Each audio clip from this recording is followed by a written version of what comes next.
Welcome to Estine, a city where dazzling glory and grinding misery exist side by side.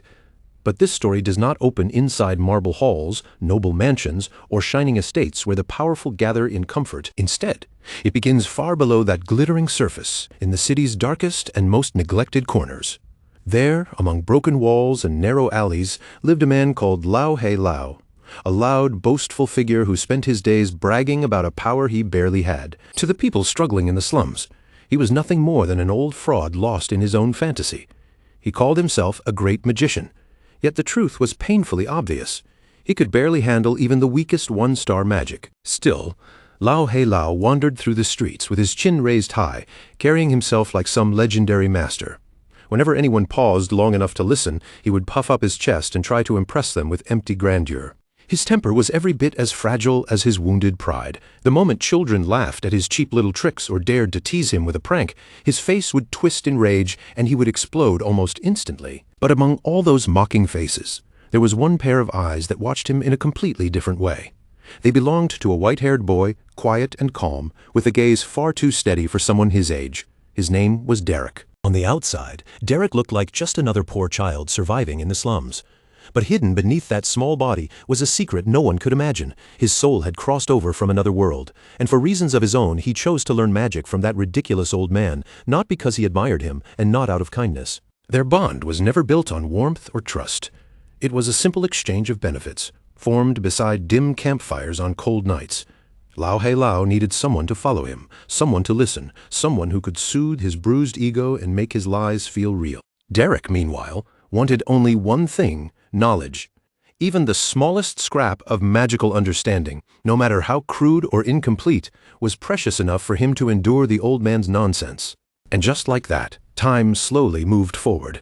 Days became months, the air changed, and the seasons passed one after another. When the snow finally melted and spring returned to the city, Derek continued absorbing every lesson placed before him, taking in each detail like dry ground soaking up rain. Then, during an ordinary training session deep in the forest, something suddenly changed. Under Lao He Lao's stunned gaze, a faint blue aura began to rise from Derek's body. Derek kept his focus locked in place, sweat sliding down his face as exhaustion pressed on him, yet he refused to break concentration. He could feel it clearly now.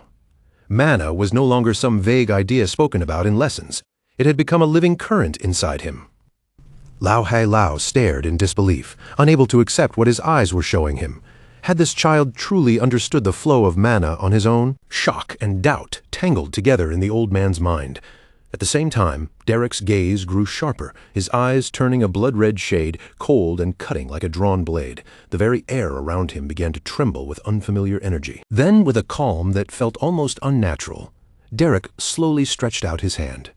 This was not one of Lao He Lao's cheap tricks, and it was not some flimsy illusion meant to fool children. This was real power taking shape before their eyes. A spear formed from pure blue energy burst from Derek's palm, slicing through the air with a sharp, piercing whistle. The blue spear flew straight ahead and slammed directly into a tree trunk, burying itself deep into the wood with brutal force. The impact rang out across the clearing, the sound echoing between the trees like a sudden crack of thunder. The magic Derek had displayed was far beyond anything Lao He Lao had expected. For a moment, the entire forest seemed to fall silent. Both of them stared at the result, but the meaning of that moment was completely different for each of them. Derek understood that this was only his first step. But Lao He Lao's face had already gone pale, cold sweat soaking his skin. For the first time, the old man felt fear toward the boy he had always treated like a subordinate. After that, Derek remained by Lao He Lao's side for an entire year, learning the foundations of magic while carefully concealing just how much potential he truly possessed. He ran errands without complaint. He handled filthy work, swallowed insults, and endured every petty demand thrown at him. And in the end, through patience and persistence, he officially stepped into the rank of a one-star mage. Lao He Lao, perhaps desperate to protect the last scraps of his pride, constantly lectured Derek about the superiority of nobles. He would remind him again and again that some high-born children could reach 3 stars before they even became adults. "Don't start thinking you're special," the old man would mutter while Derek chewed on dry, hard bread. "Someone born low like you will spend your whole life chasing what those noble children receive the moment they are born. You will never break past the 2-star wall." Lao He Lao repeated those words like a curse, endlessly preaching about bloodlines and destiny. In his eyes, magic was not something earned, it was a privilege handed down by birth. To him, Derek's effort was nothing more than a hopeless struggle against fate. Derek listened quietly, never arguing back. But inside those bitter words, he could clearly see the shadow of everything Lao Hai Lao had failed to become. The old man spoke of walls that could never be crossed, not knowing that this very night would become the beginning of his own end. The night stretched on unusually long, and Derek stayed beside him in silence, watching the man who had taught him the basics of magic slowly fade away. Lao Hai Lao had been crushed by his own failures. Outside, rain poured heavily over Estine, washing through its dirty streets, but even that downpour could not wash away the feeling that Derek's life was standing at the edge of a permanent change. The next morning, when Derek returned to their shelter, reality hit him with cold, merciless weight. The old man was dead. His body lay motionless on the freezing floor, all the arrogance and loud bluster that once defined him now completely gone. Derek saw bruises spread across his body as if he had been beaten without mercy until his final breath. In the misery of the slums, it was a pitiful and lonely end. Derek did not cry. He simply picked up a shovel, stepped into the rain, and began to dig. It was the last service he could give to the man who, in his own broken and flawed way, had been Derek's first guide in this world. Beneath the relentless rain, Derek dragged the body out and buried him, closing the chapter that had kept him hidden in the shadows. Then he stood before the grave, marked only by a rough wooden cross. There, Derek learned the truth. Lao Hai Lao had been caught trying to steal a 2-star spellbook from a warehouse. Not because of simple greed, but because he had wanted to give it to Derek. No one else could understand why a washed-up old mage with nothing left would risk his life for something like that. But Derek understood. The old man had wanted to hand him the chance he himself had never received. In that lonely moment, with the truth settling heavily in his chest, a blue light suddenly appeared before Derek's eyes. A magical system unfolded in front of him, informing him that he had unlocked the basic knowledge of magic. He thought back to Lao Hai Lao's words about bloodlines, noble destiny, and the belief that a person's fate was sealed from birth. But now Derek saw the world differently. He had no noble blood because he did not belong to this world in the first place. He was an outsider. Someone who had crossed into this kingdom from beyond its rules. And with a unique system now at his side, he was ready to challenge every law that tried to define him. Years passed, and Estine remained the same city of glittering heights and filthy shadows. But Derek was no longer the helpless boy who once wandered its streets, searching desperately for scraps of magical knowledge. That was when he met Katia Flemmert, a woman whose presence immediately commanded attention. With her steady gaze and unshakable bearing, her arrival marked the true beginning of Derek's path as a mage. Katia Flemmert had once been the lady of the fallen house Flemmert, a Viscount family that had collapsed into ruin. Born as a noble and recognized as a 3-star mage, she carried a reputation strong enough that many mercenary groups sought her skills. During her time in Estine, Katia accepted contracts through the Belden Mercenary Corps, the same place Derek had joined when he was still young. Under her guidance, Derek began to understand what it truly meant to hold power. She taught him more than technique. She taught him discipline, the kind of control needed to survive in a world that looked down on commoners. Inside the Belden Tavern, where mercenaries drank, laughed, argued, and traded stories, the air was always thick with ambition and tension. Katia looked Derek over carefully, measuring him with a calm and serious gaze. Then she told him that it was only natural for a mage to desire advancement, and that he, Derek, truly had the talent to reach higher. Her words recognized all the effort he had poured into his training, but the warning behind them was just as clear. Greed taken too far would only become a chain around him. A mage had to understand his own limits before trying to break past them, or he could be swallowed by his own power. "Yes, I will keep that in mind," Derek replied in a calm voice.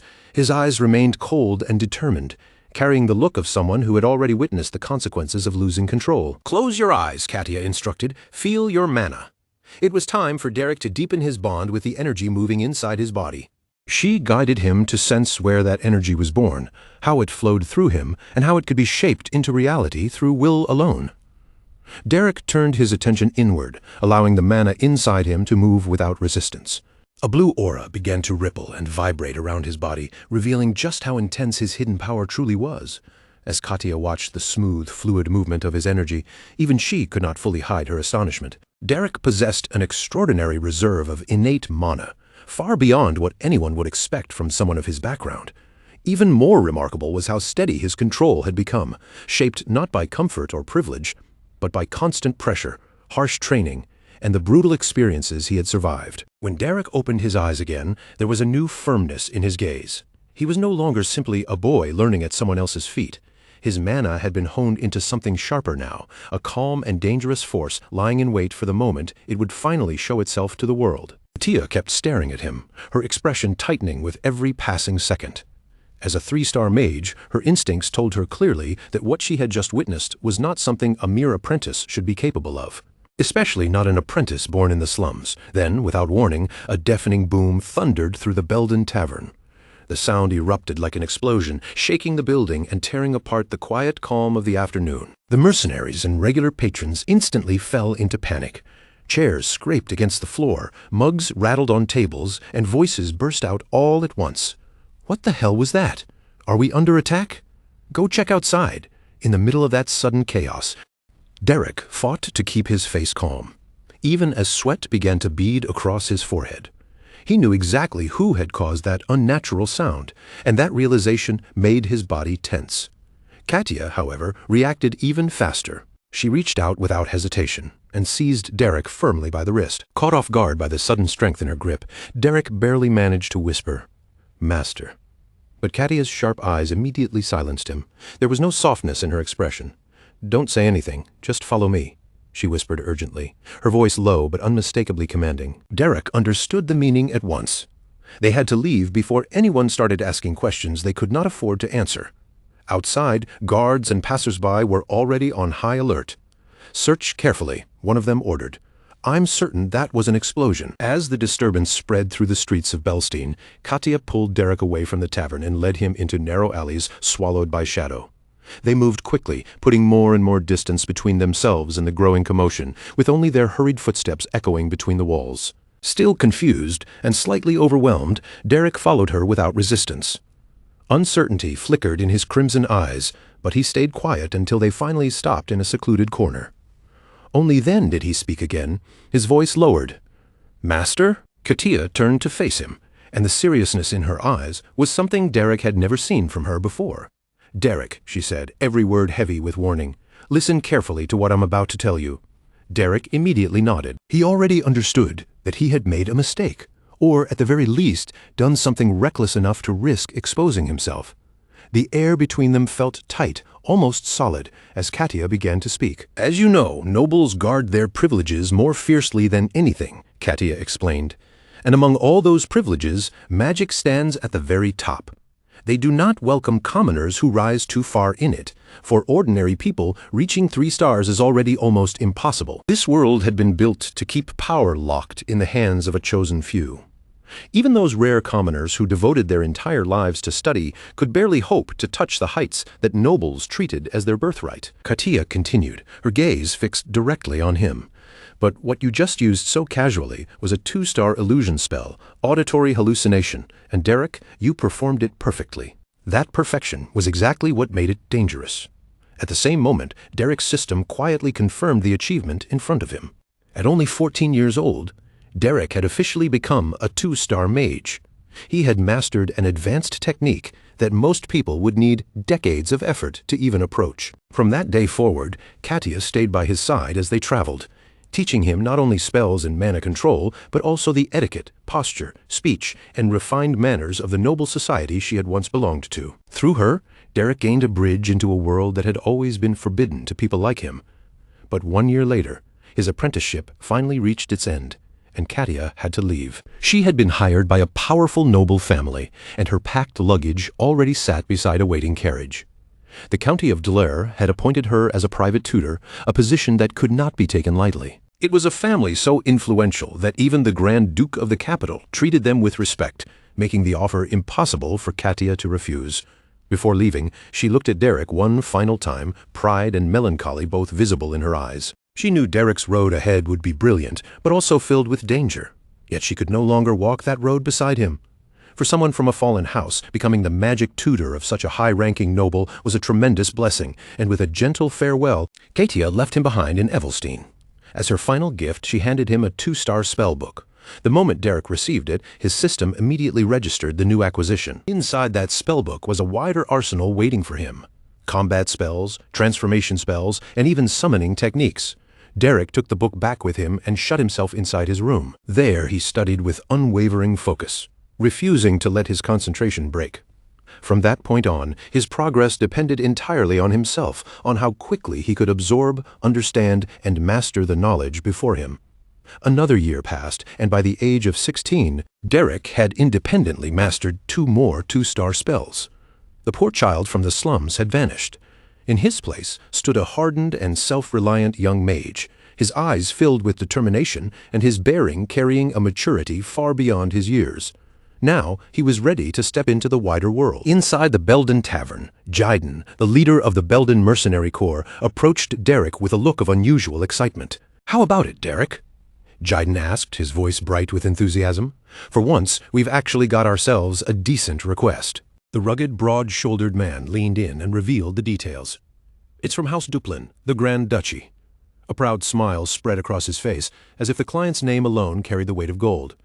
"Do you understand what that means?" Derek only looked back at him with clear skepticism. Duplin. That Duplin. Derek silently processed the magnitude of the name. A family of that level would never hire a small mercenary group without a reason hidden beneath the surface. So he asked plainly, why would a place like that hire us? Jiden brushed aside his doubt, because to a mercenary, one thing mattered above everything else: money. "Hey, idiot! Is that really what matters right now?" His eyes practically shone at the thought of payment. "It's Duplin. They spend gold the way ordinary people pour water." Jiden insisted this was the perfect chance to build valuable connections. If the job went well, the Belden Corps might finally open a door into high society. But even after hearing that, Derek's expression did not soften. "So what exactly do they want us to do?" Derek asked, adjusting his cloak as if already preparing to leave if the answer sounded wrong. "Nothing crazy," Jiden quickly assured him. "They just want us to subdue a few monsters on the outskirts of the Grand Duke's territory." Derek's eyes narrowed immediately. "That's all?" Noble missions were rarely as simple as they sounded. "Of course, you think nobles would break their word?" Jiden replied, but Derek remained silent. Something about it still felt wrong. Why would a family as powerful as Duplin need a small mercenary group to clear out monsters? His instincts told him there was something suspicious hidden beneath the surface. "I won't do it." "Find someone else," Derek said firmly, already turning toward the door. He had no intention of risking his life on a mission that reeked of trouble from miles away. Alarmed, Jiden called after him, "Just take it." Derek did not even turn around as he answered coldly over his shoulder. "You know, I don't accept questionable jobs." For Derek, safety and discretion always came first, and this request offered neither. Frustrated, Jiden finally shouted, "If I could find someone else, I would." Then he revealed the real problem. The client had specifically requested a mage, and mages among mercenaries are extremely rare these days, Jiden said, his voice growing more serious. "You're the only one? That's why I called you." Derek paused at that. "Why do they need a mage just to kill monsters?" he asked. Either way, Derek had no desire to get tangled in unnecessary trouble. But Jiden knew exactly which string to pull. In a world where survival was harsh and resources were limited, there was one argument that rarely failed payment. "1 gold coin," Jiden offered, his eyes sharpening as he held out the bait. "And that isn't even the full payment. It's only the advance."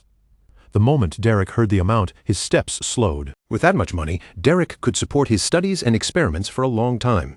He stared at the coin in Jiden's hand, knowing the amount was far too generous for what was supposedly a simple escort or monster-clearing request. His suspicion deepened, but so did his need. The balance in his mind began to tilt. Meanwhile, in a secluded corner of the tavern, the clients waited in silence. A dispatch officer wearing a monocle, his posture stiff with aristocratic arrogance, watched everything unfold. He looked at the scene with open disdain, as if the entire tavern was beneath him. Beside him stood a stern-faced woman whose expression gave away absolutely nothing. Between them sat a young lady hidden beneath a heavy blue hood. Only the faint curve of a mysterious smile could be seen beneath the shadowed fabric. At her chest, a golden rose brooch gleamed clearly, marking her noble blood. And despite her quiet appearance, she was the one truly in control. Jiden brought Derek before the enigmatic visitors and quickly tried to smooth over the tension. "Derek, show your respect. These are your clients." But the monocled officer immediately swept his gaze over Derek from head to toe. his expression tightening with absolute disdain. "Absolutely not," the officer declared sharply, visibly offended by what he saw. "A child who hasn't even come of age?" He had heard that Jaden's group had earned merit in the Dong War, but presenting a mere boy for such an important mission felt like a direct insult. "I cannot believe you would bring someone like this before us." Jaden hurried to defend him, his voice almost desperate. "Sir, this boy is the real deal. He's the best mage I know." He clearly hoped Derek would reveal even a small trace of his hidden power and convince them. But the officer had no intention of listening. "We're leaving. This is not a task to entrust to a child." With that, he turned away, ready to cancel the mission before it could even begin. Derek simply watched it all with calm indifference. That only makes the noble even more irritated. The woman standing beside the officer leans in and murmurs a few quiet words, clearly trying to cool his temper before it gets worse. But the damage has already been done. His pride has taken a direct hit, and he simply cannot accept the idea that a young commoner like Derek might possess talent impressive enough to meet the standards of the Grand Duchies. The room grows heavier, thick with a kind of prejudice that needs no explanation. While the officer's arrogance is loud and obvious, the mysterious young lady hidden beneath the blue hood remains silent, her sharp gaze fixed on Derek. Unlike the others, she is not judging him by his clothes or his age. She is watching him carefully, searching for something deeper. What everyone else overlooks, she begins to notice. Beneath Derek's calm expression lies a quiet, sleeping power, and his composure is far too steady for an ordinary mercenary. In that brief moment, her curiosity turns into certainty. They have finally found the right person for their mission. Then, in a soft voice that cuts cleanly through the tension and quiets the entire room, she steps in and brings the agreement to a close. "Derek, let's talk," she says, her voice calm but impossible to ignore. Soon after, Derek and Jaden make their way toward the outskirts of the Grand Duchy of Duplin, leaving the noise of the tavern behind as their strange new job begins to unfold. The land stretching before them is vast and majestic, the kind of scenery that silently announces just how much power the family behind this request truly holds. But there is little time to admire it. The action begins almost immediately. A goblin is hit by a burst of blue energy, the projectile smashing into its body and sending it flying backward from the sheer force of the impact. The power behind that strike makes one thing perfectly clear. Derek is not just some ordinary mage wandering around for coin. His red eyes narrow with cold, focused determination as he studies the battlefield in an instant. There is no wasted motion, no panic, and no hesitation. Every spell he releases lands with deadly precision, each one calculated to end the fight as quickly as possible. Then Derek moves. With agility that no one expected from a mage, he slips through the attacking goblins as if he can already see every path opening before him. One goblin rushes too close, and Derek cuts it down in a single clean motion. Its head flies, blood spraying through the air, and in that brutal instant, the young mage proves he is just as dangerous at close range as he is when casting magic from a distance. Another goblin charges from behind him, roaring wildly as it raises an axe and swings with everything it has. But Derek reacts as if he had been waiting for the attack all along, as though nothing on that battlefield can truly catch him off guard. Even with the axe coming down toward him, Derek's expression barely changes. He does not flinch, does not stumble, and does not lose his calm. In one smooth motion, he blocks the strike, then turns the opening into a ruthless counterattack before the goblin can recover. The goblin hardly has time to understand what happened before it collapses, cut down by Derek's merciless efficiency. When the fighting settles, Derek stands among the scattered bodies with a chilling calm around him. Despite his young face, the pressure he gives off feels far older, as if he has survived battles no ordinary mercenary his age should have known. Watching from a distance, the dispatch officer can only stare with his mouth slightly open, completely unable to hide his shock at what he has just witnessed. With monster corpses already piled around him, Derek releases a final surge of crackling electricity across the ground. The lightning races outward in jagged lines, tearing through the remaining goblins and erasing the last traces of resistance. The goblins' screams quickly fade, swallowed by the silence left behind after the battle. Derek stands at the center of the ruined clearing, completely victorious. "It's finished," he says calmly, without even sounding out of breath. Then he turns back toward the clients, blood staining his face, while his composure remains perfectly intact. The dispatch officer, the stern woman, and the hooded girl all stare at him in astonishment. "Oh, excellent," the officer mutters, trying to gather what remains of his earlier arrogance. But even he cannot deny it. The speed and brutality with which Derek cleared the area have gone far beyond anything he expected. Beneath the shadow of her blue hood, the young lady watches Derek with a hidden smile. her fascination growing stronger by the second. He eliminated that many monsters in such a short span of time. In this remote corner of the world, she realizes she has stumbled upon someone truly extraordinary. Later, back at the Belden Tavern, the mood has changed completely. The tension from the mission fades into the familiar noise of mercenaries drinking, laughing, and arguing over one another. But tonight, there is only one topic everyone seems eager to talk about: Derek's unexpected success. Payleen, a strong-willed mercenary with a temper that flares easily, is furious. "So you've become a noble's dog now, Derek?" She shouts the accusation across the tavern, clearly feeling betrayed by his choice to accept a job from House Duplin. Jyden tries to calm her down before the situation gets out of hand, but Payleen is already far too angry to listen. No matter how lowly we commoners are, we should never crawl around as a noble's dog. As her wounded pride pours out in a storm of anger, Payleen climbs right onto a table, drawing even more attention from the room. Then she turns her bitterness toward Jyden. "Derek didn't even tell you how much they're paying, did he? How much did they offer for him to throw away his pride and crawl at a noble's feet?" Jyden awkwardly tries to explain that crawling at anyone's feet was never part of the contract in the first place. "What? 1 silver?" Payleen scoffs, immediately assuming Derek must have sold himself for almost nothing. Instead of answering right away, Jyden slowly raises one hand and spreads out 5 fingers, letting her guess for herself. A smug grin creeps onto his face as she keeps ranting, because he knows the real amount is far beyond anything she has imagined. He savors the moment just a little longer before finally revealing the truth. 1 gold. The second Payleen hears it, she practically screams. Her expression changes in an instant. The anger drains from her face, replaced by pure shock, and then her eyes begin to shine with the exact same greed Jyden had shown earlier. Her attitude flips so fast it is almost shameless. "Then please let me crawl at their feet too," she pleads with sudden enthusiasm. Jyden immediately yells at her to shut up, insisting once again that crawling is not part of the job. Derek, meanwhile, watches the whole ridiculous exchange with obvious boredom. That night, darkness settles over Evelstein, wrapping the city in shadows, secrets, and quiet unease. Inside the tavern, the celebration continues with noise, drinks, and restless mercenary energy. But for Derek, the true mission has not even begun. He can already tell that something about those clients does not add up. Nearby, Payleen lies sprawled across a table, completely drained after her earlier outburst. "So, what was the request really about?" someone asks, breaking into the brief moment of calm Derek has managed to enjoy. Even as he sits there quietly, Derek's mind is already turning over every detail from the job. "It was nothing special," he answers casually. "We killed a few goblins, and that was it." Jyden nods along, accepting the simple explanation at first, but Derek adds something that immediately catches his attention.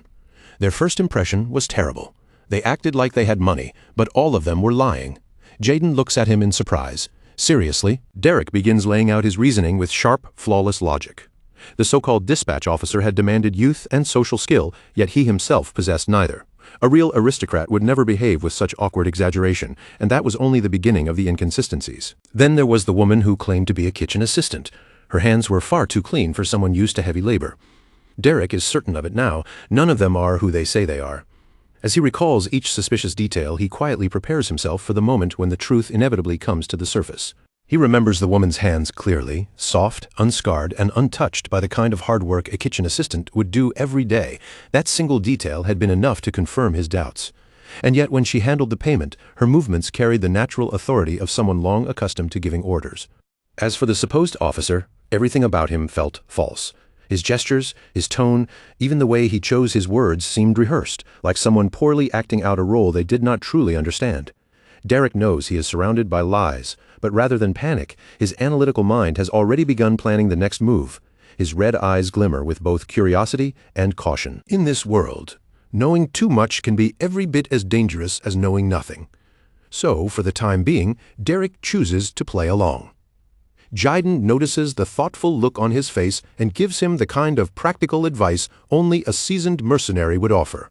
"We're mercenaries, Derek. We don't need to investigate our clients. We do the job, take the money, and that's it." Derek quietly takes in Jyden's words. Jyden may act carefree, but he is not foolish. He understands the rules of their profession better than most. In their line of work, unnecessary questions often lead to trouble that no amount of money can fix. After a short silence, Derek nods. "You're right. Evelstein and the lands around it are wild, dangerous places. Out here, survival and profit matter far more than uncovering noble secrets. As long as the coins keep coming, everything else can be pushed aside. The next day, beneath a clear, open sky, the group returns to the lands of the Grand Duchy of Duplin. The scenery remains imposing, but beneath the beauty of the ancient forests, danger waits in every shadowed corner. The monster-clearing mission officially begins, and before long, it is already over. Derek walks calmly among the fallen goblin corpses, his composed expression standing in sharp contrast to the brutality around him. "It's done," he tells the clients. "The goblins won't be coming back for a long time." His efficiency is almost terrifying. Jaden comes over with a triumphant grin while the dispatch officer looks across the cleared area with a mixture of awe and relief. "Well done," the noble murmurs. "Jaden, never one to forget what truly matters, immediately brings up the rest of the payment. Money is the one thing keeping this fragile alliance steady." The officer takes out 2 gleaming gold coins, and the sunlight catches their surface so brightly that the mercenaries can hardly look away. For what was supposedly a simple patrol task, the reward seems almost too generous. That only deepens Derek's suspicions. Jaden, on the other hand, nearly loses his mind with excitement. "Derek, look at this. 2 gold coins, 2, he shouts, grabbing Derek by the shoulders and shaking him in disbelief. "With this much gold, we could—" Derek calmly cuts him off and tells him to lower his voice. Derek wants to speak with the clients properly, without Jaden's shouting turning the moment into a scene. The dispatch officer clears his throat and pulls his aristocratic composure back into place. He knows they have found someone valuable, and he has no intention of letting Derek walk away so easily. The mood changes again, the air suddenly turning far more serious. "Derek, I truly value your abilities," the official says, fixing his gaze on the young mercenary. "I would like to entrust you with a new request. Would that be acceptable?" The offer catches both Derek and Jaden off guard. Jaden clearly had not expected the official to be so direct. He listens closely, his hands still resting on Derek's head from his earlier excitement, while Derek silently measures the weight behind those words. Both of them understand what this means. A personal mission from House Duplin could become a path to fortune, or it could just as easily be a death sentence dressed up as opportunity. For the first time, real interest flickers in Derek's eyes. Then the official states the price, and for the mercenaries, the entire world seems to freeze. "For this request, the Grand Duchy will pay 15 gold coins. Will you do it?" he asks, fully aware that someone from the slums would find such an offer nearly impossible to refuse. In that moment, everything depends on Derek's answer. Derek's gaze hardens with determination. He understands that accepting this contract means stepping into something far more dangerous than a simple monster hunt, but he gives his answer without hesitation. "Yes." And with that single word, the contract is sealed. What began in the shadows of Evelstein has now become something much larger. A carriage rolls along the winding road, carrying Derek toward one of the most powerful estates in the kingdom. The journey has already been long, but the true trial waiting ahead of him is only beginning. Before them rises the imposing Duplin residence, the very heart of the Grand Duchy. Its grand architecture radiates wealth, influence, and authority, towering over anyone bold enough to approach its gates and making the power of House Duplin impossible to ignore. Hax, the captain of the Belden mercenaries, found himself almost swallowed by the sheer luxury surrounding them. Every polished surface, every elegant decoration seemed far beyond anything a mercenary like him was used to. Derek, on the other hand, stood quietly beside him, observing everything with a calmness that felt far too mature for his age. They had been called here, but no one had yet told them why. Before long, a graceful man wearing a monocle stepped forward to receive them. His posture was flawless, his clothing immaculate, and even the way he greeted them carried a refined sense of discipline. His tone was polite, but beneath that courtesy was a clear weight of authority. He introduced himself simply as Delon. Delon then revealed that he was the Grand Butler serving directly under Duke Duplin. With a composed bow, he apologized for having hidden his position earlier, explaining that the nature of his duties had required discretion. The moment Hax heard this, his expression tightened. He had never imagined that someone so high in the Duplin household would personally come out to welcome them. Derek, however, did not react outwardly. He remained still, his eyes quietly moving over the people before him, carefully weighing the meaning behind this unusual reception. Soon after, a stern yet dignified woman appeared and joined Delon's side. She introduced herself as Katerina, the head maid of Duke Duplin's household, with both the Grand Butler and the head maid now standing before them. It was clear that 2 of the mansion's most important staff members had come to greet them in person. Derek gave a respectful bow and introduced himself with proper formality. Beside him, Hax could barely hide his disbelief that people of such standing had appeared merely to receive them, yet Derek, though calm on the outside, was just as surprised within. This welcome was far too grand for an ordinary summons. He had expected minor officials at most, perhaps a servant or a low-ranking aide. Instead, the grand butler and the head maid themselves had come forward. That could only mean the person who called them here held extraordinary importance within the house. Just then, the sound of steady, firm footsteps drew everyone's attention. Another presence approached from deeper within the mansion, and the entire atmosphere changed in an instant as if the air itself had tightened around them. Derek's body tensed slightly. The moment he sensed that shift, he understood that this newcomer was most likely the true reason behind their invitation. A figure wrapped in blue came to a stop before them, carrying an aura that demanded attention without a single word. Her bearing was unmistakably noble, and her elegance seemed completely effortless. Hax stared at her in silence, momentarily unable to find his voice under the pressure of her presence. Her long dark hair stirred softly in the breeze, framing her composed face. She did not need to raise her voice or make any dramatic gesture. Simply standing there was enough to command the entire space and pull every gaze toward her. Derek recognized her immediately. She was the same woman he had seen before, the one whose power and beauty were both impossible to ignore, leaving a deep impression even after a brief encounter. She introduced herself as Aisline Al-Nur Duplin, the eldest daughter of the Duplin family. Then, without wasting time on unnecessary ceremony, she presented Derek with a proposal he never expected. She wanted him to become the magic tutor of her younger sister, Dila. A cold chill ran down Derek's spine. He had planned to stay unnoticed, to keep his abilities hidden as much as possible. Yet now, in the heart of a noble mansion, he was being asked to teach magic to a young noble lady, placing his craft directly under the family's gaze. But inside the mansion, peace was nowhere to be found. While Derek was being led toward a new role, a fierce family conflict was already on the verge of exploding inside Duke Duplin's office. The office doors suddenly slammed open with a violent crash, breaking the heavy silence and sending the sound echoing through the room. Rick stormed inside without the slightest concern for protocol. His face was dark with anger as he demanded that his father and his brother Valerian face a serious problem that could no longer be brushed aside. Duke Duplin lifted his eyes from the documents on his desk, his expression already sharp with irritation at the interruption. He ordered Rick to conduct himself with the dignity expected of his rank, but Rick refused to back down and pushed forward with his accusation. He pointed toward a maid kneeling on the floor, her shoulders shaking as she sobbed uncontrollably. Rick shouted that the one who truly needed to behave with dignity was Dila, who had once again mistreated a member of the staff he had personally hired.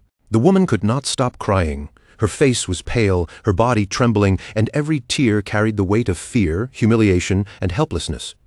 She was yet another victim of the young lady's unchecked cruelty.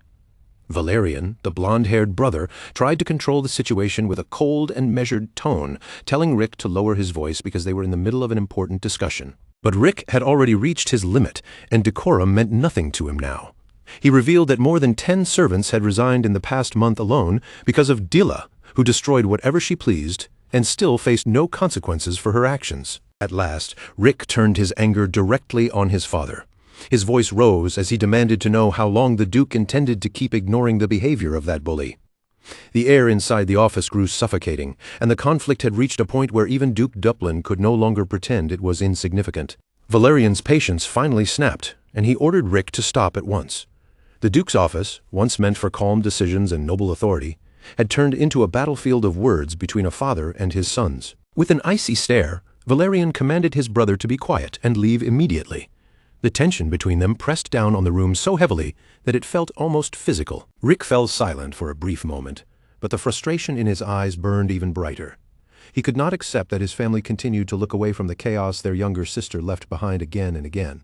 He argued bitterly that even if Dila had become a complete disaster, the family still had Isilian to protect and preserve the honor of the Duplin name. Then, in a voice hardened by exhaustion and anger, Rick suggested something unthinkable.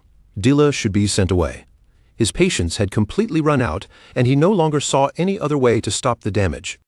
Duke Duplin's eyes flared with fury. His voice cut through the room like a blade, as he reminded Rick that he was not the one who held the authority to make decisions in this household. Rick still refused to retreat. He insisted that he had already asked the butler to investigate a monastery, suggesting that Dila dedicate herself to God's will before she ruined the Duplin family beyond repair. The mention of the family's reputation was the final spark. Duke Duplin erupted, his rage breaking loose in a sudden and terrifying burst of violence. He seized Rick by the hair and smashed his head down against the desk with brutal force. The impact rang through the office, sharp and heavy, leaving everyone frozen in its aftermath. It was a chilling reminder of the Duke's absolute authority. Leaning over his son with a terrifying expression, he repeated that decisions of this kind were not Rick's to make. The room filled with pure dread. Blood began to trickle down Rick's face, yet he clenched his teeth and forced out a quiet warning. One day, his father would be forced to make that decision, whether he wanted to or not. Even beaten and bleeding, Rick's spirit had not been crushed. Duke Duplin stood there without the slightest softness in his expression, radiating the cold authority of a man who had spent his life ruling over others. Meanwhile, outside the office, Aceline was walking beside Derek through the mansion's elegant halls. The polished corridors and refined decorations stood in sharp contrast to the violence unfolding behind closed doors. As they walked, Aceline turned to Derek and asked whether he had ever heard of her younger sister, Dilla. Derek answered calmly that he had seen Dilla's name in the Duplin family records. His tone remained even, but he already understood that this mansion held secrets far deeper than its beautiful walls suggested. Aceline let out a quiet sigh, touched with a trace of melancholy. She explained that there was a reason Dilla was not widely known to the public. The family had deliberately kept her hidden from view. At that moment, the grand doors ahead swung open, revealing the tense scene unfolding inside the room. Derek's fate was about to become tangled with the Duplin family's chaos. Inside, Valerian looked surprised to see Aceline arrive, especially with an unfamiliar young stranger accompanying her. Rick quietly wiped the blood from his face, trying to hide the humiliation before anyone could draw attention to it. Valerian, meanwhile, quickly gathered himself and greeted Aceline with polite restraint, doing his best to preserve appearances in front of their guest. He asked about her time in Evelstein as if nothing unusual had happened. Aceline responded with a diplomatic smile, assuring Valerian that she had been living comfortably under their care. Her voice was smooth and controlled, giving away nothing more than she wished to reveal. Even so, her eyes quickly swept across the room, taking in the tension, the shaken maid, and the traces of violence that had not been fully hidden. Noticing Derek's observant gaze, Valerian hurried to explain that Rick had only suffered a minor injury and suggested that they continue the conversation later. It was an obvious attempt to cover up what had just happened, a thin veil thrown over the brutality of their father's actions. Derek said nothing. His red eyes quietly examined every detail in the room, from the blood on Rick's face to the uneasy expressions around him. The lies, resentment, and fear hanging in the air were impossible to miss, and Derek was clearly no ordinary boy. A heavy silence settled over the office as Valerian and Rick began to assess the young man Aceline had brought with her. Their eyes lingered on him with suspicion, neither of them willing to treat his presence as a simple coincidence. Derek's pupils narrowed slightly. He understood at once that he had stepped into a den of wolves, a place where violence within the family seemed almost accepted as part of daily life. He also did not ignore the sobbing maid in the background. Her trembling figure served as a stark reminder that the danger in this mansion did not come only from raised voices or noble pride. Still, Derek's attention returned forward when Duke Duplin's presence demanded silence from the room. He waited with unwavering calm, ready for whatever this formal meeting would bring. Becoming the family's magic tutor was clearly only the first step into something far more dangerous. Duke Duplin finally opened the conversation. His voice controlled as he expressed relief that Aceline had remained safe and well during her stay in Evelstein. Whatever anger had filled the room moments earlier, he now wrapped himself once more in the composed mask of a noble father. Derek says nothing at first, simply taking in the room with calm, watchful eyes. While the conversation moves around him, he studies every detail, the weight in the air, the faint shifts in posture, the careful tones hidden beneath polite words. Aceline then turns to her father and formally introduces him, presenting Derek as the magic tutor she has brought in to personally oversee Dilla's education. The Duke's gaze settles on Derek with sharp, measured suspicion.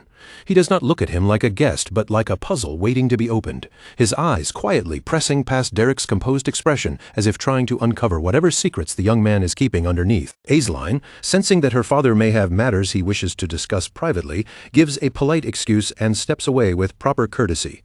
With that, she leaves Derek behind in the Duke's office, allowing the two men to face each other without anyone else standing between them. Derek is just about to excuse himself as well when the Duke's voice stops him in place.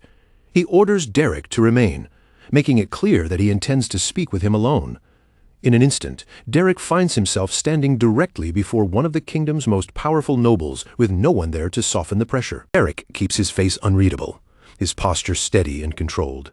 Rather than rushing to explain himself, he simply waits in silence, allowing the Duke to decide when the conversation will truly begin.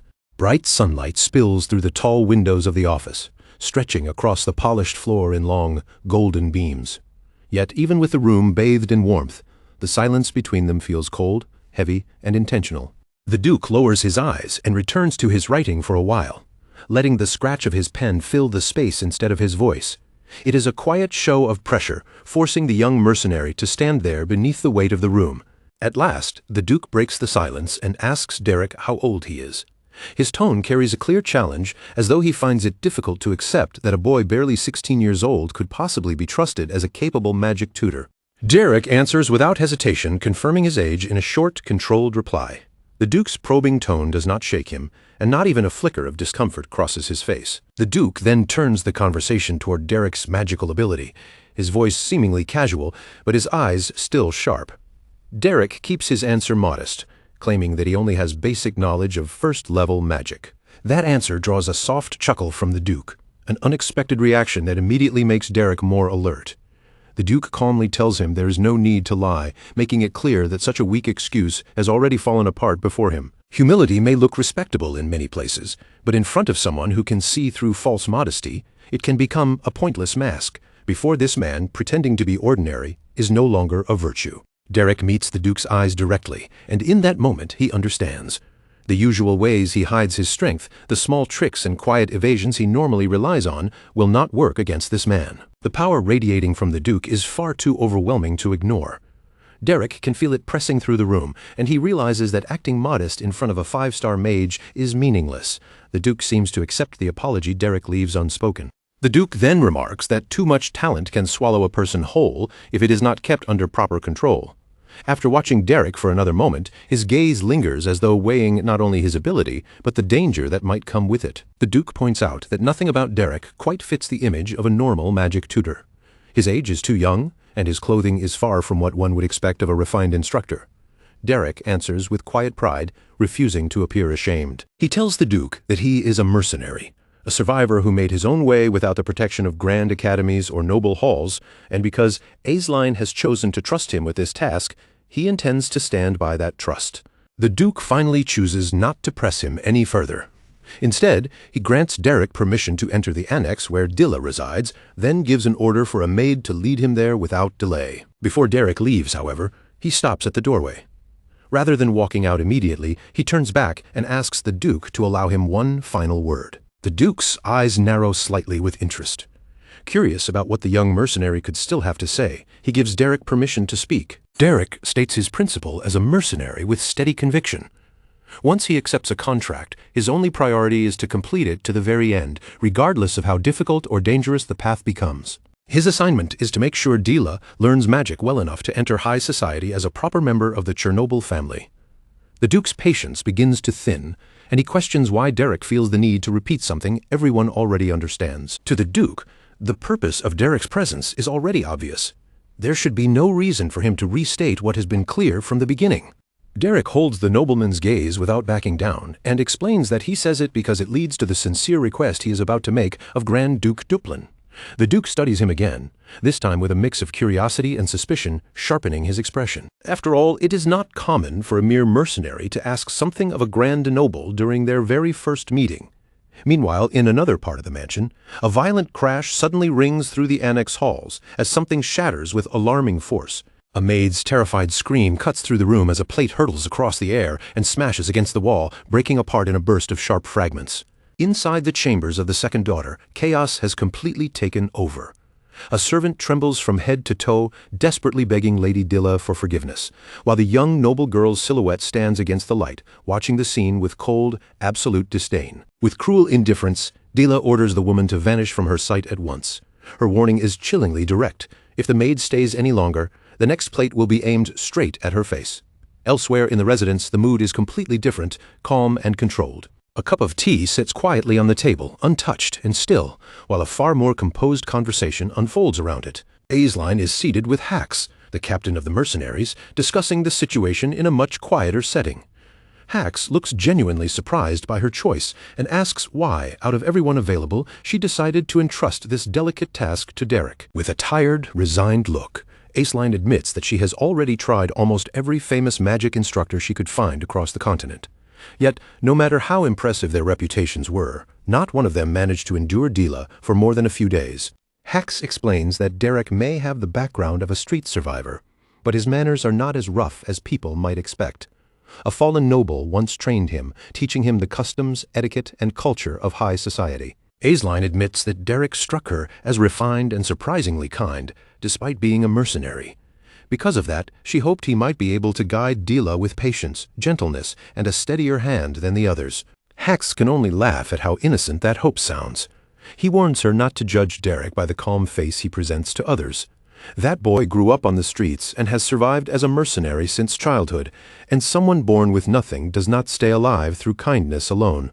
Somewhere inside him, there is a darkness that had to exist for him to survive. Aceline falls silent, her expression slowly changing as Hax's words sink in. For the first time, she begins to understand that Derek may not be the gentle young man she had imagined him to be. Back in the present, Derek moves through the dim corridors of the annex, guided forward under the silent, watchful eyes of the Duke's servants. Every step makes it clearer that he is walking into hostile ground. He finally comes to a stop before the large double doors leading into Dila's chambers. Standing there, he knows that whatever waits beyond those doors will test not only his patience, but also the skill and resolve he has chosen to bring into this contract. With his mind already settled, Derek raises his hand. His movements are steady, and then his knuckles strike the door. The sharp knock echoes through the thick wood, cutting through the silence like the first signal of a challenge. With that sound, Derek's first day as the official tutor of House Duplin truly begins. His expression remains perfectly calm as he stands before the door, preparing himself for whatever chaos, cruelty, or madness the young noble girl might throw at him first. Then Derek grips the handle and turns it firmly. From this moment on, there is no stepping away and no turning back. Inside the room, he enters with controlled composure and greets her in a calm, respectful voice. Light spills in from the window, outlining the figure of a girl seated with her back, turned toward him in an unsettling silence. Derek introduces himself by name, saying that he is Derek, and politely asks for permission to come closer. For a moment, the girl does not respond at all. Then Dila finally speaks, her voice already carrying the weight of command as she orders him to approach. She still has not turned to show him her face, but her tone alone feels like a direct challenge. Derek steps forward slowly, the pressure in the room tightening around him with every movement, as though each step is carrying him closer into the heart of a storm. A wicked smile slowly pulls at the corners of Dila's lips. In her eyes, this new tutor is not a teacher worth respecting, but just another toy she can break apart for her own amusement. Dila's endless boredom twists into cruel entertainment. Without the slightest warning, she suddenly flings the contents of her teacup straight toward Derek's face, using the act as both a welcome and a declaration of control. The water splashes across Derek's face and runs down his chin, soaking into his clothes. Yet he does not flinch, does not glare, and does not even wipe it away. His expression remains cold and unchanged, as if the attack is nothing more than a minor inconvenience. Dila bursts into mocking laughter, clearly delighted by the sight. With an exaggerated show of concern, she taunts him over the miserable state of her new tutor, acting as though she has already won the first round. She looks him over with open disgust, comparing him to a filthy sewer rat that had somehow crawled into her private chamber. Her insults keep spilling out without pause as she questions whether he is really the mercenary the butler spoke of, or just some stray animal from the slums searching for a roof over its head. Then, with a graceful but poisonous smile, she rises from her seat, every movement dripping with elegant malice. To her, Derek is not a person standing before her. He is only something new and unpleasant that has wandered into her room, a toy she can break apart for amusement whenever boredom takes hold. With sudden, reckless force, she sweeps furniture out of her way, shoving chairs and objects aside as if the entire room exists only to suffer her temper. Her pent-up anger bursts outward, lashing against anything close enough for her hands to reach. Without even a moment of hesitation, she snatches up a bucket and flings everything inside straight over him. Dirty water splashes across Derek from head to toe, and she curls her lips in a cruel sneer, saying that being soaked in filth is the perfect look for someone born as low as him. Water trails down Derek's pale hair and drips slowly from his chin, Yet he remains completely still.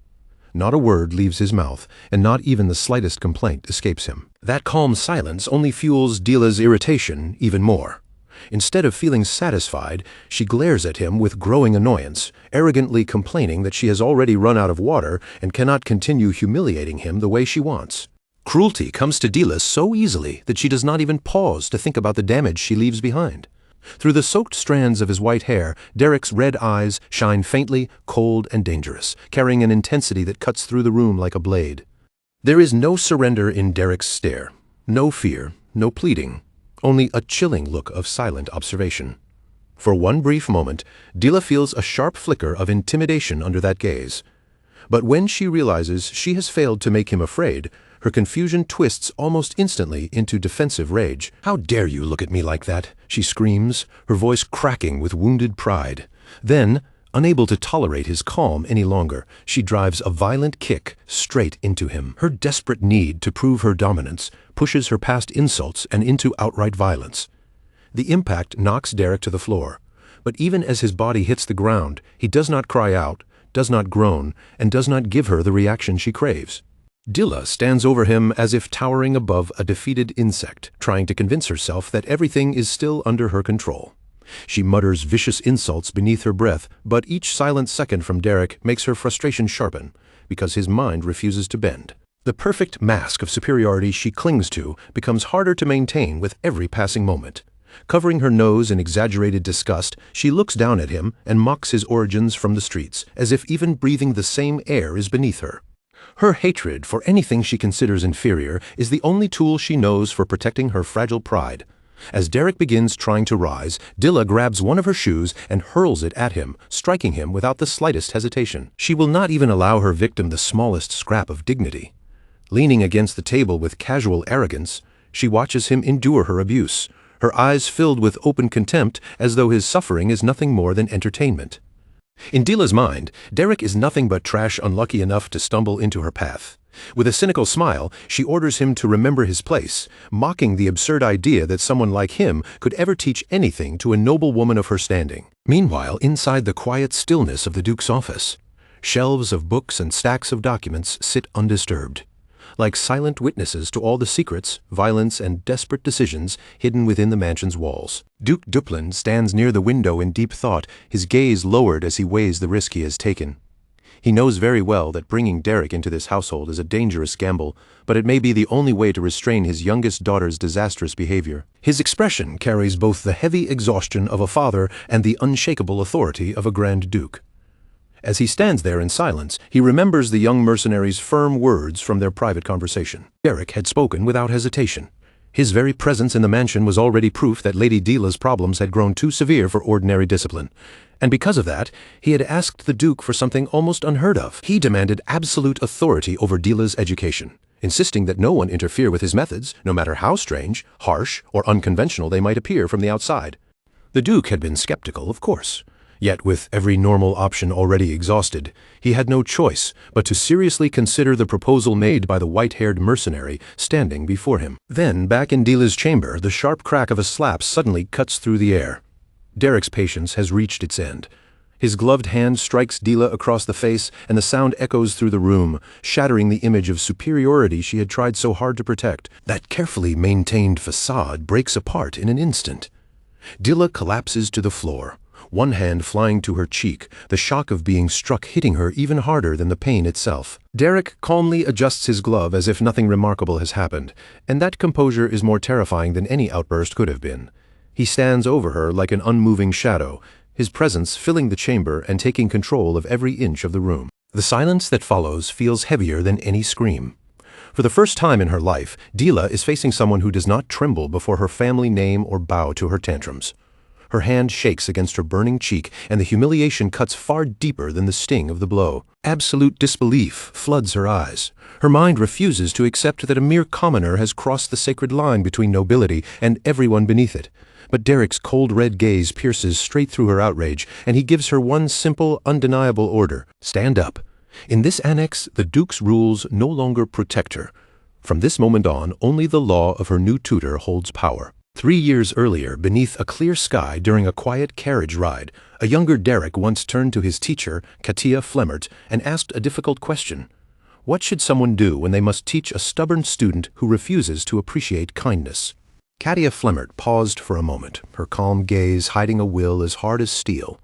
She answered that she would first try to understand and accept that student. Derek, however, could not fully believe it. To him, the answer sounded far too gentle and idealistic. So he pressed further, unwilling to let the matter end there. And what about the students you simply cannot reason with?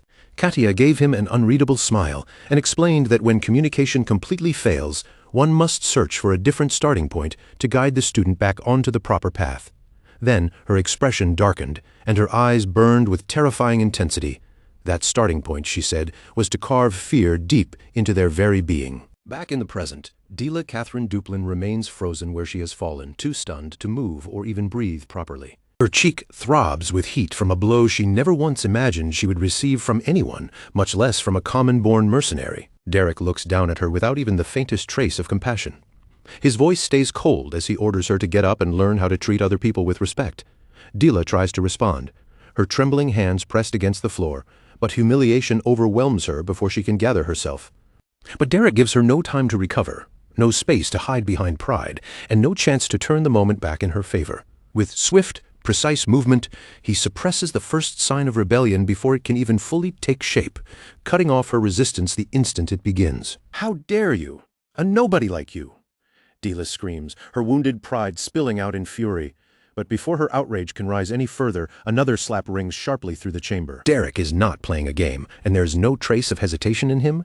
He came to this mansion with a clear mission, and he will not tolerate disrespect from the student placed under his authority. His red eyes glow with deadly intent as he makes it clear that he will not repeat his warnings forever. From now on, respect is no longer a choice. It is the rule. Even through the pain, however, Dila forces a malicious smile onto her lips. She still believes she holds the upper hand. In her mind, the moment the household staff learns what this commoner has done, everything will turn against him. So she begins screaming for the grand butler, accusing the commoner of daring to lay hands on her. Moments later, Dylan rushes into the room in horror, his face tightening the instant he sees the scene before him. He can hardly believe his eyes. The young lady has been struck inside her own chamber, and the mercenary stands there without fear. Dylan immediately turns on Derek, his voice sharpening as he threatens him for what he has done. He warns that the Duke's wrath will fall upon him unless he can provide a logical explanation for this madness, and the tension in the room tightens all at once. Derek says nothing in response. Instead, he calmly reaches to his belt and draws out an old parchment. With steady hands, he presents it, and the official seal of the Grand Duke is clearly stamped upon the document. The parchment grants Derek complete authority over Dila's education, allowing him to use whatever methods he judges necessary to correct her behavior. Dylan falls silent as his eyes move across the words. Cold sweat begins to trickle down his forehead when he understands the truth. Derek is acting under the Duke's authority, and no one in the household can touch him for it. Dila stares in disbelief as the protected world she has always relied on begins to crumble around her. Even her own father will not shield her from this man standing before her like a monster. Night eventually settles over the mansion, but the darkness brings no peace. If anything, the tension only grows heavier behind its walls. Under the pale glow of the full moon, the corridors still seem to tremble with the aftermath of the conflict. Valerian, Dila's brother, arrives in a rush after hearing what happened, his fury so intense that he can barely contain it. He storms into the chamber with anger blazing across his face, demanding to see the mercenary who dared to raise his hand against his sister. Derek sits there in complete calm, as if he had known from the beginning that Valerian would come storming in sooner or later. That unshaken composure almost feels like an insult, making the air around him even tenser, like the brief silence just before another violent storm breaks loose. The moment Valerian sees Derek so close to his sister, his self-control snaps. Rage flashes across his face as he shouts, "How dare you touch Dila?"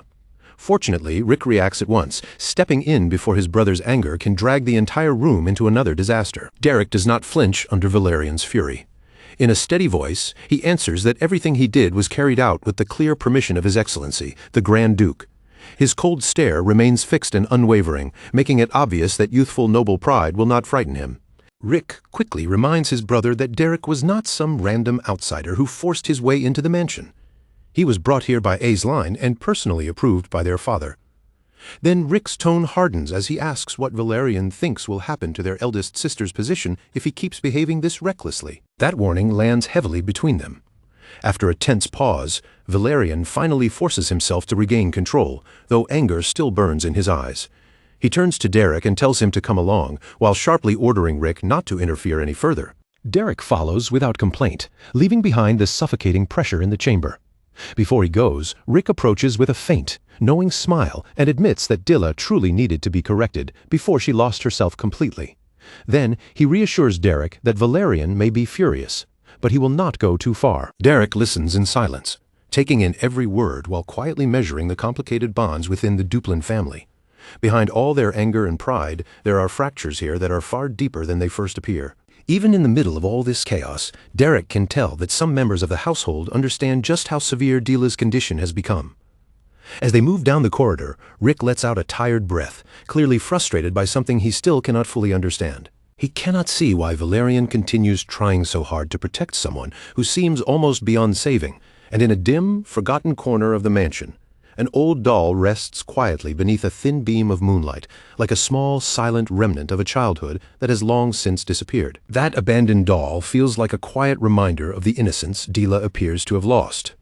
Valerian then leads Derek into a secluded room and invites him inside with a solemn expression. The atmosphere here is nothing like the mansion's usual luxury. Instead, it feels still, dusty, and heavy with old memories. Valerian explains that this used to be Dilla's room when she still lived in the main house, and it has been preserved exactly as it was on the day she was sent away to the annex. Derek steps forward and approaches an easel where an unfinished painting waits in silence. On the canvas rests the image of a sunset stretching over a quiet lake, soft and unfinished, yet strangely beautiful. It reveals a side of Dilla that Derek has not seen before.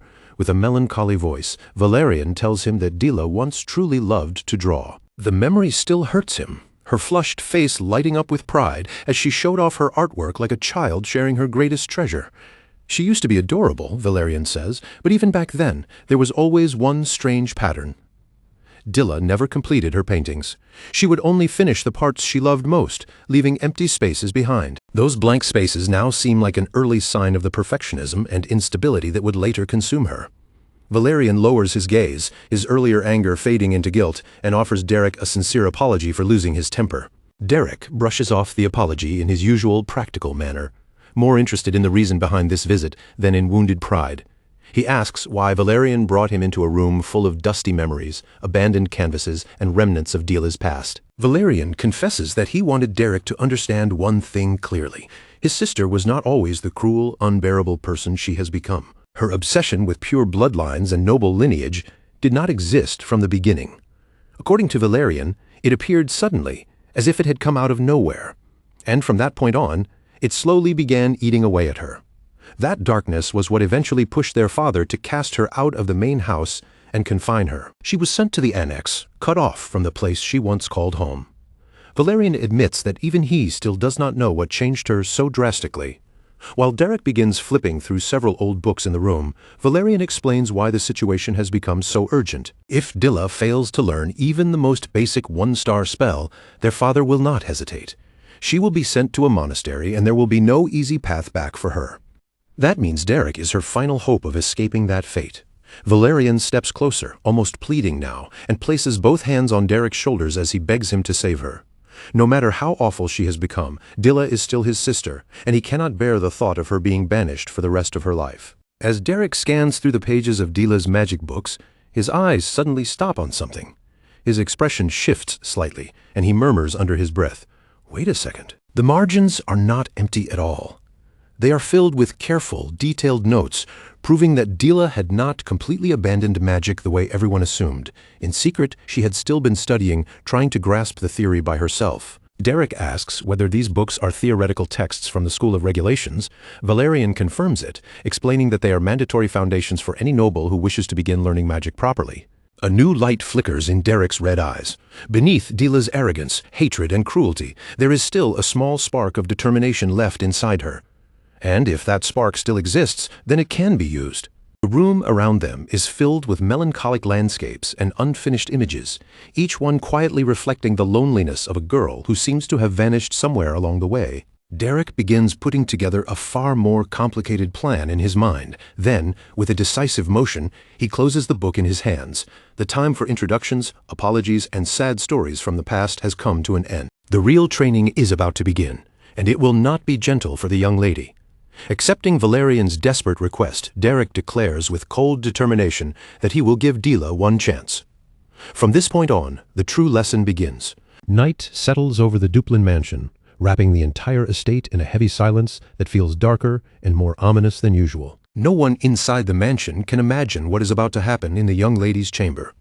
Dila lies asleep in her luxurious bed, breathing peacefully, completely unaware of the danger already waiting in the shadows of her own room. It is the last peaceful moment she will have for a very long time. Then, without warning, the crash of a bucket of water tears through the stillness. Derek has not come to comfort her with gentle words. He has brought only cold, brutal reality. Dila jerks awake with a scream, soaked from head to toe as freezing water pours across her body and sheets. The shock steals the breath from her lungs, and for several frantic seconds, she can barely understand what has just happened. Derek stands before her with the empty bucket still in his hand, his expression so bored it almost looks insulting. Looking down at her drenched figure, he asks dryly, "Are you seriously sleeping right now?" His sarcastic question gives her no time to recover. Soon after, Derek drags her far away from the safety of her room and takes her deep into the forest surrounding the estate. The darkness between the trees feels suffocating, and the heavy silence pressing in from every direction only makes Dila's fear grow stronger. With a rough shove, Derek throws her down onto the ground. Dila drops to her knees, trembling from the cold, the dampness, and her own furious disbelief.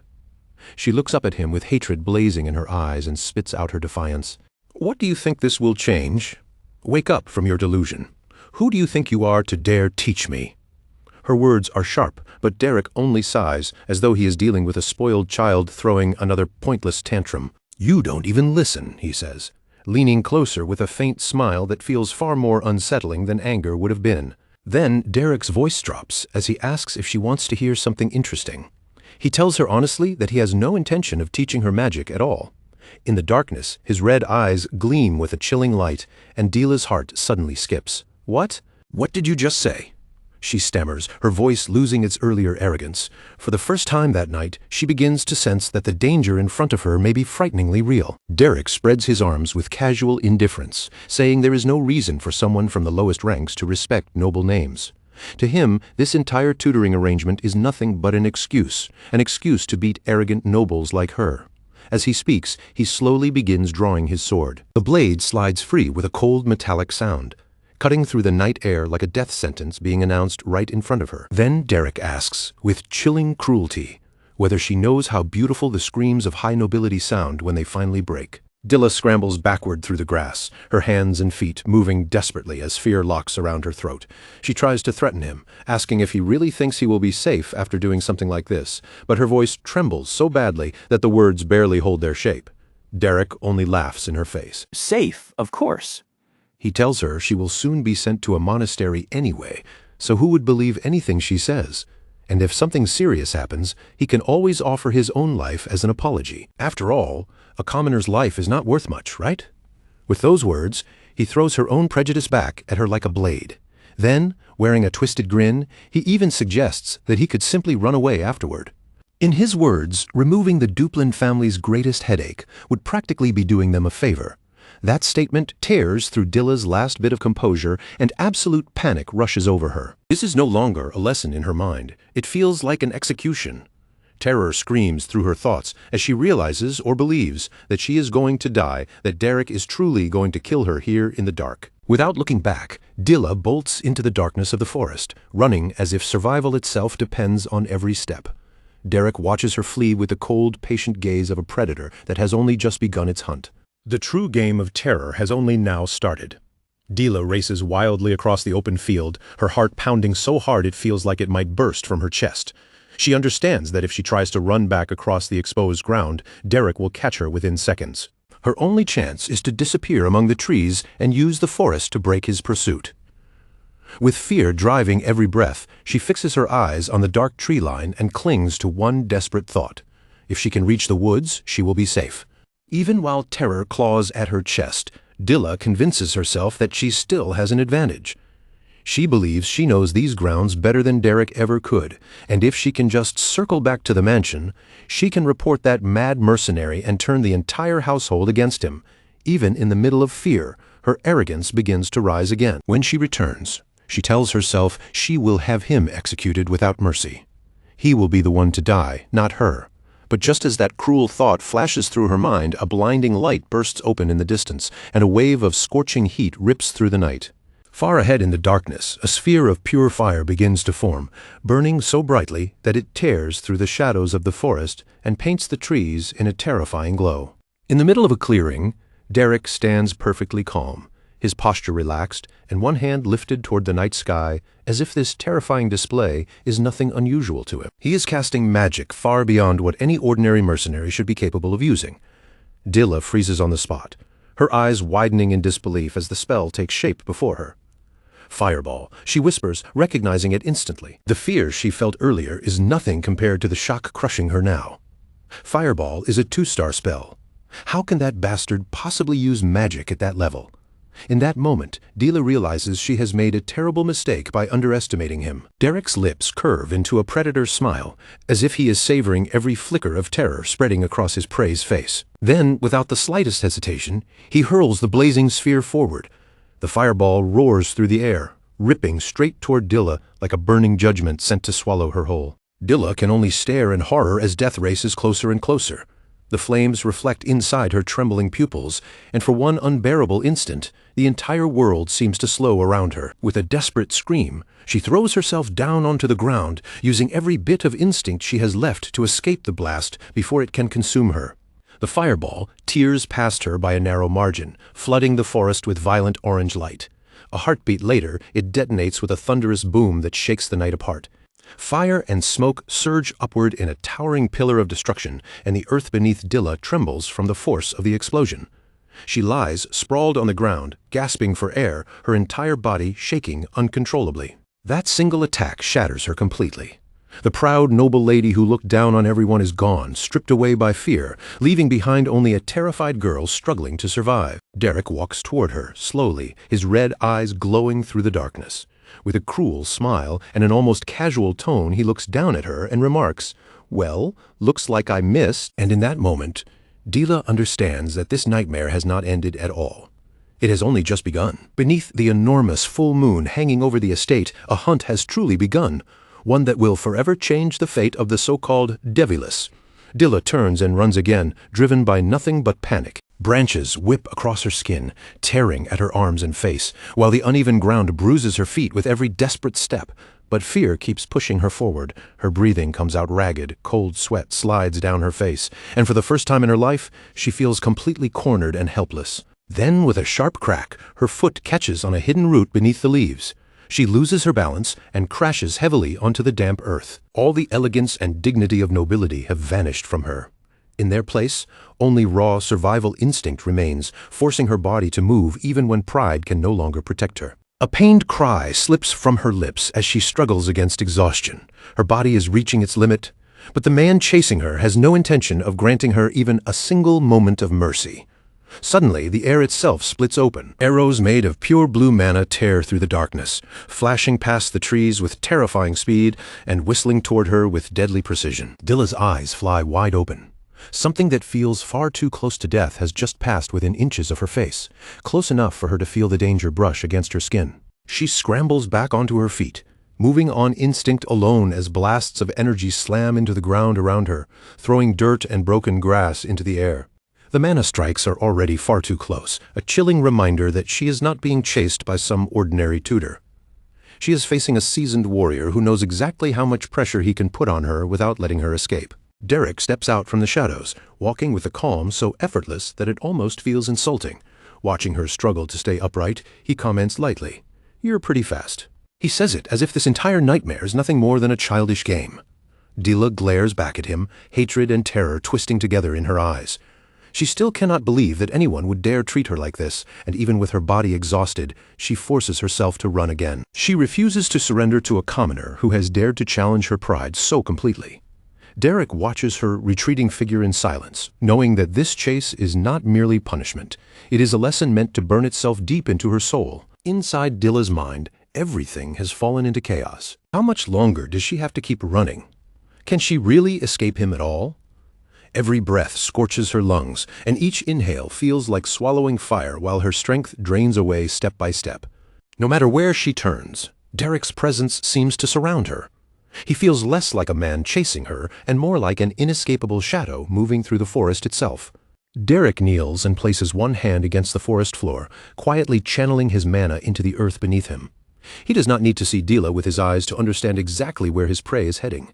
In the darkness, even the forest seems to answer him. His red eyes glow with a predatory intensity, sharp and merciless enough to freeze the blood of anyone who meets his gaze. As he senses the forest around him, Derek realizes something important. This is the same forest Dila once painted, and that thought begins to shift his understanding of her. She is not simply a spoiled child throwing tantrums. He remembers one of her artworks, a piece filled with life, even though others dismissed it as a failure. To everyone else, it may have looked incomplete, but Derek had seen the truth hidden inside it. Dila feels mana in a raw and untamed way. Definitely, he murmurs, finally finding the key that may unlock the young noble's real potential. Then, with a desperate cry, Dila makes one final attempt to defy him. She lunges straight at Derek with a rock clutched tightly in both hands, screaming with every bit of rage and fear she has been holding inside. But Derek does not even blink. His hand simply moves toward the hilt of his sword. The motion is so fast that the human eye can barely follow it. In the next instant, a sharp metallic clank cuts through the forest. With one smooth and lethal movement, Derek deflects her attack completely. The rock flies from Dila's hands and disappears into the darkness, leaving her disarmed, helpless, and utterly outmatched by the overwhelming skill of her tutor. She freezes where she stands, breathing hard, her shattered pride unable to hold itself together any longer. In the suffocating silence that follows, the fierce mask of the Deviless finally begins to crumble, revealing a vulnerability that marks the first true step toward her transformation. Derek studies her carefully, and despite everything, he cannot deny her tenacity. In a deep, steady voice, he says, "I'll admit, your spirit is admirable." He knows it could not have been easy for her to attack him, especially after realizing she could not outrun him. But her last burst of resistance is spent, and Dila finally collapses to the ground. Her hands sink into the damp earth as she struggles to pull air into her lungs. Her body is exhausted, almost beyond movement, but the weight crushing her mind is even heavier. Derek approaches slowly, every step deliberate, his red eyes gleaming faintly in the dim forest light. "You don't even have the strength to run anymore," he declares coldly, making it painfully clear that the game is over. Then, with precise and merciless control, he points the tip of his sword directly at her throat and asks, "Any last words?" Under the moonlight, the scene carries the unmistakable weight of an execution. Yet to Derek's surprise, Dila lets out a small laugh. It is bitter, fragile, and laced with self-loathing, but traces of her broken pride still remain inside it. "Do you think I'm going to apologize?" she shouts, her wounded pride burning fiercely in her eyes. She stares straight at him and adds, "Unlike you low-born people, I do not crawl. Just kill me." Derek falls silent for a moment. Then he asks the question that cuts straight to the heart of everything. Why is she so obsessed with lineage? Does she want to know what is truly hiding behind that mask of superiority? The question echoes through the dark forest and settles heavily between them. Dila turns her back to him, but even from behind, the trembling of her shoulders exposes a truth she has never dared to say aloud. Then, in a broken voice, she asks, "What would I have left? If her great lineage is taken away from her, what else does she even have?" The facade of the Deviless continues to fall apart beneath Derek's relentless gaze. Years of frustration burst out of her all at once. "Magic, magic, magic," she repeats like a painful mantra, wrapping her arms around herself as she suddenly looks small, miserable, and painfully alone. Real tears spill from her blue eyes at last. "Do you think I never tried?" she cries toward the sky, exposing the wound of someone who had given everything she had, only to be told again and again that it was never enough. Derek watches her closely, her face half hidden beneath the messy curtain of her bangs. For the first time, he is no longer looking at the monster everyone whispered about, but at the real Dila buried underneath all that cruelty and pride. "No matter how hard I try, it never works," she admits, her voice breaking as she sinks lower into the grass. Beneath all her arrogance is a deep fear of being thrown away, a fear that if she cannot succeed in magic or even finish her paintings, then her entire existence has no worth at all. Her tears keep falling without stopping. If even the noble blood she clings to can be questioned, then what is left for someone who already feels like a failure in every corner of her life? Kneeling there, beaten down in body and shattered in spirit, she whispers, "What am I?" The question leaves her like a desperate plea, as if she is searching for some identity that exists beyond family titles, expectations, and impossible standards. Derek stands silently before her, his expression partly hidden beneath the shadow of the forest. At last, the moment of truth has arrived. His fingers tighten around the hilt of his sword. A vivid blue light begins to bloom from the blade, spreading outward in waves and washing the dark forest in a strange, mystical glow. Dilla slowly lifts her tear-blurred eyes, and through the haze of her crying, she sees mana radiating from Derek with such effortless control that it steals the breath from her chest. "I've heard enough," Derek says coldly. He raises his sword toward the night sky, drawing an immense amount of energy beneath the full moon. Then, with a voice as calm as judgment itself, he declares, "Goodbye." Dilla closes her eyes tightly, bracing herself for what she believes will be the final strike. In her mind, there is no escape left. A blinding flash suddenly floods the clearing, bursting outward so brightly that the trees, the grass, and Dilla's trembling figure are swallowed in blue-white light. Mana surges through the air like a violent storm of blue energy, powerful enough to make it seem as though everything nearby is about to be devoured. And yet, instead of tearing into Dilla's body, enormous crystals of magical ice explode from the ground around her. Dilla remains standing at the very center of the impossible display, surrounded by frozen spires that rise like a palace of pure power. Tears still stream down her cheeks as she lowers her head, overwhelmed by the sheer intensity of Derek's magic. It is unlike anything she has ever felt before, pure, wild, and completely beyond the rigid rules she was taught. Then Derek's sword drives forward. The blade pierces into the heart of a colossal mountain of ice that erupts from the earth in a single instant.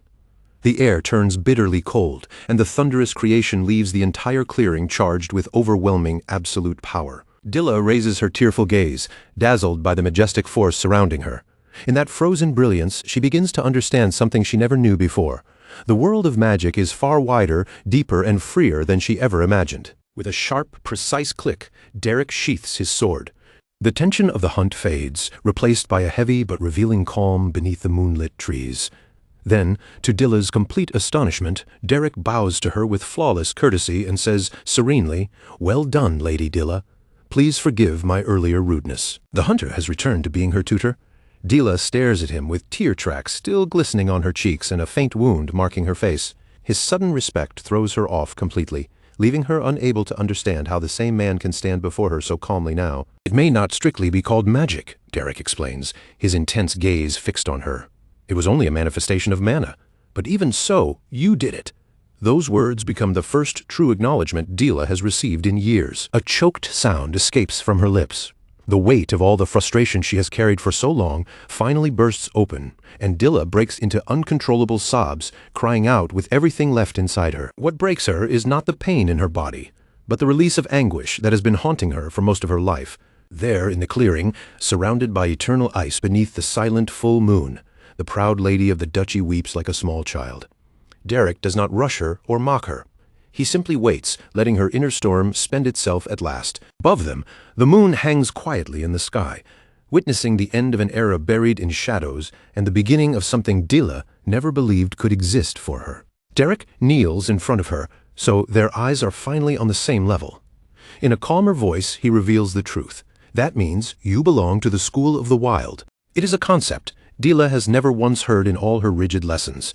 As Derek carefully bandages her wounds, he explains that most nobles study through the school of regulations, but her nature is fundamentally different from theirs. Trying to force herself to follow those rules was her greatest mistake. Dilla listens in silence, slowly understanding his meaning. All this time, she had been trying to wear clothes that were never made for her, and that was exactly why nothing ever worked. "How did you know?" She asks the question with suspicion and hope tangled together in her voice. "How did you know I belonged to the school of the wild?" No one before him had ever looked at her deeply enough to reach that answer. Derek meets her gaze without turning away. "I saw the paintings you made," he tells her. "I could feel the mana flowing through nature, and you captured that feeling on canvas. The very works everyone else had mocked and despised were actually the key to saving her." Derek explains that those born with the temperament of the wild often sense the energy of the world from a very young age. Dilla is left completely speechless. For the first time in her life, she feels truly understood. The confusion in her eyes is no longer fueled by hatred, but by astonishment.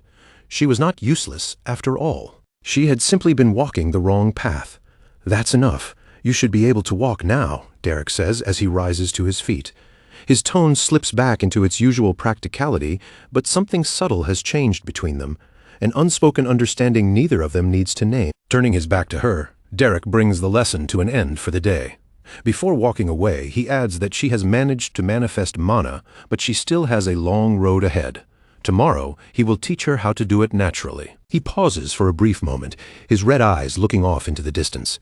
The reform contract has finally taken its first real successful step. Behind him, Dila's voice comes out small and hesitant. "Thank you." The words stumble from her lips as her cheeks flush with a mix of embarrassment and gratitude.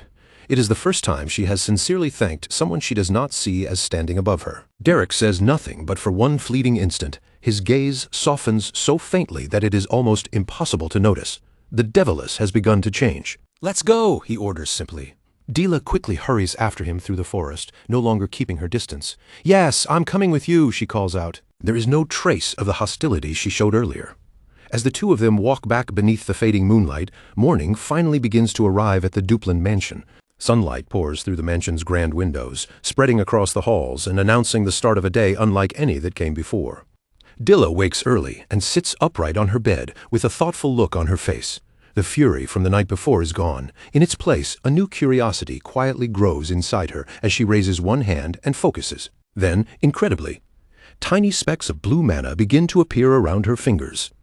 They shimmer faintly in the morning light, responding to her will, proving that she is truly doing it. Her gaze sharpens with intensity and resolve. As she watches the small phenomenon unfold before her, pride and wonder rise together in her chest. For the first time, this power feels as if it truly belongs to her. "This is difficult," she admits softly. The mana slowly fades away, and Dila understands that the path ahead will not be easy. But for the first time, she wants to walk that path. Meanwhile, out in the mansion corridors, the servants have already begun moving busily through their morning work. One maid hurries along with a bucket of water in her hands, hoping to finish her chores before the young lady awakens. But just as Dila steps into the hallway, the maid suddenly trips, and panic floods her face the moment she realizes who is standing in front of her. The bucket slips from her hands and flies forward, sending water splashing violently across the corridor. It is the kind of disaster that in the past would have ended in tragedy for the servant. Dila's dress is soaked completely, with droplets sliding down the fine silk and dripping onto the floor. A heavy silence grips the hallway as everyone waits for the rage that usually follows. The maid turns pale and stammers, "Lady Dila, I am so sorry." The maid trembles where she stands, already bracing herself for the punishment she believes is inevitable. Dila looks at her coldly, and that icy gaze freezes everyone in place. The servants hold their breath, waiting for the familiar storm of the young noble's anger. The maid collapses to the floor, begging for forgiveness and declaring that her mistake is worthy of death. But to everyone's absolute shock, Dila only says, "Watch where you're going." Her tone is still dry and sharp, but there is no violence behind it. As Dila walks away down the corridor, the maid remains collapsed on the floor, staring after her in complete confusion. What just happened? Why did she not hit me? Around her, the other servants watch Dila's retreating figure with wide eyes, whispering nervously among themselves. They cannot help wondering what happened last night after Dila left the mansion halls. One thing is painfully clear to everyone watching. The feared devilish is no longer acting like the same person. Meanwhile, completely unaware of the stir spreading through the mansion, Derek is sleeping peacefully in his room. The exhaustion from the night before has dragged him into a deep, heavy slumber. Then, bang! A series of loud knocks rattles his door hard enough to shake the frame. "Derek! Derek!" A commanding voice calls from the other side. The noise jolts him awake, and his mood immediately turns sour. Sitting up slowly, Derek rubs his eyes with clear irritation, still half trapped in sleep, as he wonders what could possibly be happening this early in the morning. Outside his door stands Dila, impatient and restless, with the butler waiting at her side. Without any greeting, she demands, "Teach me how to control the mana I manifested. I tried doing it on my own, but it isn't working." The butler, a stern man wearing a monocle, freezes the moment he hears those words. She manifested mana? His chest swells with emotion, but Dila has no patience for sentimental reactions and refuses to wait even a second longer. "You said you would teach me today, so hurry up and start the lesson." she insists, her voice sharp with urgency and stubborn expectation. She knocks firmly on the door again, trying to force an answer out of him. From inside the room, Derek lets out a heavy sigh and replies simply, "Come back in the afternoon."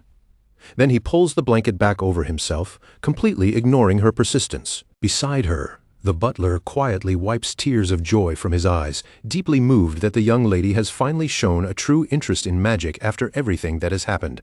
Dilla clicks her tongue in annoyance at her tutor's unbelievable audacity. "Who do you think you are, making me wait? Open this door right now and teach me," she shouts, kicking the wooden door with all the strength her anger can gather. Derek merely shifts under the blanket and settles more comfortably into bed, closing his eyes with a tired little smile. From the hallway, Dilla's furious voice continues to ring out, "Open the door, you crazy bastard!" Her voice echoes sharply down the hall, making the servants flinch in the distance. The real education has only just begun, and a new day rises over the imposing Duplin mansion with an atmosphere that feels strangely different from before. Firm, determined footsteps echo across the carpeted halls, cutting through the usual morning quiet of the mansion.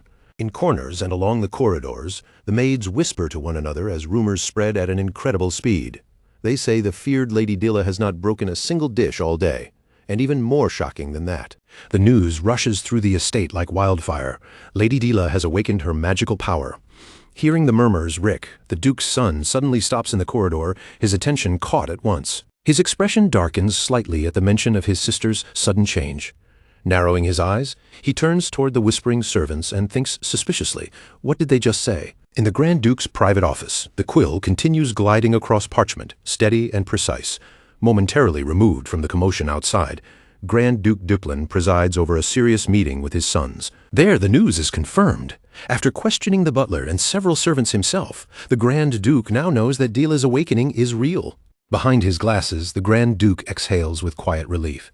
After so much chaos caused by his daughter, at last, something hopeful has happened. But Rick does not share his father's optimism. With a cold, cautious gaze, he warns them not to draw conclusions too quickly from nothing more than a small spark of magic. Another brother responds more encouragingly, reminding Rick that their sister has awakened her magic and that, at the very least, she deserves some praise for that achievement. The Grand Duke watches the exchange without interrupting, his eyes calm behind his glasses as he carefully weighs both sides of the situation. Rick remains firm and unswayed. He reminds them of all the damage Dilla has caused over the years and argues that one small achievement should not be enough to spare her from being sent to a convent. Faced with his eldest son's severity, the Grand Duke sinks into thoughtful silence, his expression unreadable as he returns to his work. Far away from that tense family discussion, bright sunlight spreads across the mansion gardens. Inside her room, Dilla Catherine Duplin does not look like the promising prodigy everyone is now whispering about. She sits on her bed with her back turned, shoulders stiff, clearly sulking. Derek, her silver-haired tutor, watches her patiently from nearby. With a dry edge in his voice, he asks, "Are you pouting again?" Dilla immediately replies, "I'm not pouting. I'm angry," she insists, without even turning around, puffing her cheeks stubbornly like a child, determined to protect what little pride she has left. Derek scratches his head with a weary expression, already familiar with this troublesome attitude. Acting spoiled will not change anything about her training, he warns her plainly. Dilla, following her own peculiar logic, stubbornly insists that this is not pouting at all. She is genuinely, seriously angry, and she wants him to understand the difference. Derek steps a little closer, his tone remaining calm and steady. In this world, he tells her, everything has order, and no amount of frustration on her part will make magic easier to control. "I told you, I'm not pouting," she finally snaps, spinning around to glare at him with all the fury her small, stubborn frame can muster. Derek says nothing at first. He simply stares at her with those intense red eyes, and that silent gaze alone carries enough pressure to intimidate almost anyone. Under that unwavering look, Dilla's resistance gradually weakens. At last, she mutters softly that maybe she is pouting after all. Even though her wounded pride still burns, Derek grips his belt firmly and shifts the mood back toward training. Before they continue practicing, Derek needs to warn her about the real danger of the power that has now awakened inside her. Manifesting magic does not mean she can wield it freely. Without proper control, that power could easily turn against her. And this is something Derek understands from bitter personal experience. Rest is just as important as learning, Derek states firmly, before reminding her that she must also continue studying. Annoyed, Dilla mocks him by calling him a stiff magic professor. In that instant, the air in the room changes. Derek's eyes darken with a somber red glow, and he coolly asks whether she would prefer that he teach her in a less stiff manner. A chill runs straight down Dila's spine. The memory of Derek chasing her through the forest like a predator rises vividly in her mind, reminding her that this dangerous teacher is someone she should never underestimate. Intimidated despite herself, she quickly sits down and huffs, trying to salvage her pride with a small, stubborn, forget it. Although her flushed cheeks betray her nervousness, Derek continues with the practical lesson. He demonstrates how to manifest magic in his hand, assuring her that once she masters the basics, she will be able to advance to one-star magic quickly. The School of the Wild is ideal for self-directed study. Derek explains calmly as mana gathers and shifts in his palm. The blue energy shimmers softly in the air, while he tells her that this path offers far more freedom than the rigid, suffocating school of regulations. There are no endless rules binding a person's instincts and no strict frameworks choking natural talent. Derek observes Dila with calm honesty and admits that her uninhibited personality fits surprisingly well with the School of the Wild. His words catch her completely off guard.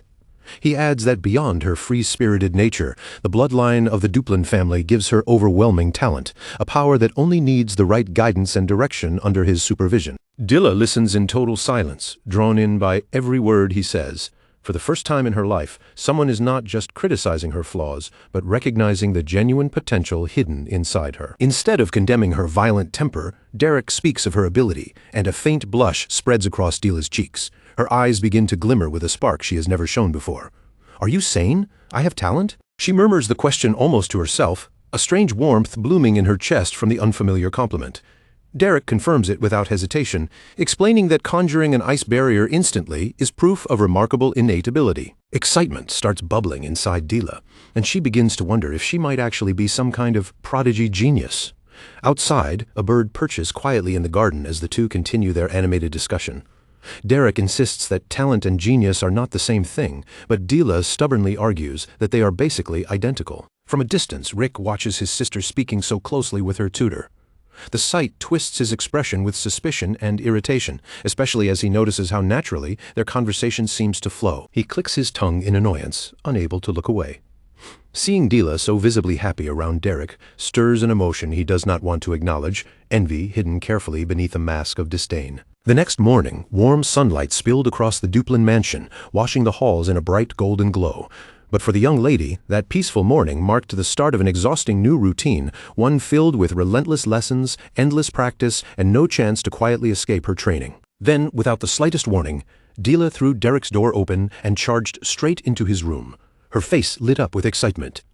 "Derek, I can make the magic appear now, but I still can't control where it goes," she shouted, completely ignoring manners, boundaries, and every rule of noble propriety. The very next day, she appeared again with the exact same intensity, this time interrupting him right in the middle of breakfast. She thrust out her freezing energy for him to see, complaining with a puzzled frown that the actual feeling of magic against her senses was nothing like what she had imagined. And it did not stop there. Even in the mansion corridors, Dila chased after him like a storm, refusing to let him breathe for even a moment. She ignored protocol, ignored the shocked maid standing frozen along the walls, and kept questioning him about the strange vibrations running through her body whenever she used her mana. By evening, Derek finally tried to escape beneath the shade of a tree, settling down with his spellbooks in hopes of reading in peace. But just as he began to relax, his unavoidable little shadow found him again. "What are you doing here alone?" Dila demanded, staring him down as if he had committed a crime. "I told you to stay near the annex." She immediately accused him of wasting time, convinced that her father had lent him those magic books so he could work harder, not lounge around like some lazy servant. Derek simply raised his eyes from the page, his expression calm to the point of irritation. "Exactly. My lord gave them to me precisely so I could study them properly," Derek replied in that same maddeningly composed voice, as if her anger had bounced clean off him. But Dila was not in the mood to accept that answer. Without giving him a chance to refuse, she grabbed him and dragged him away. "I finally managed to make the magic flow the way you told me to. So hurry up and check it," she declared impatiently, pulling him along with complete confidence. At some point, without even realizing it, Dila had become completely dependent on the very tutor she kept ordering around. As the orange glow of sunset poured through the grand hall, Rick stood silently before the tall window, his posture tense despite his noble appearance. He was waiting for a meeting he believed could not be avoided, and before long the heavy doors creaked open, announcing the arrival he had been expecting. It was finally time for Derek to face the eldest son of House Duplin directly. With Diola's future and her astonishing change hanging between them, Rick waited in one of the mansion's chambers, prepared to speak with the tutor who had somehow altered his younger sister's path. When Derek entered, Rick turned toward him and asked whether he had been the one who requested this private meeting. The two sat down to talk, each maintaining a calm surface. Rick, still wearing the composed dignity of a noble heir, asked about his sister's recent progress in her studies, and Derek answered with his usual blunt honesty. According to Derek, she had already improved a great deal in a surprisingly short time. Even so, reaching the point where she could properly master one-star magic would still require patience, continued effort, and far more dedicated practice. The mood in the room gradually grew heavier when Rick brought up their mother, Lady Miria. She was expected to return from her social engagements the following week, and Rick's voice lowered as he gave Derek a clear and serious warning. Their mother was not the kind of woman anyone could treat lightly. Among nobles, there was already a deep contempt for commoners who dared to hold important positions inside noble households, and Lady Miria was especially sensitive to such matters. "I'll keep that in mind," Derek replied, looking completely unshaken by the warning. Then, without dressing up his words, he asked Rick what the real reason for the meeting was. Rick fell quiet, his gaze drifting away as a strange tension settled over the chamber. After a moment, Rick rose from his seat with solemn gravity. He spoke about the duty that would one day fall upon him as the next head of House Duplin, stressing that honesty and trust were essential within a family. Then, with far more drama than necessary, he lamented how impossible it was to truly understand the depths of the human heart. In his strangely naive way, he wished people's thoughts were easier to read, simpler to grasp, and somehow more uniform. Derek listened for only so long before his patience snapped. Tired of the grand philosophical detour, he cut straight through Rick's speech and sharply demanded that he stop circling around the issue and get to the point. At that instant, Rick's dignified noble mask collapsed completely. The proud eldest son suddenly looked painfully vulnerable, his eyes shimmering with tears. "Dilla doesn't want to play with me anymore, Derek," he cried, exposing an embarrassingly intense older brother complex that Derek had absolutely not expected. Derek stared at him in flat silence, his face carrying a mixture of exhaustion and complete indifference. For a moment, he seemed to be wondering how his life had led him to sit in a noble chamber listening to such sentimental complaints. Rick continued, sinking deeper into his memories of the past. He spoke of the old Dilla as though she had been a heavenly little angel, a sweet child who once greeted him with the purest smiles. Now, desperate to win back that lost affection, he clung to Derek as if the tutor held the answer. With a pleading look and a voice full of desperation, Rick begged Derek to reveal whatever magical secret had allowed him to gain Dilla's attention, hoping there was some way to make his sister favor him again. Meanwhile, somewhere out in the mansion corridors, Dilla was running at full speed in search of her tutor. She shouted Derek's name again and again, completely ignoring the maid hurrying after her and trying desperately to make her stop. Back inside that ridiculous private meeting, Rick confessed something even more absurd. He admitted that he had stayed awake late into the night, learning from the servants how to sew rag dolls, all for the sake of making his little sister happy. Then, with completely misplaced pride, Rick revealed the finished doll.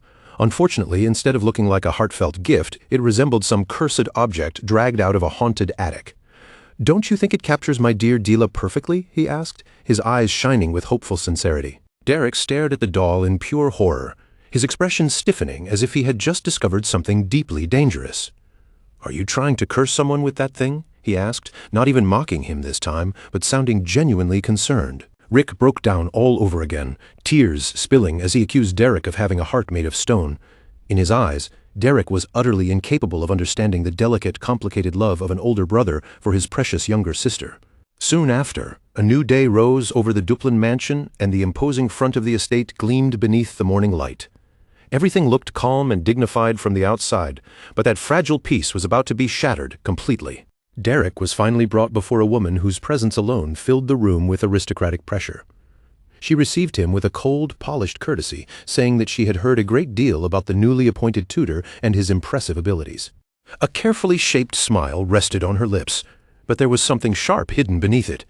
Her eyes moved over Derek with quiet calculation, measuring the common-looking man who had dared to take charge of her daughter's education. Lady Miria Duplin wrapped her offer of a territorial gift in layers of graceful, noble kindness, clearly expecting Derek to accept it with humble gratitude. But the moment Derek answered her with icy composure, that elegant smile vanished from her face. "I do not belong to any noble house," Derek stated plainly. With that single sentence, he revealed his common origin and challenged the unspoken order of noble society without even flinching. Maria froze where she sat, blinking as though the words had struck her directly. "What did you say?" she asked faintly, almost hoping she had misheard. But Derek did not lower his gaze, nor did he show even the smallest sign of hesitation. Derek repeated himself firmly, his voice so calm that it seemed to chill the air between them. "I am a commoner."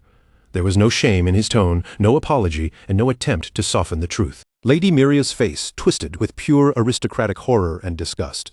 A commoner had not only entered her home, but had also taken the position of her daughter's tutor. In that instant, the room became a battlefield, and his declaration marked the beginning of open social war. But to understand how this painfully uncomfortable confrontation came to be, the story must step back in time. Exactly 1 week before this encounter, Derek had just arrived at the Grand Duke's residence, unaware of the storm waiting for him inside. The mercenaries who had accompanied him, his comrades in arms from the road, were preparing to leave him behind at his new post. Their carriage waited nearby, ready to carry them away from the noble estate. Aisling of Loner Duplin gave him a gentle farewell smile, explaining that she still had matters of her own to handle. Evelstein entrusted Derek to take care of himself, believing he could survive even in a place as troublesome as this mansion. Standing before this nest of nobles, Derek answered with a simple, dry "understood." His coldness was almost legendary. Even when his friends were about to leave him behind in an environment completely foreign to him, he showed barely a flicker of emotion. Jaden, the mercenary leader, stepped forward and patted Derek on the shoulder with a teasing grin. He scolded him for giving such a heartless reply and reminded him that they were leaving an important task in his hands, so he ought to show at least a little more feeling. They told Derek to finish the job quickly and come back, warning that if Pauline found out he had stayed behind, she would undoubtedly cause an enormous uproar. With one final call of "We're counting on you," the carriage finally rolled away, leaving Derek alone before the mansion's imposing walls. And there he stood, like a lone wolf stepping straight into a golden cage, surrounded by polished elegance, hidden rules, and refined predators waiting behind noble smiles. As the carriage moved farther from the estate, Aisling suddenly covered her mouth in alarm. She had forgotten something crucial, a small warning that could make Derek's life inside the mansion much more complicated. Their mother was returning the following week. Even worse, Aisling realized she had completely forgotten to warn Derek about her. Jaden looked at her in confusion, unable to understand why she seemed so shaken. Was it truly necessary to warn a hardened mercenary about one noble mother? After all, Derek had faced monsters far more terrifying than some highborn lady, or so Jaden assumed. But he did not know Miria. Aisling tried to explain, her expression troubled, though the right words refused to come easily. "My mother is a bit," Aisling murmured, trailing off as if even saying it aloud was difficult. Memories of the lady of the house's explosive temper seemed to echo around her, almost as though Miria's furious shouting from the past could still be heard in the air. And then came the scene that proved exactly what Aisling meant. Miria's angry footsteps thundered through the mansion corridors, each step sharp and heavy. She was heading straight for her husband's office, ready to burst inside like a hurricane wrapped in noble elegance. Burning with indignation like a goddess of wrath, Miria stormed into the room, livid after learning that a commoner had been appointed as Dila's magic tutor. To her, this was not a simple staffing decision, it was a disgrace so severe that it stained the dignity of the family for generations. Grand Duke Duplin, however, remained enviably calm. Without even lifting his eyes from the paperwork before him, he simply asked her to lower her voice. He had known from the start that this decision would cause trouble, but to him, results mattered more than bloodline. Miria had no intention of calming down. She reminded him sharply that this was about Dila, their beloved youngest daughter. In her mind, it was unthinkable to leave her child's education in the hands of someone who wandered the world as a mercenary. The Grand Duke slowly removed his glasses, the weariness in his face making it clear that this argument had already gone in circles far too many times. He understood perfectly well why his wife despised the idea of commoners occupying important positions, but his decision had not been made on a whim. There were solid reasons behind choosing Derek. In a firm voice, he reminded Miria that every tutor of proper noble blood had already given up on Dila long ago. Since the nobility had failed her one after another, he had turned to an outside solution, and that solution had come with unexpected merit. These days, finding a capable magic instructor was no easy matter, and Derek had not arrived at their house by simple coincidence. Derek had been personally recommended by Aisline herself. Even with that explanation, Miria remained completely unconvinced, pressing a hand to her forehead as frustration tightened her expression. She insisted that a family of their status had to preserve at least the minimum dignity expected of nobles. In her eyes, this was not only a question of talent or usefulness. It was also about appearances, reputation, and how the rest of high society would judge them. Miria already had another candidate in mind, her younger brother Flamon. He had been occupied before, but now that Dila had finally manifested magic, the situation had changed. To Miria, trusting someone of her own blood was only natural, and she had no doubts about him at all. The Grand Duke stared at her, as if he could not believe what he was hearing. Was she truly suggesting that they pull away a man responsible for governing an entire territory just to make him Dila's private tutor? Did she really think managing Evelstein was such a light duty that it could be set aside without inviting disaster? But Miria refused to back down to her. The noble social world was not some harmless game of tea and polite smiles. It was a battlefield in its own right, and she believed the politics of salons and noble gatherings were just as dangerous and vital as any military frontier of the duchy.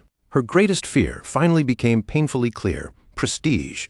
If Dila made her debut in high society while being taught by a nameless commoner, Miria was certain her daughter would be mocked, whispered about, and turned into the laughingstock of the entire aristocracy. Just then, the doors suddenly swung open, cutting straight through the heated argument and freezing the tension in the room for a brief instant. A new figure stepped in to calm the chaos. Valerian, a handsome young man with shining golden hair and a gentle expression.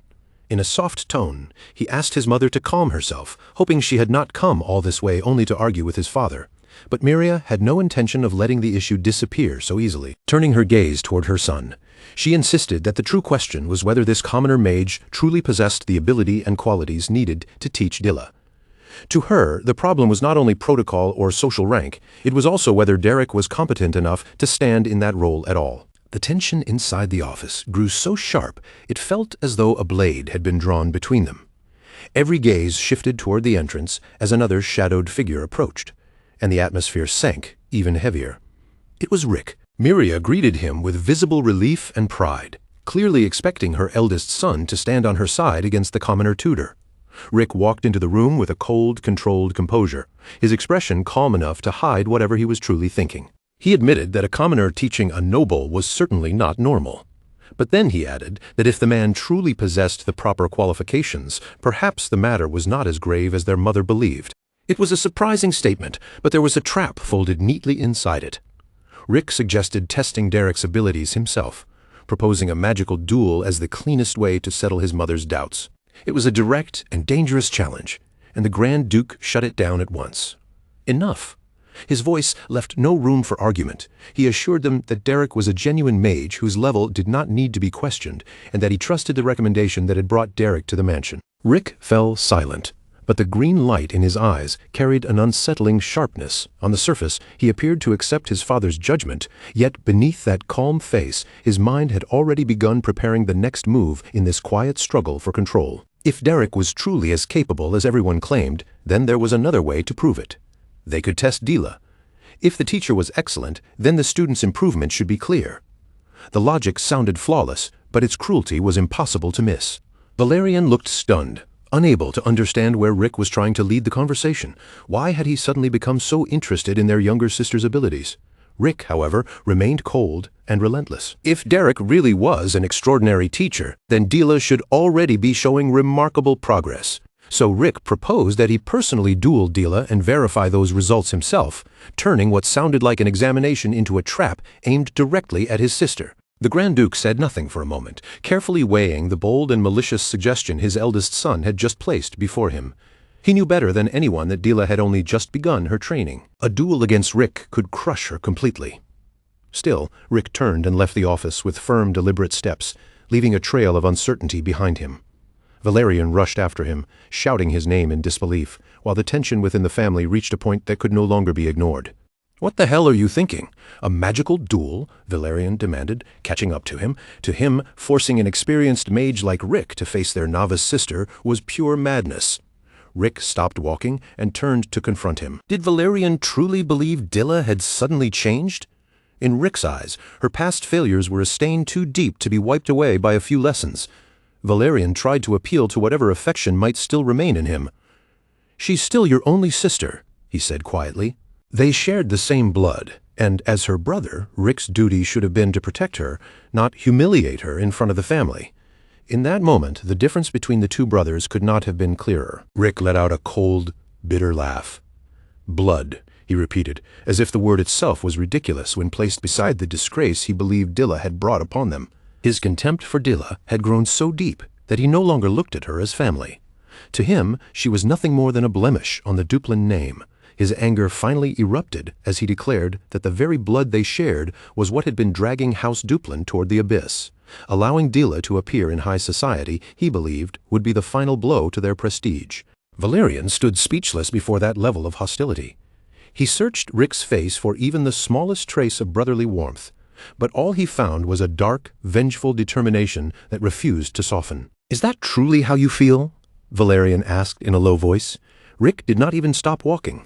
In his mind, Dilla had already crossed the line first and betrayed the honor of the Duplin family. According to Rick's twisted judgment, the best future for her would be permanent confinement in the annex, kept out of sight and hidden from the world. Valerian remained silent, his heart heavy, because he understood that Rick's words were not empty threats. They were a sentence, and the distance between the brothers only grew deeper. Rick cast one final glance over his shoulder, and the look in his eyes carried contempt far beyond an ordinary family quarrel. He believed he was doing what had to be done to protect House Duplin, no matter whose name he had to trample to preserve it. Meanwhile, the next morning unfolded with a deceptive calm over the mansion gardens. Birds sang under the soft daylight, completely unaware of the storm gathering behind those stone walls. Inside the estate, the fate of one young noblewoman was already beginning to close in around her. Then, without warning, the quiet shattered as Dilla burst violently into her tutor's room, shouting his name with clear desperation. Every trace of her former arrogance had been replaced by absolute panic. She knew exactly what waited for her if she failed. Derek, being Derek, barely reacted at all. He simply lifted his gaze from his book with a calm so complete it almost looked like indifference. "What is it so early in the morning?" he asked, as if the girl standing in front of him were not seconds away from collapsing under pressure. Dilla could not even form proper words at first. Her hand shook slightly as she could only point toward the parchment. The impossible situation was closing in around her, and time was running out. The weight of her own fate pressed down on her shoulders, making her painfully aware of how helpless she still was. Finally, Dilla forced out the ultimatum. "If I lose this magical duel, you're fired." She knew exactly what that meant. If Derek left, then the only shield standing between her and her brother's cruelty would disappear with him. It was a cry for help hidden beneath the tone of an order. Derek let out a quiet sigh and admitted that he already knew about the challenge. Then, with merciless honesty, he reminded her that Rick was an experienced one-star mage. Her chances of winning, even if he put it generously, were extremely low. Dilla exploded at once. "Is that all you have to say?" she shouted, furious at how little concern her teacher seemed to show. She could not understand how Derek could stay so calm when both his position and her entire future were hanging by a thread. In her mind, he should have been training her like a man possessed. Derek slowly rose to his feet and reminded her of what he truly was. "I'm a mercenary." He had come here to do a job, receive his payment, and nothing more. His blunt pragmatism struck Dilla like a slap. She had expected at least a shred of encouragement, some sign that he was on her side. Instead, Derek even told her he had already been paid more than enough. To him, this was a contract, not a personal mission to save her. His red eyes seemed to look straight through her, silently forcing her to find her own reason to fight instead of leaning on him. A bead of sweat slid down Dilla's face as she whispered, "You really mean that?" In that moment, she understood just how alone she was. If Dilla wanted to win, it could not be because her teacher pitied her or carried her forward. She would have to fight through her own will to survive. Time passed quickly, and 1 week later, under a clear sky and beneath the banner of House Duplin, the day of judgment finally arrived. The entire household gathered to witness what many of them believed would become the public execution of Dilla's future. The training field stood wide and imposing, an arena where generations of Duplin family mages had once been tested and forged. Today, however, the air carried a malice that had nothing to do with ordinary practice. Grand Duke Duplin walked toward his viewing platform with an unreadable expression, his face revealing none of the thoughts moving behind his eyes. Beside him, Miria concealed her anxiety behind a fan, while her maids followed quietly in her shadow. The tension was almost suffocating. "You've come," the Grand Duke said when Derek appeared. The tutor arrived in his blue cloak, carrying the same unshakable aura that seemed to irritate every noble in the house. He did not look like a man who was about to lose his position. Derek gave only a slight bow, offering the bare minimum of proper protocol and nothing more. His silence was stronger than any answer he could have spoken. He did not need grand words to show that he was ready for whatever this day would bring. The Grand Duke studied him carefully, noting that Derek did not seem nervous at all. Was that confidence born from some hidden power they had yet to fully witness? Whatever the reason, the Grand Duke decided it was still far too early to cast this man aside, even from his seat of authority. He could not help admiring Derek's composure in such a hostile situation. It took real nerve to stand there so calmly under those circumstances, and that only strengthened his decision to keep him as Dilla's teacher for the time being. Then another set of footsteps echoed across the arena. Rick strode forward with an arrogance that seemed to spread through the entire space around him. Each step of his boots struck the ground in a sharp, military rhythm, announcing his arrival before he even opened his mouth. Rick's cape snapped in the wind behind him as his hand tightened into a fist, the violence inside him barely held back beneath that polished, noble exterior. To him, this was not simple practice, and it was never meant to be a friendly duel. This was the moment he would finally erase the stain he believed his sister had become. As his eyes swept across the field, a cold smile slowly formed on his lips. His goal was terrifyingly clear. He intended to break Dilla so completely that no trace of mercy would remain between them. Those green eyes, filled with contempt, narrowed as he took his position in the arena, and every silent thought inside him felt like a declaration of war. "Dilla, I will make you regret your past to the marrow of your bones." While Rick's hatred burned across the open field, Dilla was still walking through the shadowed corridors of the mansion, moving step by step toward the fate waiting for her outside. Her footsteps echoed through the quiet hallway, each sound marking what might become her final walk as a respected young noble of House Duplin.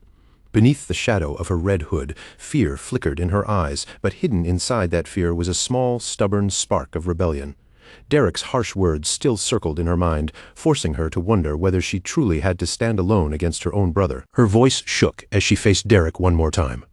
"Do you really mean it?" she asked, unable to accept that he could care only about his payment while her entire world was tipping toward ruin. She searched his face desperately, looking for even the faintest trace of warmth or humanity. Derek kept his distance from her, not only with his body, but with his expression as well. In that flat, unreadable tone of his, he told her that her magical growth had already begun. Even if she could not properly use one-star magic right away, it would not be long before she reached that point. It was not comfort. It was a cold, technical judgment. He reminded her that her potential had not appeared by accident. Whether she liked it or not, the blood of House Duplin flowed through her veins.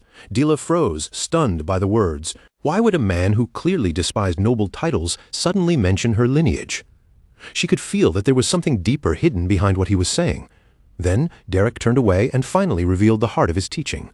His way was the school of the wild, not a graceful path built on inherited lessons or refined noble etiquette. It was a path of self-study and survival. A brutal way of learning where you had to bite first before the world sank its teeth into you. Overwhelmed by fear, anger, and confusion, Dilla burst into tears. "Why are you telling me this now?" she cried, unable to bear it while the duel against Rick was already looming over her. The pressure of facing Rick was already more than enough, and now Derek was forcing her to swallow a lesson about savage survival on top of it. Dilla stood there trembling, pushed so close to collapse that one more word might have broken her. Derek said nothing for a long moment. His red eyes watched every tear, not with pity, but with the cold focus of a craftsman studying a blade that had not yet been tempered. He knew this pain was necessary. Lowering her head, Dilla finally stopped hiding from herself. "I know I'm not a good student," she admitted, her voice small and raw. For the first time, she exposed the insecurity she had buried beneath all that arrogance, finally saying aloud what she had been too proud to face. Her spoiled attitude had never been true confidence. It was only a shield, something she used to hide how inferior she felt beside her siblings. Through her sobs, she made one desperate request. "Even so, I want to keep learning magic from you." She rejected the thought of any other teacher and clung to Derek as the one hope she had left for redemption. In that moment, Dilla chose to place her fate in the hands of this cold, merciless man. Derek turned his back slightly, silently taking in the honesty his disciple had finally shown him. He understood that he had achieved what he intended. The spoiled, noble shell had cracked, and beneath it, the will of someone who truly wanted to survive had begun to show. Silence settled between them as Derek adjusted his combat gloves, then warned her that he knew nothing about noble duel etiquette. He had never participated in one of those refined noble contests, and he had no intention of following their ridiculous rules now. His methods were not elegant, not ceremonial, and certainly not gentle. They were direct, practical, and far more dangerous. Derek looked straight into her eyes with a fierce intensity that made her breath catch. "But I can teach you how to win a fight." Then he asked the question that would decide the path ahead of her. "Do you want to win?" In Dila's mind, the poisonous whispers of high society rose again. It seems Lady Dila has no magic after all. She remembered every cruel remark, every mocking smile, every voice that said even the most famous teachers had abandoned such a hopeless case. The comparisons echoed in her skull without mercy. How could someone like that be born into House Duplin? They would sneer. They called her the end of her family's golden era, a burden who created nothing but trouble. But as the tears slowly dried on her cheeks, the look in her eyes changed. The wounded girl who only wanted someone to save her disappeared. "Yes," she answered, her voice hardening. "Make me win." There was steel in her words now. Dila had accepted Derek's methods, no matter how harsh they were, and she was ready to prove every person who mocked her wrong. Back in the present, inside the arena, she stepped forward with firm resolve. This time, everything was different. She had not come merely as Rick's younger sister, nor as the pitiful girl everyone expected to watch crumble in humiliation. She had not even come as the helpless youngest daughter of House Duplin. The air around her seemed to tremble with a new energy, a confidence born from accepting her own darkness and the fierce desire to win, no matter the cost. From the shadows, Derek watched her quietly. The faint look in his eyes said enough. He was satisfied with what stood before him now. Dila stopped at the center of the stage and faced her brother in front of the entire noble audience. Beneath that red hood, there was no longer the weak young lady everyone thought they knew. There was only Derek's disciple, a mage prepared to do whatever it took to survive, and with both siblings standing across from each other, the true battle was finally about to begin. She had once stared at her instructor in complete shock, her voice trembling as she asked whether he was truly serious, while her red cape shifted beneath the bright morning sun. Now Derek watched carefully and understood what had changed. Dila was no longer stepping forward only as a sister or as the youngest daughter of a noble house. She was standing there as his disciple and as a mage in her own right. High above the arena, the family crest fluttered in the wind, watching over the duel like a silent witness. A gentleman with a mustache stepped forward, cleared his throat, and announced the advanced rules to everyone gathered there. The condition was simple but brutal. Whoever activated their protective artifact first would be declared the loser. Between the two duelists, a magical device floated in the air, glowing softly as it waited to ensure their safety if the battle went too far. Rick fixed his serious gaze on Dila, his eyes dark and unwavering. But this time, she did not flinch beneath that pressure, and she did not take even a single step back. Without hesitating, Rick began to cast a powerful spell. Fierce winds rose around him and swept through the arena, tugging at Dila's clothes and making her cape whip sharply behind her. A sphere of green light gathered in his outstretched hand, swelling larger and brighter as concentrated magical power compressed inside it. The air around his palm seemed to twist under the force. Then, with a cold apology that carried no real warmth at all, Rick unleashed the spell. A devastating wave of cutting wind shot straight toward Dila, tearing across the space between them. The blast ripped over the stone floor, smashing through everything in its path with vicious force. Its glow flashed in Dila's eyes as it closed in on her at terrifying speed. But at the very last instant, she dropped low and ducked beneath the attack with astonishing agility. The wind screamed over her head, and for the first time, surprise flickered across Rick's face. That small failure clearly annoyed him. His expression tightened, and he immediately pressed forward, launching one attack after another without giving her room to breathe. Yet Dila's body moved like a blur across the arena. She slipped away from each strike with unexpected ease, dodging by inches as if she had already accepted that hesitation would mean defeat. Watching from a distance, the white-haired young man carefully analyzed the flow of the fight. He noticed that Dila was still using too much mana just to control her spells, burning through more power than she needed. Soon, a violent gust slammed into the towering wall of ice she had raised in front of herself. The impact cracked through the frozen barrier and shattered it apart, sending fragments scattering across the ground. Rick mocked her at once, saying that what she had created could not even be called a proper spell. To him, it was nothing more than raw mana crudely forced into the shape of ice. Preparing an even stronger attack, Rick declared that cheap tricks like hers would be crushed. Several spheres of energy streaked toward Dilla's position, racing straight at the barrier while she remained behind the broken ice. In that critical instant, a memory rose sharply in Dilla's mind, cutting through the roar of the arena and the pressure bearing down on her. She remembered her instructor's voice, cold and practical, reminding her that mercenaries did not care about honor or pretty rules. They cared about one thing only: victory. Back then, she had worried that people might hate her even if she managed to win. Derek had simply asked whether she could accept that as long as she achieved the goal she truly wanted. Now, standing in the middle of the duel with danger rushing toward her, Dilla had already chosen her answer. Her resolve hardened, and fear no longer controlled her feet. Back in the present, she ran alongside her crumbling ice wall, using the falling fragments as cover. Her movements were sharp and precise, slipping through the gaps just before each attack could reach her. Some warriors did not step into battle to perform a graceful duel. Some fought with only one purpose in mind, and that purpose was to win. Dilla slid across the ground with carefully controlled magic beneath her feet, using the uneven terrain and the remains of her shattered defense to create an opening for herself. Then, catching Rick completely off guard, she hurled a jagged shard of ice straight at him. The frozen fragment flew cleanly through the air and struck him before he could properly react. Dilla's eyes blazed as she prepared to move again, her confidence rising with that hit. But Rick answered with a confident smile of his own, his expression saying he still believed the duel was already decided. "This is the end for you." A razor-sharp blade of wind surged toward her with terrifying speed. With no time to block it properly, Dilla threw herself flat against the ground, pressing her body low as the attack swept over her. The wind blade smashed into the arena behind her, blasting the stone apart and sending a thick cloud of dust rolling into the air. In an instant, the field was swallowed by haze, hiding everything from view. Gasps spread through the spectators like a sudden wave, rippling across the arena seats as the dust swallowed the battlefield. A woman cried out Dilla's name in panic, her voice cracking as she begged for the duel to be stopped before the girl was hurt any further. Terrified that Dilla had been struck by the attack, Miria nearly rose from her seat, but the man beside her ordered her to sit back down.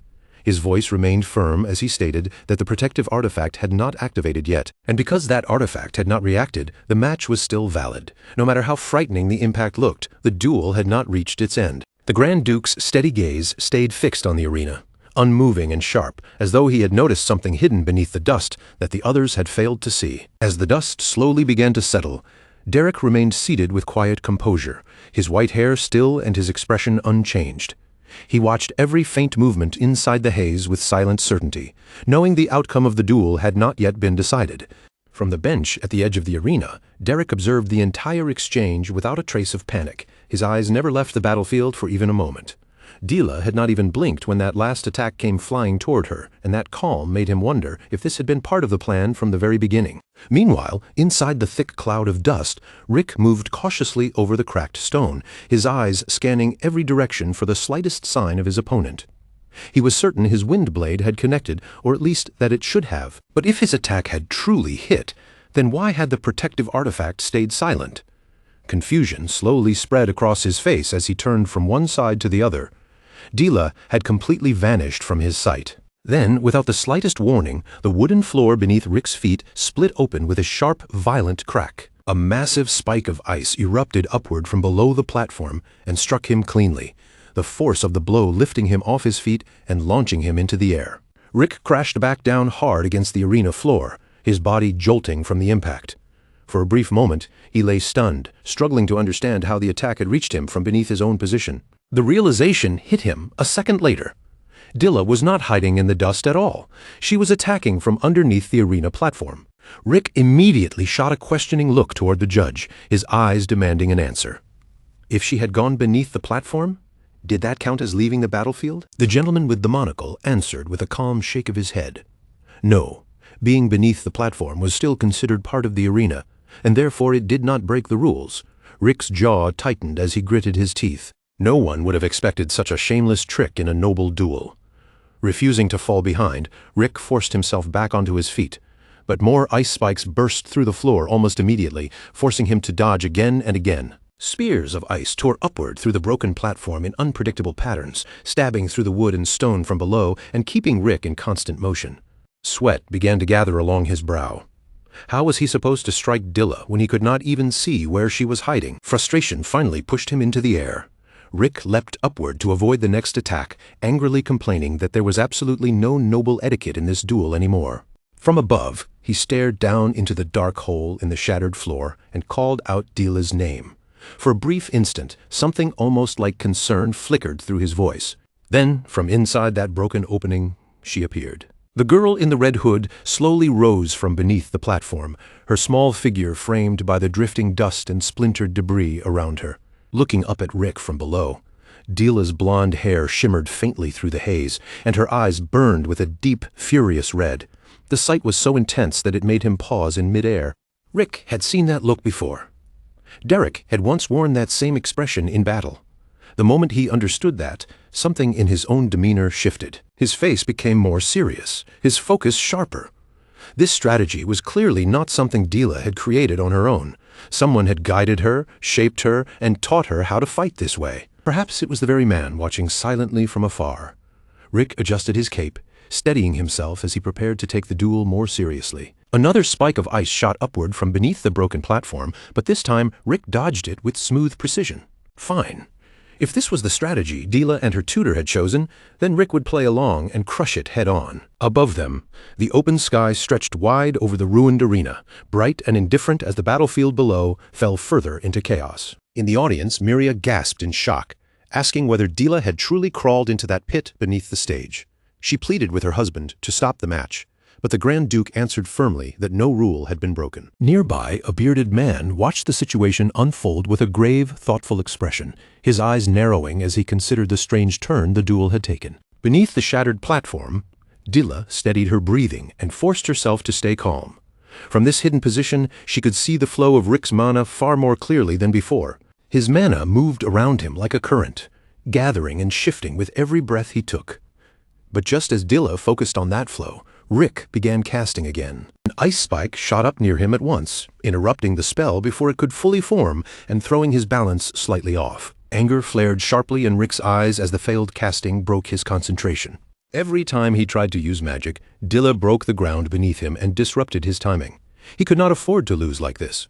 A drop of sweat slid down his temple as he desperately searched for another way to turn the situation around. From above, the arena no longer looked like a proper dueling ground at all. It looked devastated, torn apart by ice, wind, and collapsing wood. The fallen family flag lay across broken boards and cracked stone, its proud symbol dragged down into the wreckage of the battlefield. Dilla noticed it then. Rick's mana flow had suddenly stopped. He was no longer preparing an ordinary spell. He was planning something else. Her whole body tensed, ready to strike the instant he began another cast. But before she could move, the judge suddenly stiffened and called out toward the young master. In a flash, Rick leapt upward and landed lightly on top of the fallen flagpole, balancing on it with precise control. From that height, Dilla would not be able to react in time if he changed the rhythm of the fight. But casting properly from such an unstable position was nearly impossible, so Rick made a bold decision.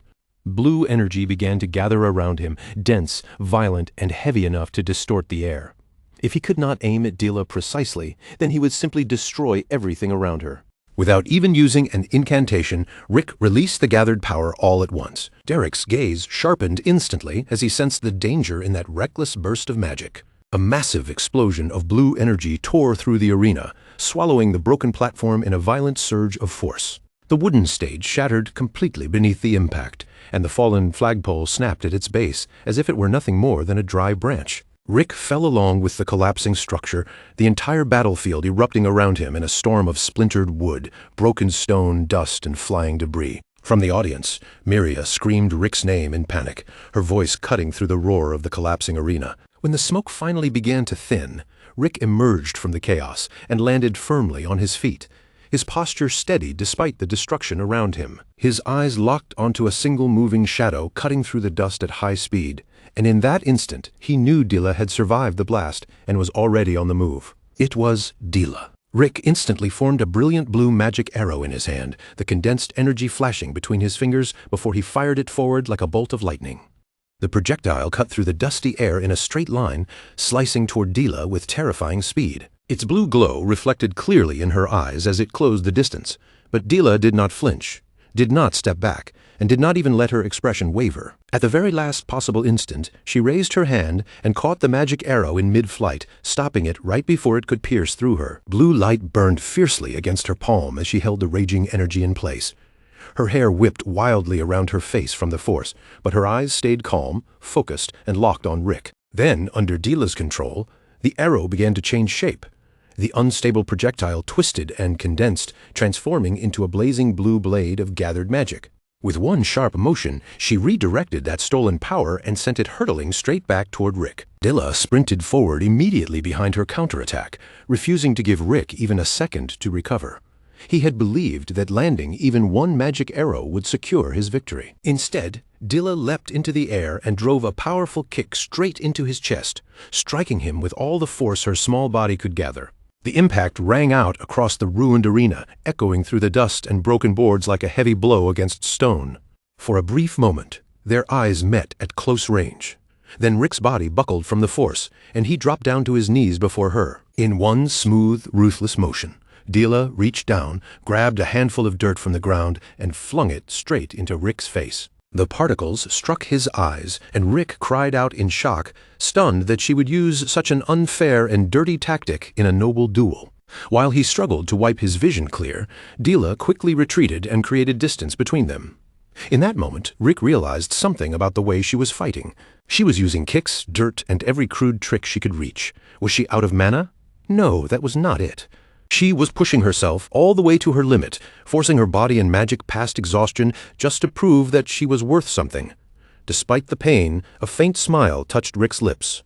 If this was the resolve she had chosen, then he would answer her with everything he had, not as a cruel executioner, but as a true brother facing her head-on. A bright shimmer spread across the sky above them, and the atmosphere in the arena shifted as both siblings prepared for the next exchange. Dila stood facing him, her blonde hair disheveled and her breathing heavy, yet her feet remained planted on the ruined ground. One hand rose to her head as exhaustion began creeping through her body, but her eyes still burned with fierce determination, refusing to yield. A thin line of blood traced down from the corner of her mouth. Then a single drop fell, marking the ground beneath her. The moment blurred into memory, and Derek's calm voice echoed in her mind. Mana, he had explained, was like paint, while a spell was the brush used to shape it. With that brush, you gathered the paint, guided its movement, and gave form to the image you wanted to create.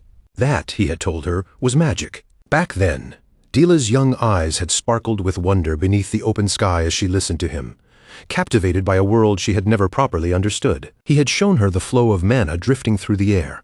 Now, back in the present, Dila closed her eyes and steadied her breathing. Mana was paint, and a spell was the brush. Blue energy gathered softly around her, swirling at her fingertips before the glow grew brighter and sharper. With new clarity, she shaped that power, and determination filled her voice as she declared that she would paint her own picture with this magic.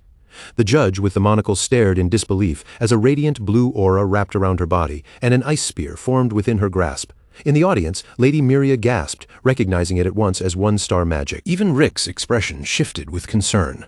That much power, if handled carelessly, could cause serious damage, especially in the hands of someone who had only just reached this level. But the girl in the red hood did not hesitate. Her gaze remained steady and unwavering. Rick answered her resolve in kind, surrounding himself with his own blue aura as his mana rose around him. Stepping forward, he declared that even if Dila had finally reached one-star magic, he was still one step ahead of her. With that, the two prepared for their final, decisive clash, each determined to seize victory before the other could move. Rick chose to strike first, intending to end everything in a single exchange. Dila lowered her small hand toward the ground, gathering every last thread of mana she had left into one final attack. Blue light churned violently around her fingers, spinning and tightening as she focused with absolute clarity. At the same instant, Rick unleashed a barrage of glowing energy arrows. Each one tore through the air with deadly speed, rushing toward Dila from the front. The two spells collided at the center of the ruined arena. For one heartbeat, everything seemed to freeze, and then a blinding burst of light swallowed the entire battlefield. The collision erupted into a massive shockwave, ripping through the remains of the platform and obliterating what little structure still stood. Dust, splinters, and fragments of stone flew outward in every direction as the force of their magic rolled through the air. In the stands, Miria cried out Dila's name in fear. Then, inside the thick smoke, something began to shine. A golden sphere of energy glowed brilliantly above the shattered arena, floating in the haze like a signal. The light pulsed steadily. General Pelham's protection sphere had activated, its shimmering barrier now clearly visible to everyone watching, proving that one of the duelists had finally reached the limit. As the dust slowly settled, Rick stood hunched and breathless, staring toward the glowing barrier. His body trembled from exhaustion, every muscle strained after forcing his mana to the edge. Across from him, Dila stood beneath her red hood, struggling to steady her breathing. She had also reached her limit, her chest rising and falling rapidly as the last of her strength drained away. The final traces of blue energy faded from Dila's fingertips. At the edge of the battlefield, Derek remained seated, watching the result without visible emotion. His gaze stayed cold, sharp, and calculating as he studied the aftermath of their final clash, waiting to see whose resolve had endured until the very end. The story then slipped back 1 year. Outside the window of a grand mansion, hungry chicks chirped loudly inside their nest, their tiny beaks open as they waited to be fed. That small nest, resting quietly on a tree branch, was a peaceful symbol of new life growing in the sunlight, standing in sharp contrast to the heavy atmosphere inside the mansion. Inside the estate, Grand Duke Duplin walked through the long corridors while his aide followed beside him, reporting that a letter had arrived from House Belmiar. The aide explained that the letter seemed to concern a recent incident and quietly asked how they should proceed. As he spoke, the Grand Duke's gaze slowly shifted toward a half-open door nearby. Through that narrow opening, he saw his young daughter Dila sitting alone in the corner, completely isolated from everyone around her. Little Dila sat with both hands clasped tightly in her lap, her posture stiff and her expression dark with a determination far too heavy for a child her age. The Grand Duke watched her in silence. His face revealed nothing as he looked at the lonely figure of his daughter, quietly taking in the sight without a single visible change in expression. And with that image, the memory faded. Back in the present, Dila stood with a wound on her forehead and a distant, unfocused look in her eyes. The duel had ended, and she had just been defeated. The fierce surge of magic around Dila begins to thin out, fading like smoke after a storm. As the duel finally reaches its end, the truth hits her all at once, cold and merciless. In that moment, Dila understands everything. The trigger had already been activated, and from the instant it happened, her loss had become something she could no longer escape. Across the arena, her brother Rick, the one who has just won the duel, remains down on one knee. He stares toward Dila in stunned silence, his expression caught somewhere between disbelief, worry, and awkward concern. Farther away from the center of the arena, Derek watches the entire scene without moving. His face stays calm, almost detached, as if he has already finished reading the outcome, and more than anyone else there, he understands exactly what Dila must be feeling. Inside Dila's head, one thought repeats again and again, louder each time. I lost. The shame crashes over her, followed by a sadness too heavy to hold back, and before she can stop herself, Dila breaks down completely, sobbing in front of everyone. High above the arena, the Grand Duke has seen the entire confrontation unfold from the balcony. His eyes remain fixed on the field as the magical barrier finally dissolves and vanishes from sight. Beside him, the Grand Duchess can no longer contain her anger. She snaps at her husband, her voice sharp with outrage, unable to accept that such a crude, filthy struggle could ever be called a proper magic duel. To her, the whole thing is absurd beyond reason. Down below, Dila is still crying, her shoulders trembling as the humiliation swallows her whole. But what hurts her most is not the fact that she lost. What destroys her is the belief that she has disappointed her master. The Grand Duke silently weighs his wife's words. His thoughts turn toward that so-called master, the man who has apparently been filling the young lady of House Duplin with such strange and reckless teachings. The scene drifts into another time, into a memory from long ago. A young knight stands tall and proud, his posture firm as he introduces himself with formal respect. His name is Remen Oswald Duplin, and he declares that joining the war is a great honor. Standing before him is a younger Grand Duke, watching the knight with careful eyes. The Duke tells him that he has heard much about his father, then notes that the young man's gaze resembles his. In those eyes, he can see ambition burning bright and unmistakable. The young knight answers with a simple, respectful thank you, keeping his composure as he bows his head. And with that quiet exchange, the memory comes to an end. Back in the present, Dila lifts a shaking hand and wipes at the tears on her face. Even so, the pain of defeat remains etched into her expression, leaving her completely crushed. From the balcony, the Grand Duke continues to watch her without speaking. His face is grave and thoughtful, as if he is still turning over every detail of what he has just witnessed. In his heart, he quietly recognizes how far she has come. Her gaze has grown so much sharper than before. Dila. At that moment, a group of maids rushes toward her in alarm, gathering around their young lady with worried faces. They insist that her wounds must be treated at once, their hands reaching toward her in concern. But Dila has no desire to be comforted or helped, and with one sharp movement of her hand, she rejects them. She pushes away the maid who tries to touch her, startling the girl and freezing the others in place. Without offering a single explanation, Dila ignores them all, as if they are not even there. Then Dila turns and walks away, her steps firm despite the ruined battlefield beneath her feet. Every movement carries the weight of pain, but also a stubborn resolve that refuses to collapse. She finally stops in front of her brother Rick. He looks up at her with an uneasy expression, surprised by her approach and clearly unsure what he is supposed to say after everything that has happened. Rick awkwardly scratches the back of his head, trying to find the right words, and begins to offer her congratulations. But Dila does not meet his gaze. She only lowers her head, remaining silent. Without giving him any reply, Dila turns away from Rick and continues walking. One of the maids quickly steps after her, offering to escort her back to her room so she can rest properly. Dila ignores the maid once again. Instead, her eyes sweep over the gathered crowd as though she is searching for one person in particular, leaving the maid confused. At last, she spots him standing apart from everyone else. Away from the noise and attention, Derek sits quietly on a bench, waiting for her as if he had known she would come to him. He watches Dila approach without rising, his face carrying that same calm, unreadable look. Even after the duel, his gaze remains steady, cool, and analytical. Dila stops directly in front of him, her head lowered so far she cannot bring herself to look him in the eyes. Shame presses down on her chest, and she clenches her teeth as fresh tears spill down her cheeks. The pain inside her finally becomes too much to bear, and in a desperate burst of emotion, she drops to her knees and grabs the edge of Derek's cloak. Through heavy, broken sobs, Dila struggles to force the words out. Her voice trembles as she admits the truth she can barely stand to say, "I lost." She lifts her tear-filled eyes toward him and apologizes, her face twisted with guilt. What terrifies her most is not defeat itself, but the thought that she may have failed the master she wanted so badly to prove herself to. Derek simply looks down at her.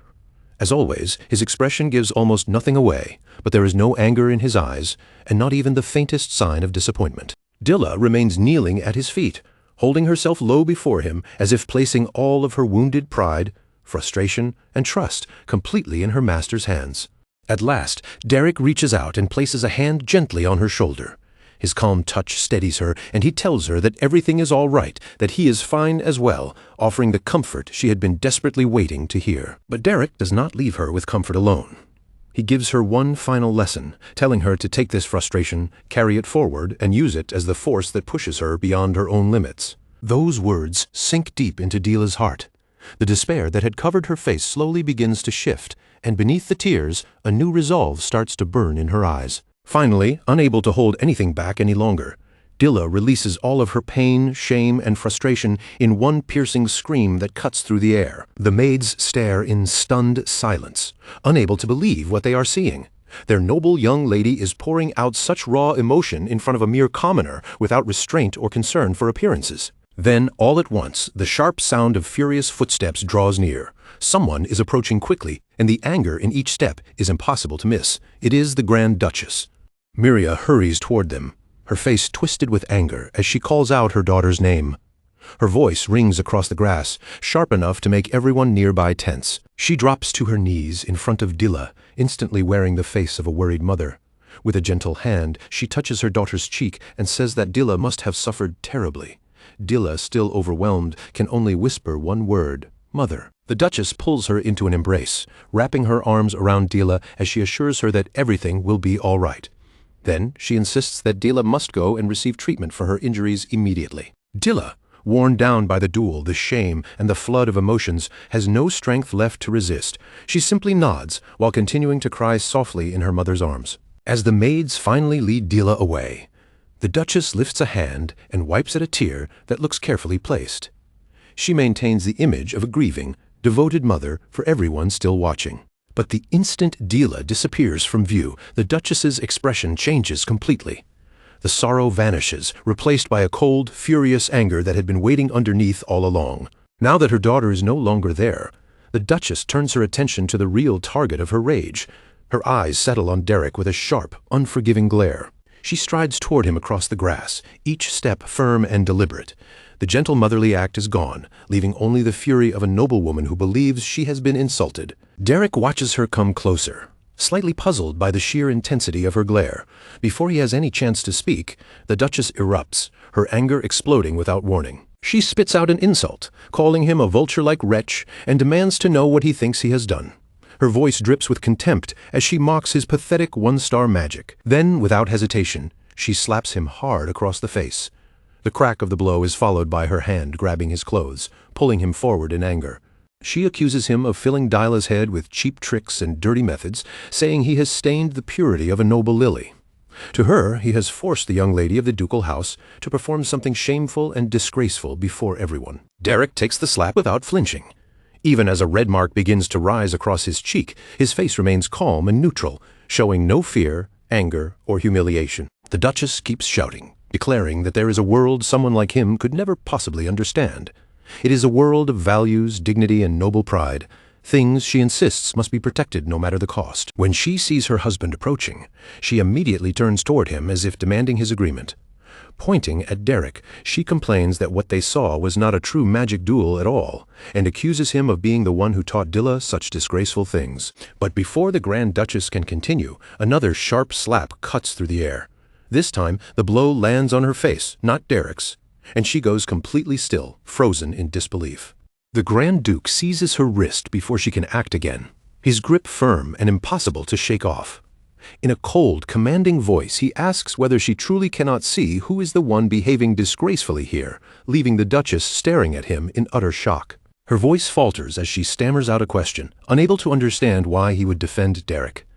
To her, Derek is nothing more than a useless commoner.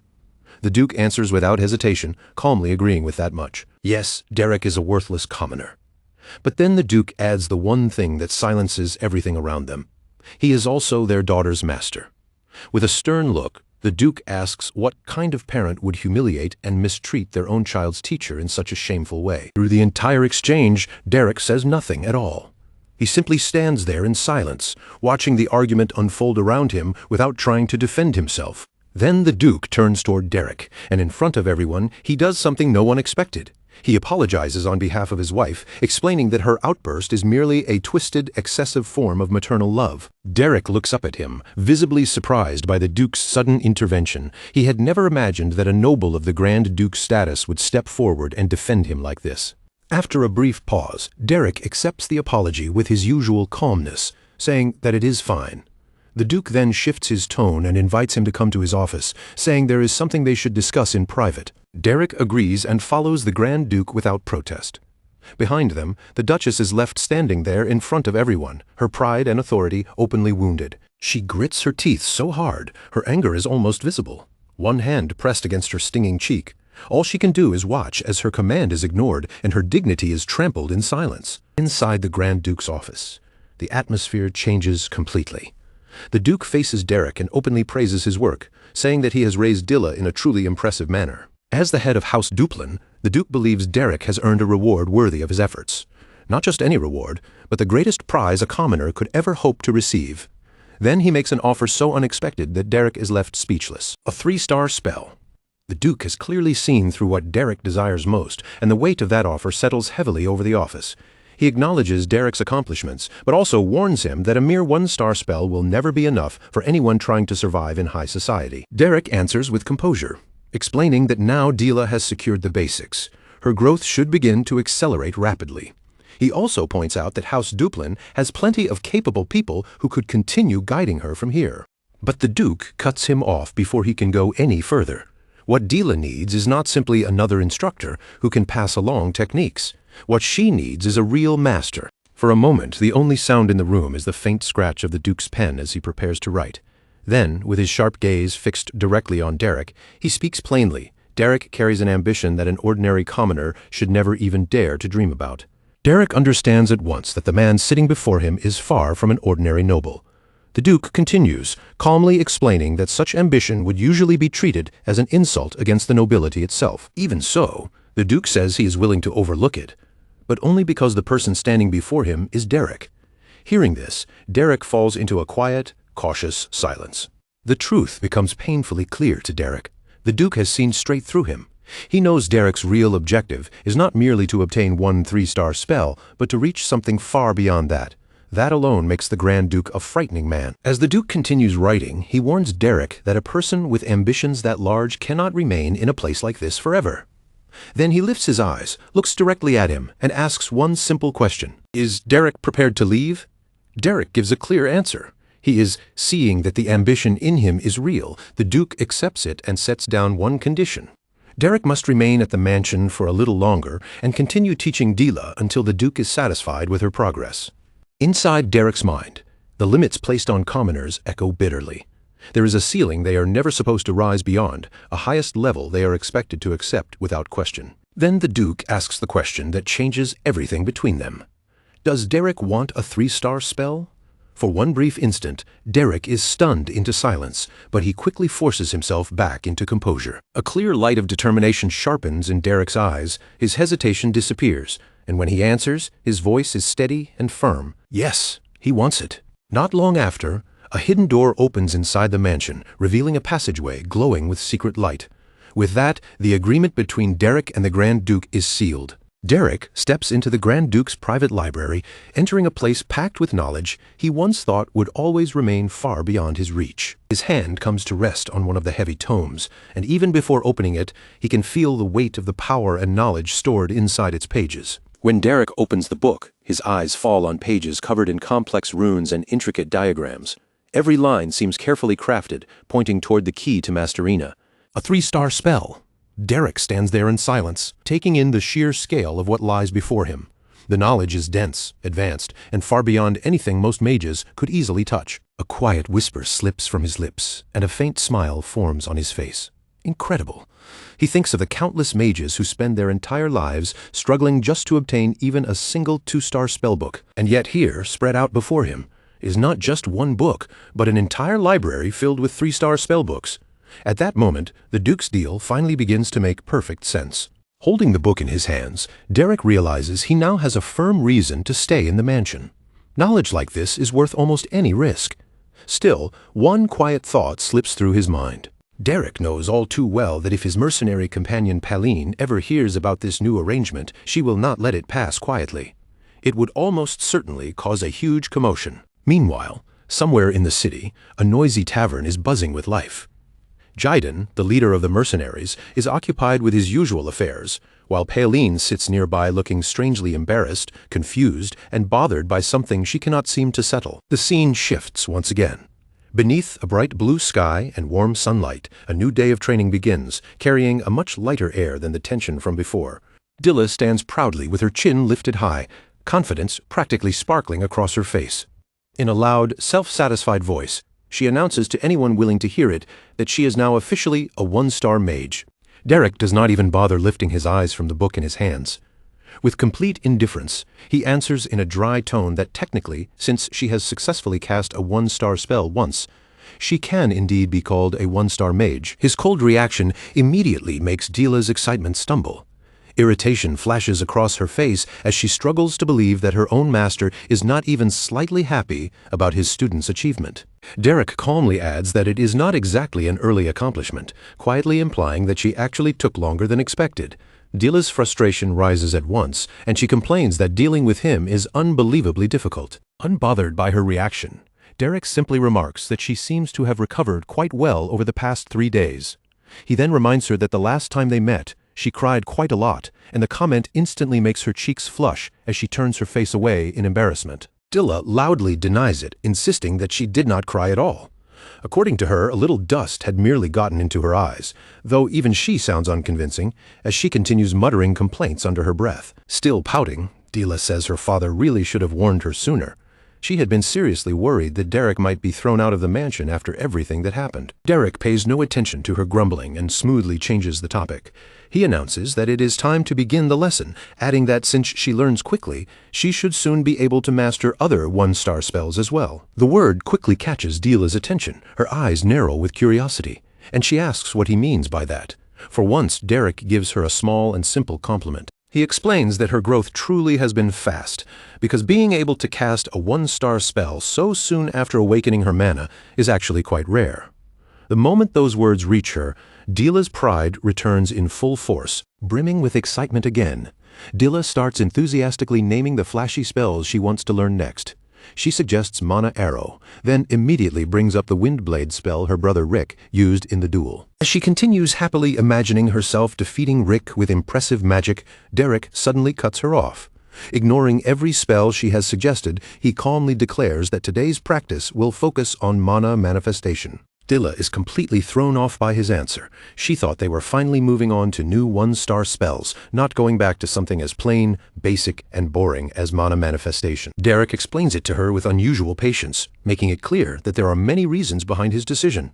But no matter how advanced magic becomes, the foundation is always the part that matters most. Just as Derek is about to continue and explain the details more carefully, Dila suddenly lets out a defeated sigh and cuts him off. To his slight surprise, she gives in and agrees to follow the training after all. She mutters that if Derek says this is the right path, then it probably must be. Even so, the disappointment on her face is impossible to hide. She had gotten her hopes up for something exciting, only to be pulled back to basics, leaving her expression caught between confusion and reluctant curiosity. Then Dila notices Derek quietly staring at her. Her hand instinctively rises to her cheek, and she asks if there is something on her face, wondering why he is looking at her that way. Derek answers casually, saying it is nothing. He says he is just surprised to see her listening so obediently for once. Coming from her, that kind of calm cooperation feels so unnatural that it almost makes him suspicious. The moment she hears that, Dila is immediately offended. Her cheeks flush red as she straightens up defensively, insisting that she has always respected him from the very beginning. But before she can finish making herself sound innocent, Derek cuts her off again. An unpleasant memory rises clearly in his mind. Dila wearing a mischievous grin as she dumps a bucket of dirty water over his head. In the same calm voice, Derek reminds her that she once poured filthy water on him. And not just once, either. Twice. The moment he says it, Dila's face twists with embarrassment, as if she has been exposed in the worst possible way. She mutters awkwardly that she cannot believe he still remembers something like that. Derek simply replies that it is rather hard to forget. Desperate to escape the uncomfortable silence, Dila suddenly forces out a nervous laugh. She immediately starts commenting on how lovely the weather is, using the excuse as clumsily as possible. Then, before Derek can say anything more, she quickly runs off to begin practicing mana manifestation. With her exaggerated enthusiasm on full display, Derek watches from behind with a faint smile. He is clearly amused by how desperately she is pretending to be excited about such a plain and tedious exercise. Time slips by, and before long, night settles over the Grand Duke's mansion.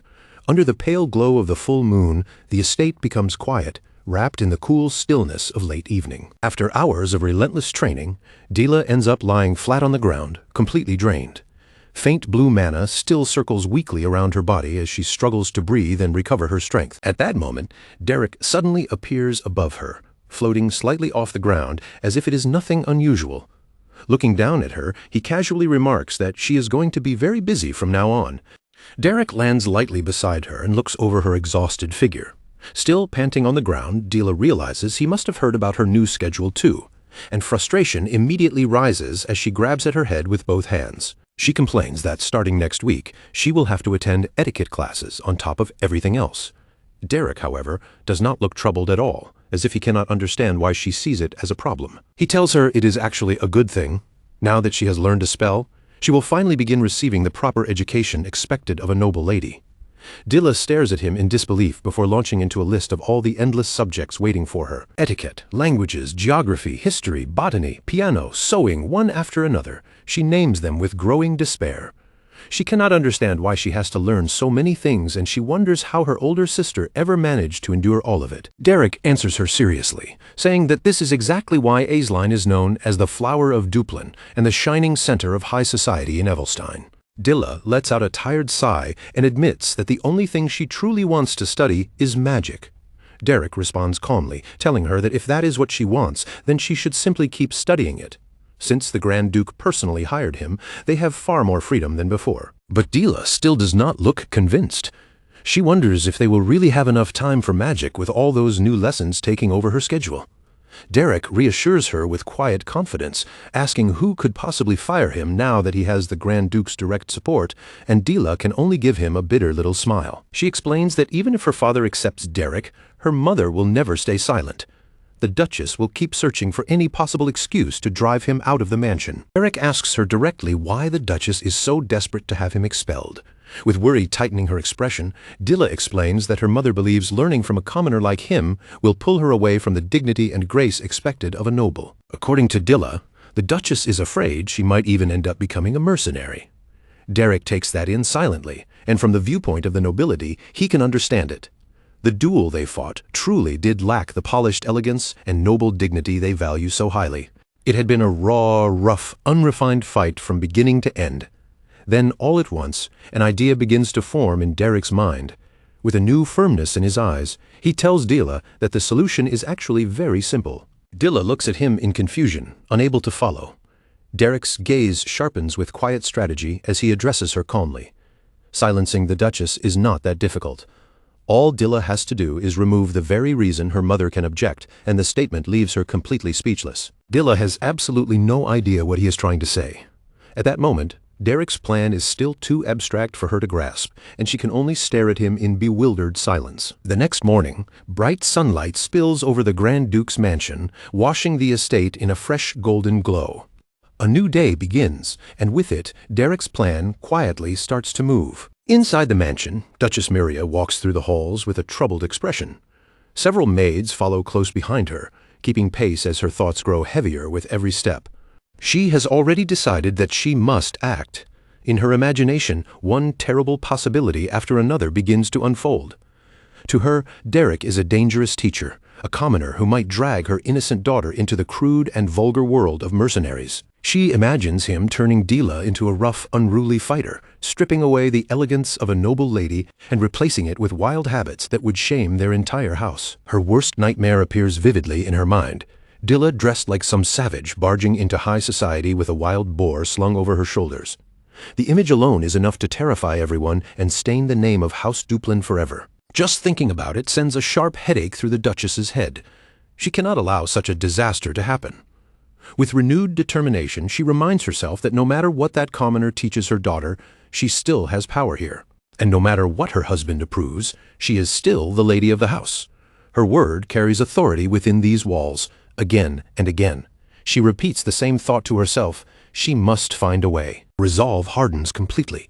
She will expel Derek from the mansion and protect the honor of her family before his influence can spread any further. Just then, a voice calls out to her. "Mother, it is Dilla."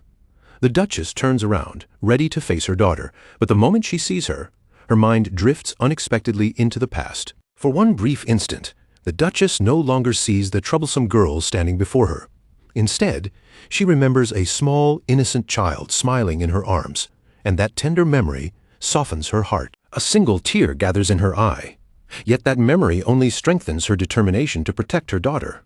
But when she looks at Dilla again, the warmth on her face vanishes, replaced almost instantly by pure confusion. Something is very wrong. Standing before her is Dilla, dressed in an elegant blue gown with perfect posture and polished composure.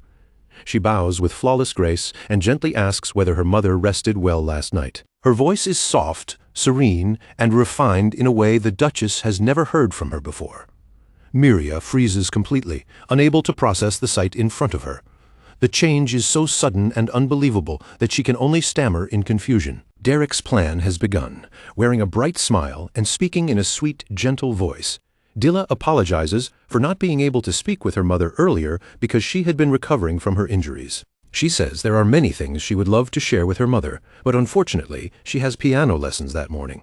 The Duchess can barely respond, still stunned by her daughter's strangely polite behavior, and all she can manage is a broken murmur. That is all the Duchess can say. Dilla bows once more with perfect courtesy and politely excuses herself, explaining that she must hurry to class. The Duchess simply watches her leave, completely bewildered by what has just happened. At last, she calls out to stop her. Still confused, she reminds Dilla that her etiquette classes are not even supposed to begin until next week. Her mind cannot make sense of any of this. Why would her daughter suddenly seem eager about something she has always hated? Dilla turns back, and in her mind appears the image of her perfect older sister, the role model she has chosen to imitate. Then she smiles with the polished grace of a true noble lady. Dilla replies that thanks to her mother's concern, she is actually looking forward to it now. Completely disarmed by the answer, The Duchess can only give in, stammering for her to hurry along or she will be late. In that single exchange, the Duchess loses all momentum. The confrontation she had carefully prepared collapses before it can even begin. As Dilla walks through the courtyard, the servants, used to her unpredictable and often violent behavior, instinctively step aside to clear her path. They stare at her with a strange mix of fear, amazement, and disbelief. Her transformation is so unbelievable that no one knows how to react. One maid is so shocked that the box in her hands slips from her grip. The box hits the ground with a loud thud, breaking the silence of the courtyard.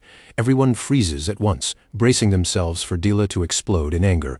But instead, she calmly walks toward the frightened maid with a gentle smile and asks if she is all right, kindly telling her not to overwork herself. That unexpected kindness leaves the entire courtyard even more stunned than before. The maid goes pale and trembles in place, barely able to force out a response. Strangely, the young Duchess's kindness feels far more frightening than any of her old fits of rage. From a distance, Duchess Miria watches, with one fist clenched tight, seeing Dila walk away with the grace of the perfect noble lady she had always dreamed of raising. And yet, deep in her chest, she knows something about this is terribly wrong. This victory does not feel like a victory at all.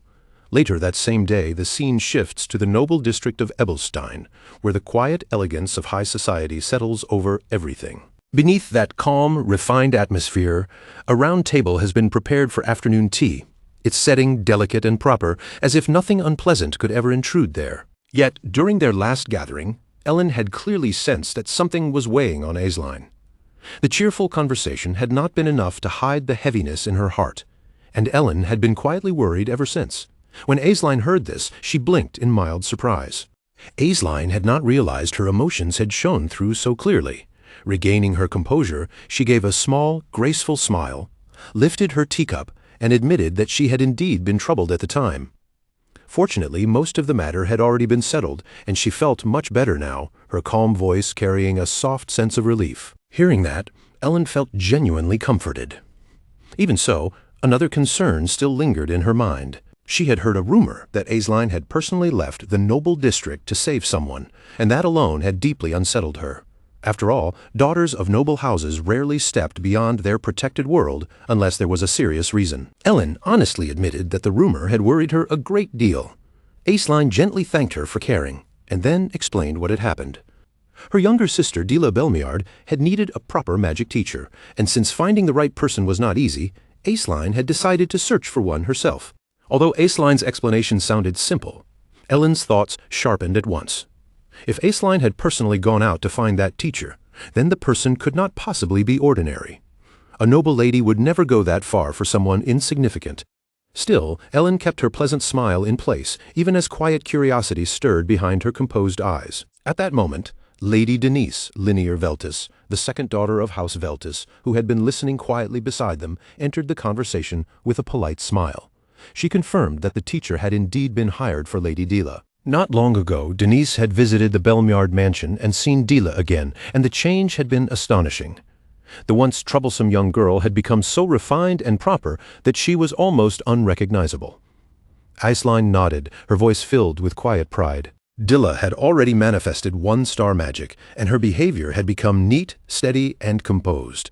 Seeing her younger sister make such progress had even made Aisline feel that she herself needed to work harder as well. Denise kept her gentle smile, but a faint doubt moved silently through her thoughts. The Belmiard family had always kept Dila hidden away from society, so why speak about her so openly now? Something about it felt unusual. Even so, Denise only remarked that Aisline must have found an excellent teacher, and Aisline agreed without the slightest hesitation. Aisline admitted that the teacher did not possess noble status, but his ability was truly exceptional.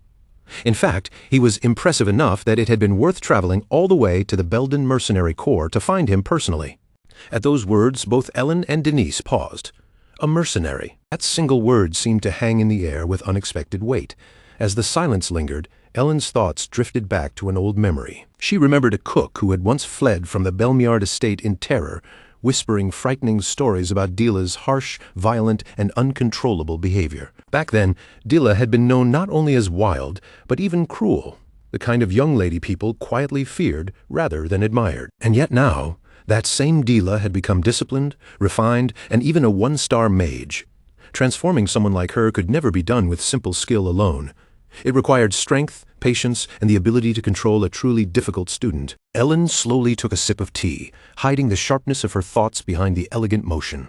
Whoever this teacher was, he was clearly not an ordinary man. If Dilla continued improving at this pace, his name would eventually spread through noble society. It would be wise to learn who he was before everyone else began paying attention. With a warm yet curious smile, Ellen finally asked for the teacher's name.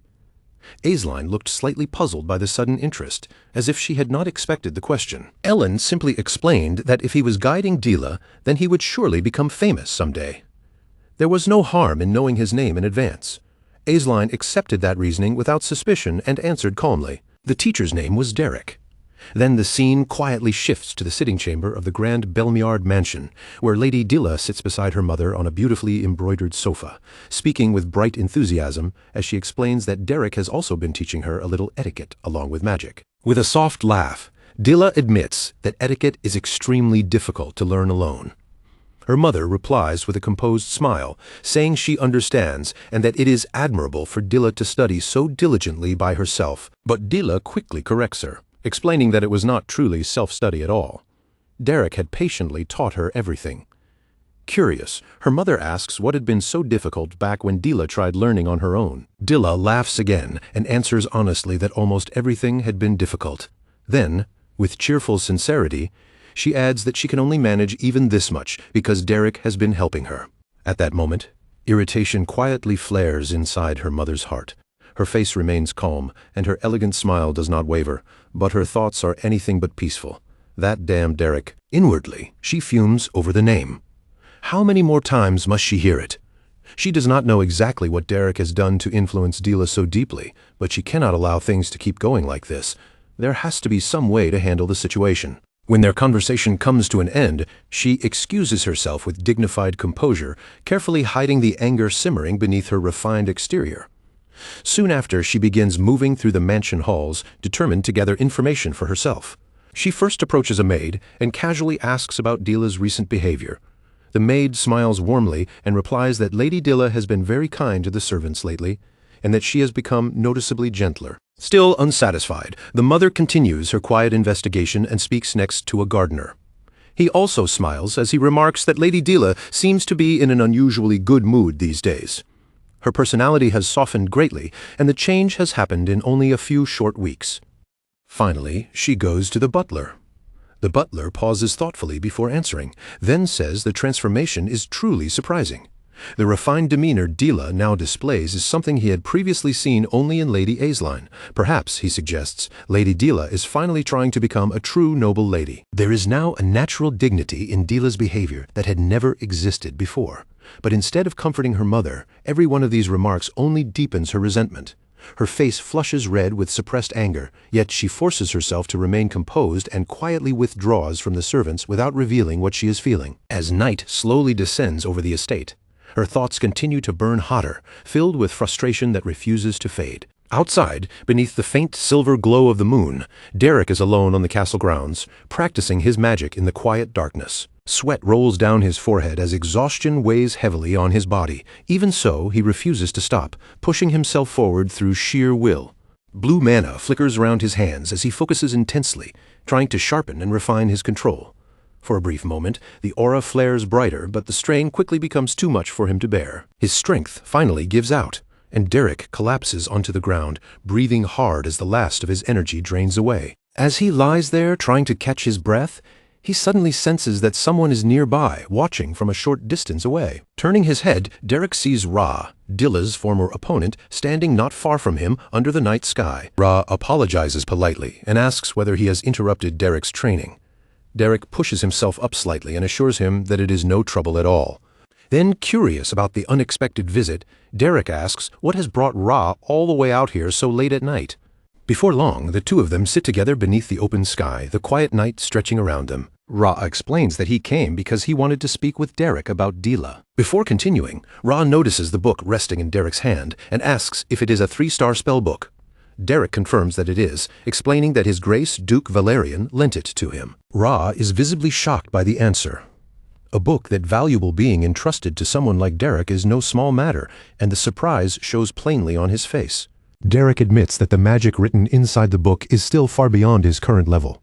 Even so, he says there is no harm in studying ahead and preparing himself early. At that moment, Derek remembers the firm words Duke Valerian had spoken when handing the book over to him. Ra murmurs in amazement that Derek truly is a mage, and that alone is remarkable. His voice carries genuine admiration as he looks at the book and then back at Derek. Returning to the reason Ra came in the first place, Derek asks what matter involving Lady Dila made him seek him out. Ra lowers his head slightly, looking unexpectedly nervous, and even a faint blush begins to color his face. After hesitating for a moment, Ra finally asked in a careful voice what teenage girls usually liked.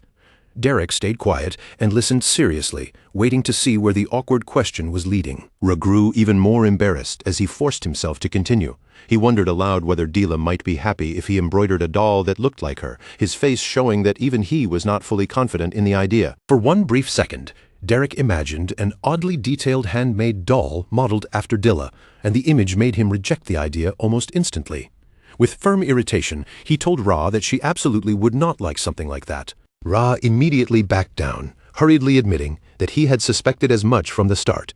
He quickly added that he had not truly planned to make one anyway, as if trying to escape the embarrassment before it got worse. Letting out an awkward laugh, Ra rose to his feet and tried to move past the uncomfortable topic. He suggested that if Derek was finished with his training, they should head back inside together. Derek stood up as well, and the two of them began walking back toward the castle under the quiet night sky. As they moved side by side, Ra suddenly spoke again, this time offering Derek his gratitude. Derek glanced at him with clear confusion, not immediately understanding why Ra would thank him so suddenly. Ra explained that the mood inside the household had become much better lately.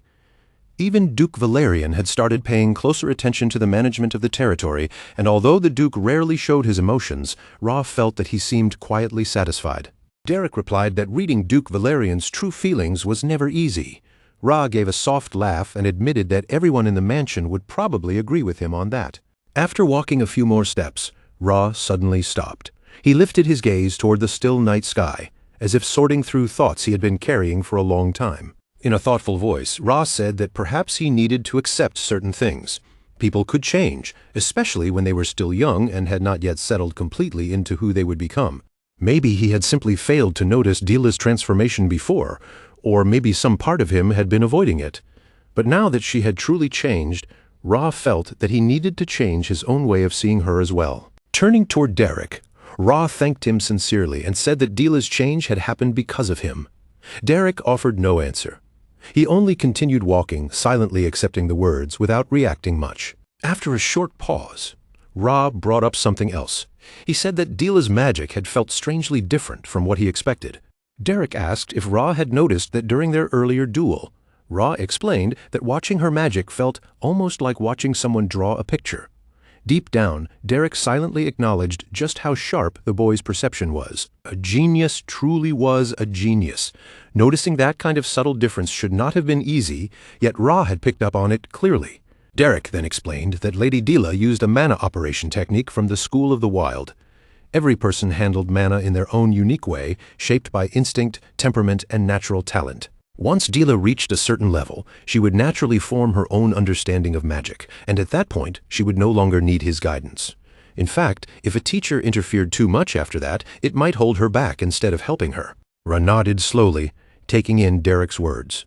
Then he murmured that Dila's own moment to truly shine would come one day. 2 months passed after that. During those days, the atmosphere inside the mansion gradually became lighter, softer, and far more peaceful than before. One morning, Dila sat gracefully in front of her dressing table, her posture calm and refined as the day began around her. A small arrangement of fresh flowers rested on the polished surface before her. Tilting her head slightly, Dila looked at the blossoms and asked her maid why they had been brought there. The maid answered with a warm smile, explaining that the flowers had bloomed beautifully in the garden that morning, and she thought they would look lovely woven into Dila's hair. Dila gently picked up one of the blossoms, breathed in its soft fragrance, and smiled as she said it smelled wonderful. It felt as if spring had been lingering around them for months. While the maid carefully styled her hair, Dila spoke thoughtfully about how much her daily life had changed. She could now use one-star magic with ease, and she had also grown much closer to the servants. A gentle happiness brightened her smile as she admitted that she must have missed many things in the past, things she had never even noticed before. Dilla believed all of these changes had happened because of Derek. The maid noticed how radiant her young lady looked and teased her by asking whether today happened to be the day of her magic lesson. Dilla's face brightened at once, and she asked if she really looked that happy. When the maid finished arranging her hair, Dilla looked at the flowers that remained and asked for one of them, wanting to give it to Derek when she saw him. But the moment Dilla stepped into the room, the warm atmosphere around her vanished completely, as if the air had gone cold in an instant. The flower slipped from her fingers and dropped quietly to the floor, landing there without anyone reaching to pick it up. Dilla froze in place, unable to move. Shock filled her eyes, and tears slowly began gathering as the meaning of what she had just heard sank in. Her voice trembled as she asked what Derek meant by that. Derek answered with calm directness, telling her that she had heard him correctly. There was nothing more he could teach her now. A heavy silence spread through the room, pressing down on both of them. It felt as though an invisible truth had settled between them, impossible to deny and impossible to avoid. Just as winter cannot last forever, spring too must eventually come to an end. The scene then moves to Duke Valerian's office. Derek sits respectfully before him and explains that His Grace has probably already noticed the important truth for himself. Lady Dilla belongs to the school of the wild, and even among those who follow that path, her trait is exceptionally strong. Her nature and natural disposition are not things that should be restrained by a teacher's constant guidance. For her, growth depends on freedom. Derek honestly admits that if he keeps interfering in her development, he will only end up breaking her wings before she ever has the chance to truly fly. Across from him, Duke Valerian listens in silence, allowing him to finish without interruption. The room remains still for several long moments. After a brief pause, the Duke finally speaks, saying that if this is truly the case, then there is no longer any reason for Derek to remain in the mansion. Derek answers simply that he is correct. For a moment, Duke Valerian looks as though he wants to say something more, but the words never come. Instead, he slowly rises from his chair, and Derek notices the movement without making a sound. The Duke walks toward the tall window and stands with his back to the room, choosing to look out toward the distant courtyard rather than at the young man behind him. Facing the view outside, he quietly admits that many things have changed because of Derek. Because of Derek, his daughter has grown. Duke Valerian confesses that he had been so consumed by ruling his territory that he failed to act as a proper father. The weight of governing had taken too much of his attention away from his own child. And yet now, he says softly, he feels relieved. Then comes the question that is hardest to ask. Without turning around from the window, the Duke asks when Derek plans to leave. Derek calmly answers that he has heard the arrangements. Lady Aisling Belmiard will soon visit the mansion before returning to Ebelstein, and Derek intends to ride in her carriage when she departs. The Duke acknowledges this quietly. Then, still keeping his back turned, he tells Derek to return the library key before leaving. Derek looks toward the Duke's back and replies that he will return the spellbooks he is currently studying and then hand the key over to the head butler afterward. But the Duke immediately says there is no need for that. He tells Derek to return the key now. Derek does not argue or try to explain himself. His gaze lowers to the 3-star spellbook resting in his hand. For a short moment, he simply looks at it in silence. Then Duke Valerian says that if there is nothing else to discuss, Derek may go. Derek's expression dulls slightly, the change so faint that it almost disappears before it can be noticed. Even so, he says nothing. He rises from his seat, offers a respectful bow toward Duke Valerian, who still refuses to turn away from the window, and quietly leaves the office.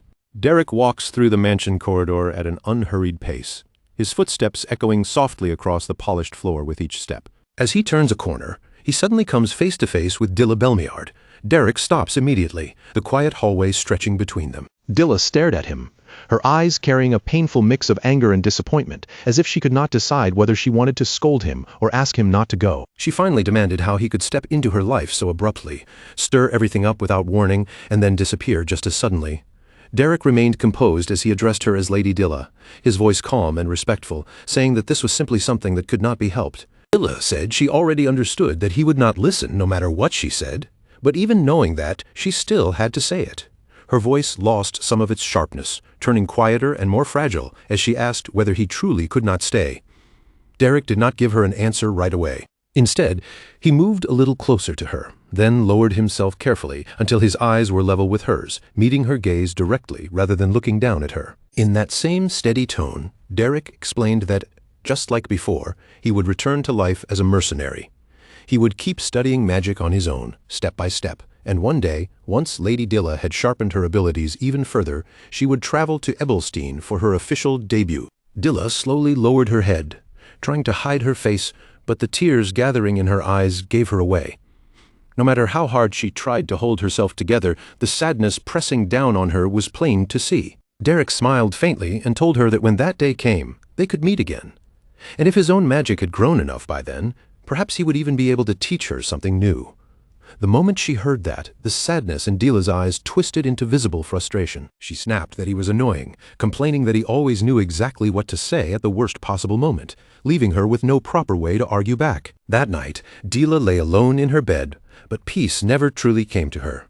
Even with her eyes closed, her sleep was restless and uneasy. A thin layer of sweat formed across her skin as she sank deeper into a dark and suffocating nightmare. Inside that dream, cruel voices closed in around her from every side. They sneered that she was useless, nothing more than an incompetent child who had only been lucky enough to be born with noble blood. The voices kept mocking her, saying she did not possess even the smallest spark of talent. They called her the shame of the Duplin family and questioned why someone like her had ever been born at all. Terror tightened around her heart. Even in the dream, tears flooded her eyes. Then, as if she could no longer bear another word, she suddenly cried out, shouting, "No!" Dilla jolted awake in an instant. Her breathing came out rough and uneven, and her heart hammered violently inside her chest. A dull, heavy ache pulsed through her head. Only after a few moments did she slowly realize that none of it had been real, and that it had only been a nightmare. A maid hurried into the room in alarm, calling out to Lady Dilla and asking if she was all right. She explained that she had heard Dilla shouting and had rushed over immediately. She had come to see what had happened, but Dilla only stared at her in silence, still shaken and fragile from the nightmare. Then, in that vulnerable moment, memories of her old behavior began rising in her mind, one after another, and a strange thought quietly took shape. What if she gave Derek a reason to stay? What if she returned to the way she used to be, slapping maids, throwing tantrums, and spreading trouble through the mansion? If she became that difficult, unruly girl again, then perhaps Derek would have no choice but to remain by her side. For a brief moment she truly considered doing it, letting that dangerous idea linger in her mind. The maid asked again, her voice filled with worry, whether something was wrong or whether Lady Dilla was feeling unwell anywhere. For one sharp instant Dilla almost lashed out at her out of habit, the old response rising to her lips before she could stop it. But she caught herself in time. Instead of snapping, she answered in a calm voice that she was fine, and deep inside she made a firm decision. She would not become that person again. With a gentle smile, she reassured the maid that there was no need to worry. As the maid finally relaxed, Dilla lay back down against her pillow. In that quiet moment, she understood something clearly. Acting that way would never make her someone truly valuable. Morning finally arrived, and warm golden sunlight spilled across the castle grounds. The air felt fresh and clear, yet a quiet sense of farewell hung heavily over the courtyard. Lady Aisling was already seated inside the carriage when Derek arrived with his luggage in hand, his expression as calm as ever. Aisling looked at him and asked if it would be all right. She asked whether dropping him off at the commercial district of Ebelstein would be suitable. Derek replied that he would appreciate it. Aisling smiled gently and told him to take a moment to say his goodbyes, since they would be departing soon. Derek then turned around and looked back behind him. The people of the household had all gathered there to see him off. The prince was the first to step forward, his gaze fixed on Derek as he asked whether he was truly leaving. Derek answered that he had to return to the place he originally came from. Ra gave a faint smile and said that life in the mansion probably had not been easy for him. Even so, Derek had worked hard all this time. The prince then added that if anything ever happened, Derek should contact him and he would help in whatever way he could. Derek lowered his head respectfully and thanked him. After that, he raised his gaze again, and this time his eyes moved toward Dilla. Dilla had already been looking at him before he turned her way. For a short moment, neither of them said anything. Then Dilla suddenly grew flustered, her face tightening as she shouted and demanded to know why he was staring at her like that. She quickly insisted that he had better not misunderstand her, because she absolutely was not about to beg him to stay. Then she declared, with all the pride she could gather, that she was no longer a child. Derek smiled gently and told her that it had been an honor to teach her. He added that he could not proudly call himself her teacher, but he hoped she would still remember the magic they had practiced and learned together.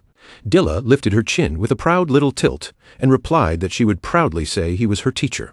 After all, He was the teacher of the great Dilla Catherine Duplin. That meant he would no longer be able to live quietly, no matter where he went. Derek did not show much of a reaction, but behind Dilla's confident smile, the sadness lingering in her eyes was impossible to hide. She turned her face slightly away, her cheeks growing warm with embarrassment, and told him to take care of himself. She warned him not to do anything reckless or dangerous that might get him hurt. Derek answered that he would be fine, then gently told her not to push herself too hard either. Dilla immediately insisted that she was already capable. She said she was an adult now and could take care of herself. She repeated the words firmly, almost as though she was trying to convince Derek and herself at the same time. Those words stirred an old memory deep inside Derek. Long ago, he had once said the exact same thing, that he was already an adult. He had insisted back then that he could take care of himself. He had said it to a woman who answered not with a lecture, but by pulling him into a tight embrace. With a gentle smile, she had told him to remember her words. Then the memory slowly faded away, and the present returned around him once more. Derek softly called Dilla's name. Then he reached out and gently patted her on the head. Dilla's eyes widened at once, completely caught off guard by the unexpected gesture. As his hand rested lightly against her hair, Derek quietly told her that she did not have to force herself to grow up so quickly. Tears began to gather in Dilla's eyes again, but she stubbornly held them back, refusing to let even a single one fall.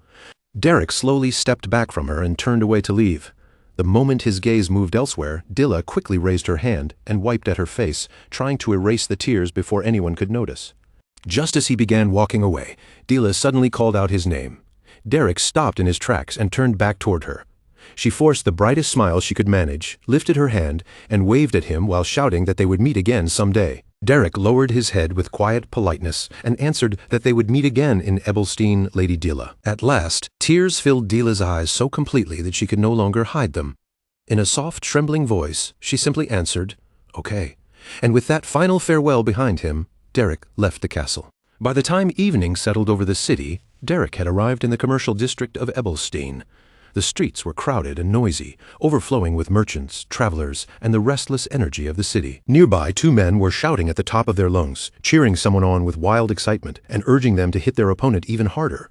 Drawn in by the commotion, Derek quietly stepped closer, blending into the edge of the crowd without drawing attention to himself. At the center of all that noise stood a young woman with blonde hair, her fist raised as she continued throwing punches. In front of her was a boy whose face was already stained with blood, his battered appearance making it clear he had taken more than a few hits. She struck him once more, then suddenly stopped mid-motion, as if she had felt someone's gaze on her.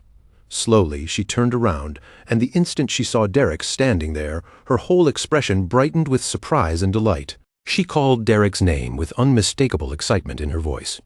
Derek looked back at her calmly and answered in his usual simple way, saying that he was back. Soon after, Derek returned to the familiar tavern, known as Belden's Tier. The tavern was warm and lively inside, filled with the easy noise of drinks, voices, and movement, a sharp contrast to the quiet heaviness that had surrounded Derek earlier. Behind the counter, Jiden stood with a casual grin, holding up a drink as he told Derek that it was honey wine, the kind nobles like to act elegant about while drinking, even though Derek used to love it too. Derek accepted it quietly and thanked him. Jiden waved the thanks away with an easy smile, saying it was a welcome drink, so it would be on the house. As Derek took the cup in hand, Peeline watched him closely from the side, her eyes narrowing a little as though she were inspecting every inch of his face. After a moment, she asked if he had always looked that pale, or if living like a noble had somehow made him even paler. Derek seemed not to fully understand what she was getting at, so he only looked at her with mild confusion. Seeing that blank reaction, Peeline kept teasing him, saying that when she heard he had become a magic teacher, she figured the nobles must all be taking some kind of strange drug together. Then she leaned in, pressing him to tell her what had actually happened. Derek answered calmly that he had simply worked there and that there really was not much to tell. Peeline immediately reacted as if that answer was impossible to accept, her disbelief exaggerated all over her face. Leaning back with a playful smirk, she said that he even sounded like a noble now, then asked whether it would really kill him to talk about it a little. Before she could keep pushing him further, Jiden stepped in to settle her down. He set a drink down in front of her and told her firmly that it was enough, urging her to drink. But Peeline was already worked up. She slammed her hand onto the table and shouted that she was incredibly annoyed because she had gone through hell working alone while Derek was away. For a moment, her frustration filled the entire tavern. Hearing her complain, Jiden glanced back toward Derek and joked that, thanks to all of that, Derek must have returned with plenty of money. Then he asked whether the nobles had at least paid him well. But Derek only shook his head slightly and replied in a steady voice that he had received something more important than money. The moment he said that, Jiden's expression shifted into clear confusion. Before Jiden could ask what he meant, Derek slowly took out a book and placed it on the table in front of them. As soon as Jiden saw it, his eyes widened. He leaned closer, staring at the cover in shock, and muttered, asking what exactly that thing was. Jiden wondered aloud whether it could possibly be a 2-star spellbook. Pauline leaned forward as well, her curiosity catching fire in an instant, and said with excitement that something this rare had to be something special. Derek calmly cut off their assumptions and explained that it was not a 2-star spellbook. It was a 3-star spellbook. The moment those words left his mouth, both Jiden and Pauline froze in complete shock. Jiden stared at Derek in disbelief and blurted out that he must have stolen it, warning that if he was caught with something like that, he would be dead. Pauline, however, reacted in the exact opposite way. Her eyes practically shone as she exclaimed that stealing did not matter, because it was a 3-star spellbook, and she wanted to steal one too. Then she immediately demanded to know where it had come from. Faced with their wildly different reactions, Derek calmly cleared up the misunderstanding and said that the Grand Duke had given it to him. The instant Pauline heard that the Grand Duke himself had handed Derek the spellbook, her eyes widened even more with excitement. She instantly leaned forward and shouted that he had better not be lying, calling him a little punk as she asked whether they happened to be looking for an archery instructor there too. Her voice was packed with eager curiosity, as though she had already started imagining herself working among nobles. Derek, however, gave no response to her outburst and simply sat there in silence. After that brief burst of noise, the tavern settled back into a calmer rhythm. Derek now sat with the spellbook open in front of him, quietly reading through its pages with careful focus. Without even lifting his eyes, he asked whether any requests had come in lately. Nearby, Pauline was already lying down, fast asleep after all the earlier excitement. From behind the counter, Jiden looked surprised and asked if Derek really planned to take on a request right after coming back. Derek answered plainly that he did. If it was something light, like a simple subjugation job, he wanted to do it, because he felt as if his edge had dulled a little. Jiden immediately shook his head with a confident grin and said there was no way Derek had lost his edge. Then he added that in this line of work, mages were always in short supply, so if Derek wanted a job, there would be more than enough waiting for him. Derek closed the book partway and answered without hesitation that he wanted to start tomorrow as soon as possible, and by the next morning, he had already set out.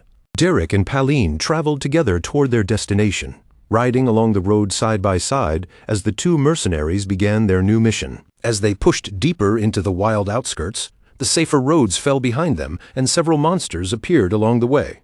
At one point, they clashed with a group of goblins, fighting them off amid the rough terrain as the creatures swarmed in. Later, their path brought them face to face with a terrifying spider monster, its presence far more unsettling than the enemies they had dealt with before. After defeating those creatures one after another, Derek and Pauline continued onward, pressing farther into the dangerous wilderness without turning back. When night finally fell, they stopped in a quiet place to rest. Pauline relaxed after the long day of travel and fighting, but Derek's attention had already shifted to something else entirely. Even during their break, he continued working to understand and master the third circle magic recorded in the spellbook. Sitting quietly beneath the night air, Derek concentrated deeply, gathering his mana and trying to control its flow with far more precision than before. For a brief moment, it looked as though he had actually managed to shape the magical current properly. But then, without warning, a massive explosion erupted. The force of the blast surged outwards so violently that it could be seen even from far away. It was obvious that something had gone wrong with the spell. After the explosion died down, Derek sat down again and returned to the spellbook, studying it with even more care than before. Within its pages, he began noticing new patterns and complicated magical circles that he had not fully understood earlier. Determined to improve, he kept analyzing them piece by piece, refusing to stop just because he had failed. As time continued to pass, the world around them slowly began to change. Days slipped into weeks, and the scenery gradually transformed until the signs of winter finally arrived across the land. Snow blanketed the ground, and the air turned sharp and bitterly cold, carrying the unmistakable chill of the season. Eventually, after their long journey, Derek and Pauline returned once more. The moment they stepped back inside the tavern, Pauline shivered from the cold and immediately began complaining in a loud voice. Peline shivered the moment she stepped inside, rubbing at herself against the cold as she complained that it was freezing and asked how much colder the weather was planning to get. Hearing them come in like that, Jiden let out a warm laugh and said it really was good to be young, especially since they had gone all the way to the Kemp Mountains and back in weather like this. Derek silently placed several items from their hunt onto the counter, while Peline sighed in frustration and muttered that she kept telling him they should have waited until it warmed up. But when Jiden looked down at what they had brought back, his eyes widened slightly despite himself.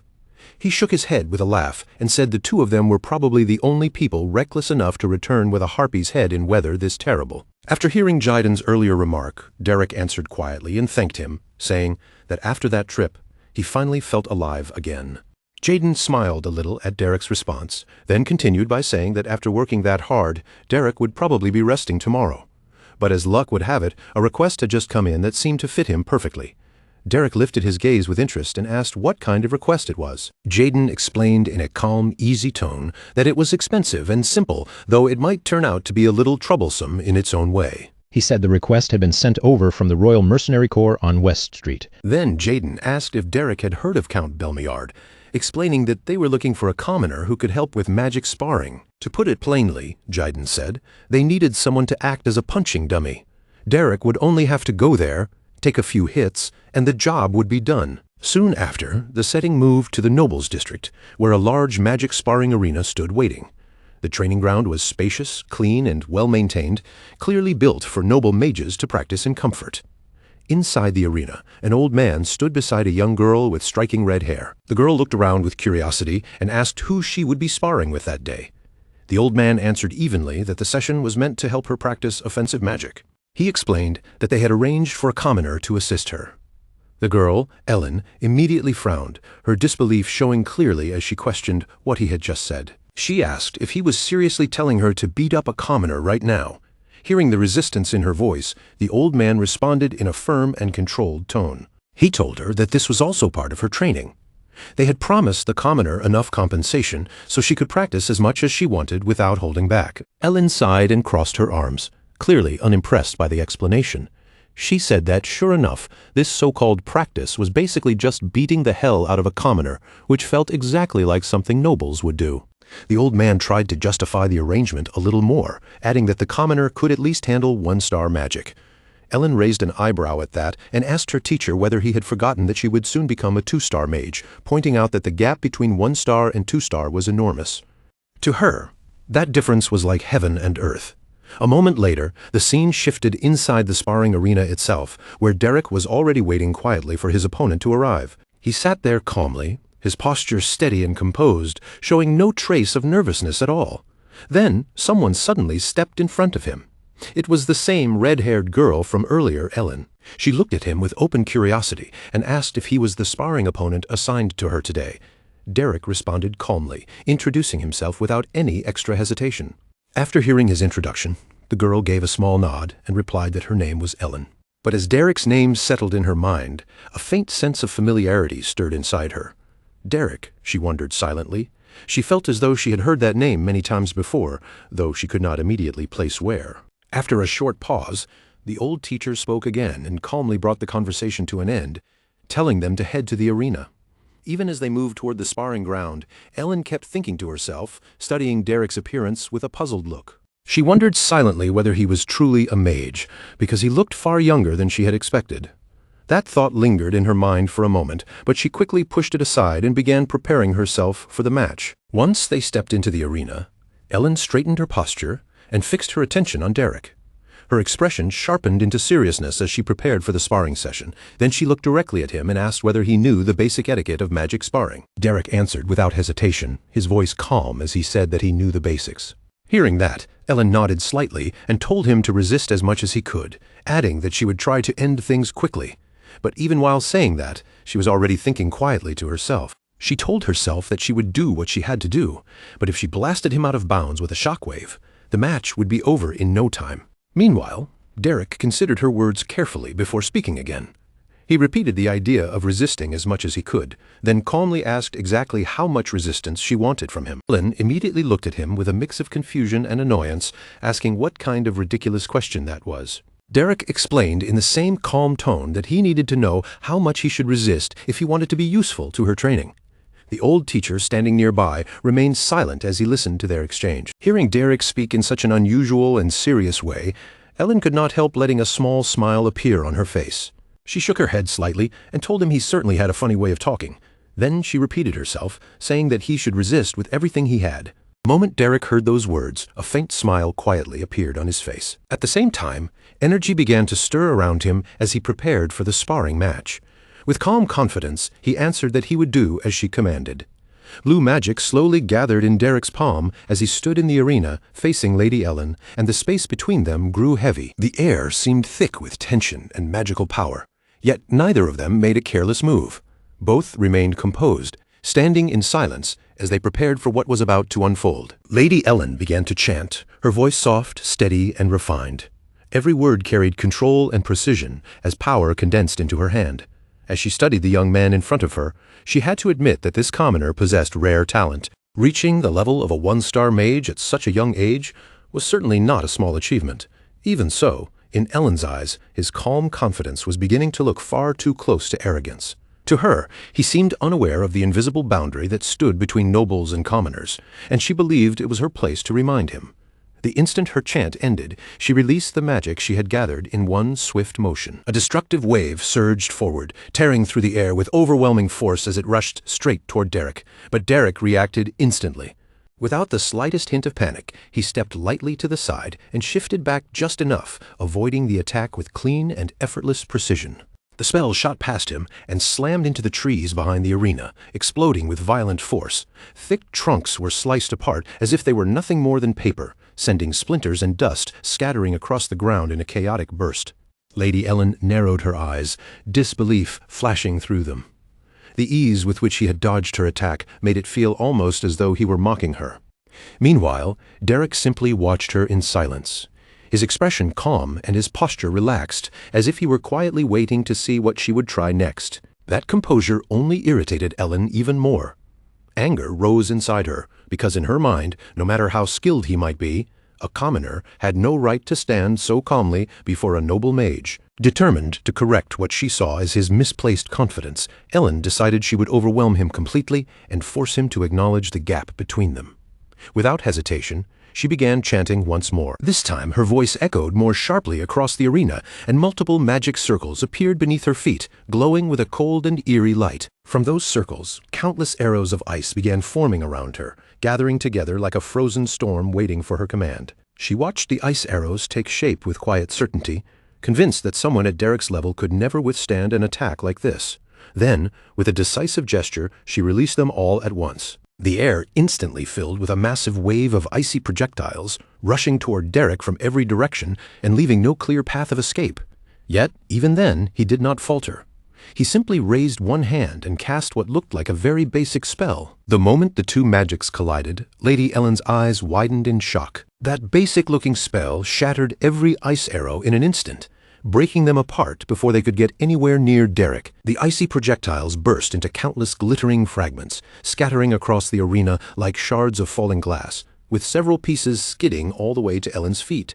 For a brief moment, she stood completely still, unable to process what she had just seen, and only then did a deeper realization begin to settle in. Handling a simple spell with that level of precision was anything but ordinary.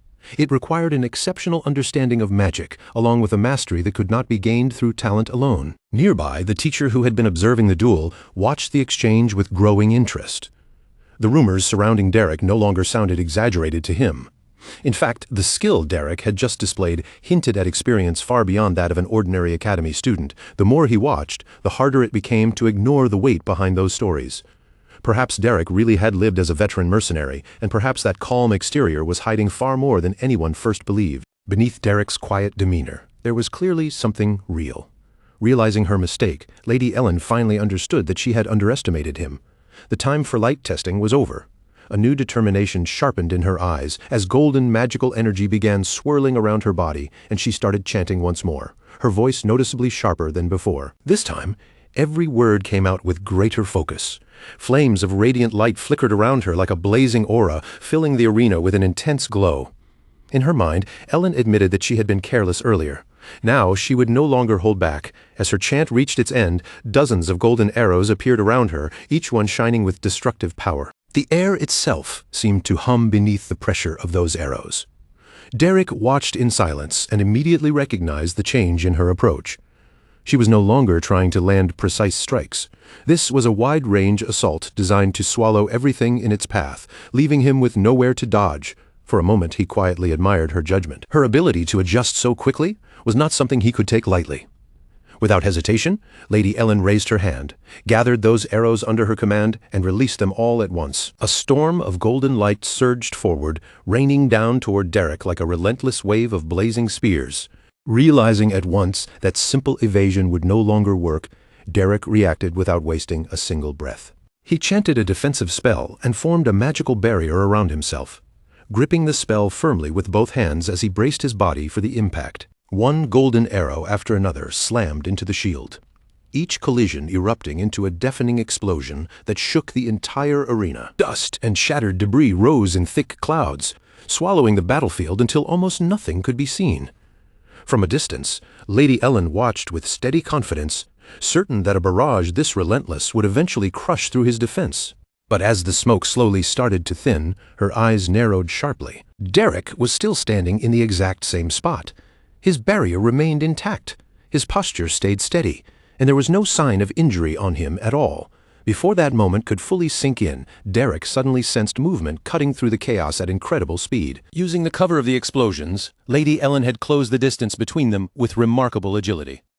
In her hand, she gripped a massive ice spear, its sharp edge gleaming coldly as she launched a sudden close-range attack straight at him. For the first time, Derek's expression shifted slightly with surprise. At this distance, there was barely any time to react. Even so, he admitted inwardly that her combat instincts were impressively sharp. Without delaying even for a moment, Derek flicked his fingers and released a small spell between them. A blinding flash of light burst out in front of her, freezing the exchange for an instant and forcing Lady Ellen to squeeze her eyes shut as she muttered a frustrated curse. Struggling to steady herself, Ellen cautiously opened one eye again, only to find that Derek had vanished from where he had been standing. Her vision was still blurred from the flash, so she forced herself to calm down and focused on controlling her breathing. If she could not trust her eyes, then she would have to rely on her ears instead. She sharpened her senses and listened carefully for even the faintest movement.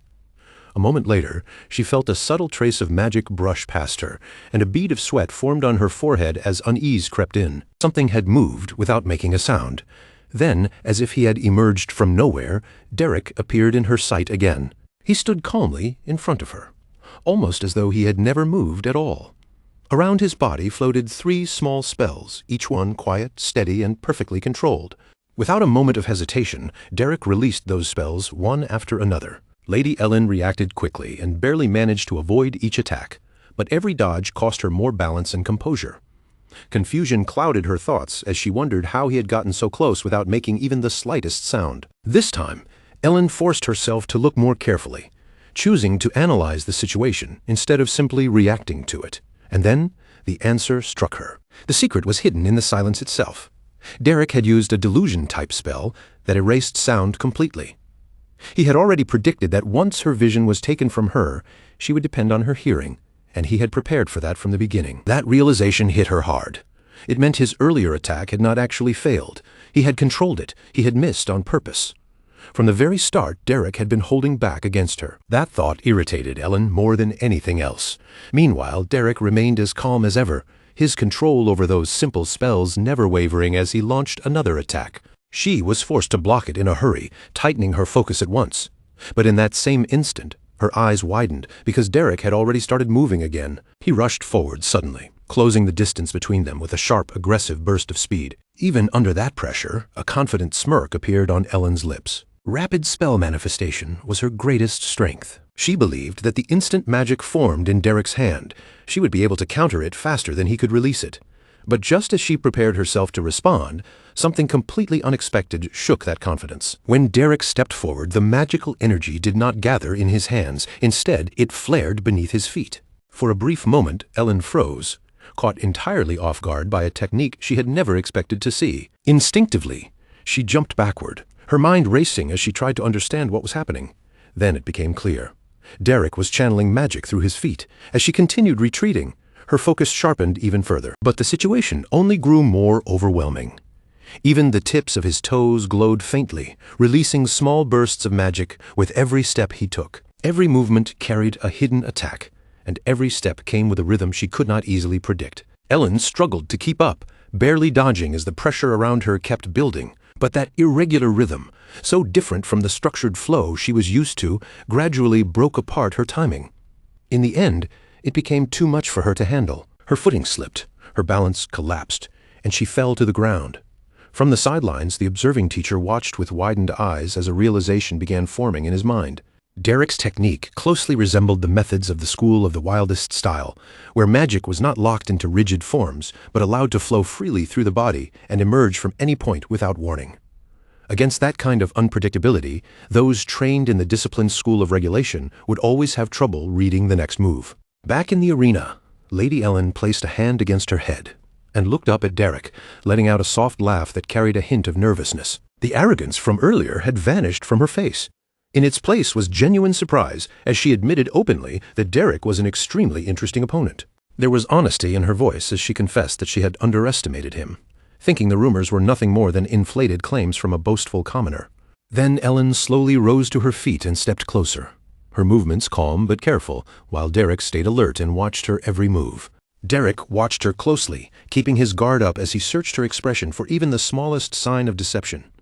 Then Ellen lowered her head slightly, offering him a gesture that felt unexpectedly sincere. She told him that their fight had shown her something genuinely fascinating, and that she was grateful for the lesson he had given her, even if he had never meant to teach it. A gentle smile appeared on her lips, softening the sharpness she had shown throughout the duel. For one brief moment, it seemed as if the match had finally reached a peaceful end, but that calm did not last. In the very next instant, Ellen showed exactly how quickly she could adapt. Borrowing the principle Derek had just revealed, she sent magic through her foot. A sharp spark of light burst from the tip of her toe and shot forward like a sudden arrow. Derek reacted at once, raising his hand without the slightest hesitation. He intercepted the incoming attack in midair, catching the spell within his own magic before it could reach him. With one swift motion, he twisted its direction and redirected the spell, sending it flying straight back toward Ellen. Lady Ellen cried out in surprise, her calm composure cracking as she hurried to dodge. But at that exact moment, when her balance wavered for even a heartbeat, Derek moved again. He leaped forward with sharp determination, using the opening without delay and launching another attack right after the first. His eyes were focused and tense, leaving no space for hesitation.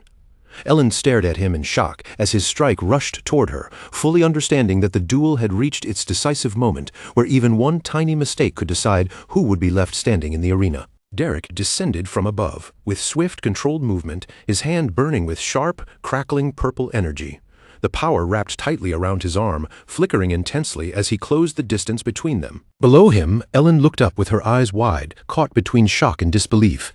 For a brief instant, her body refused to move, frozen beneath the pressure of his approach. Sweat traced down her face as her mind struggled to keep up.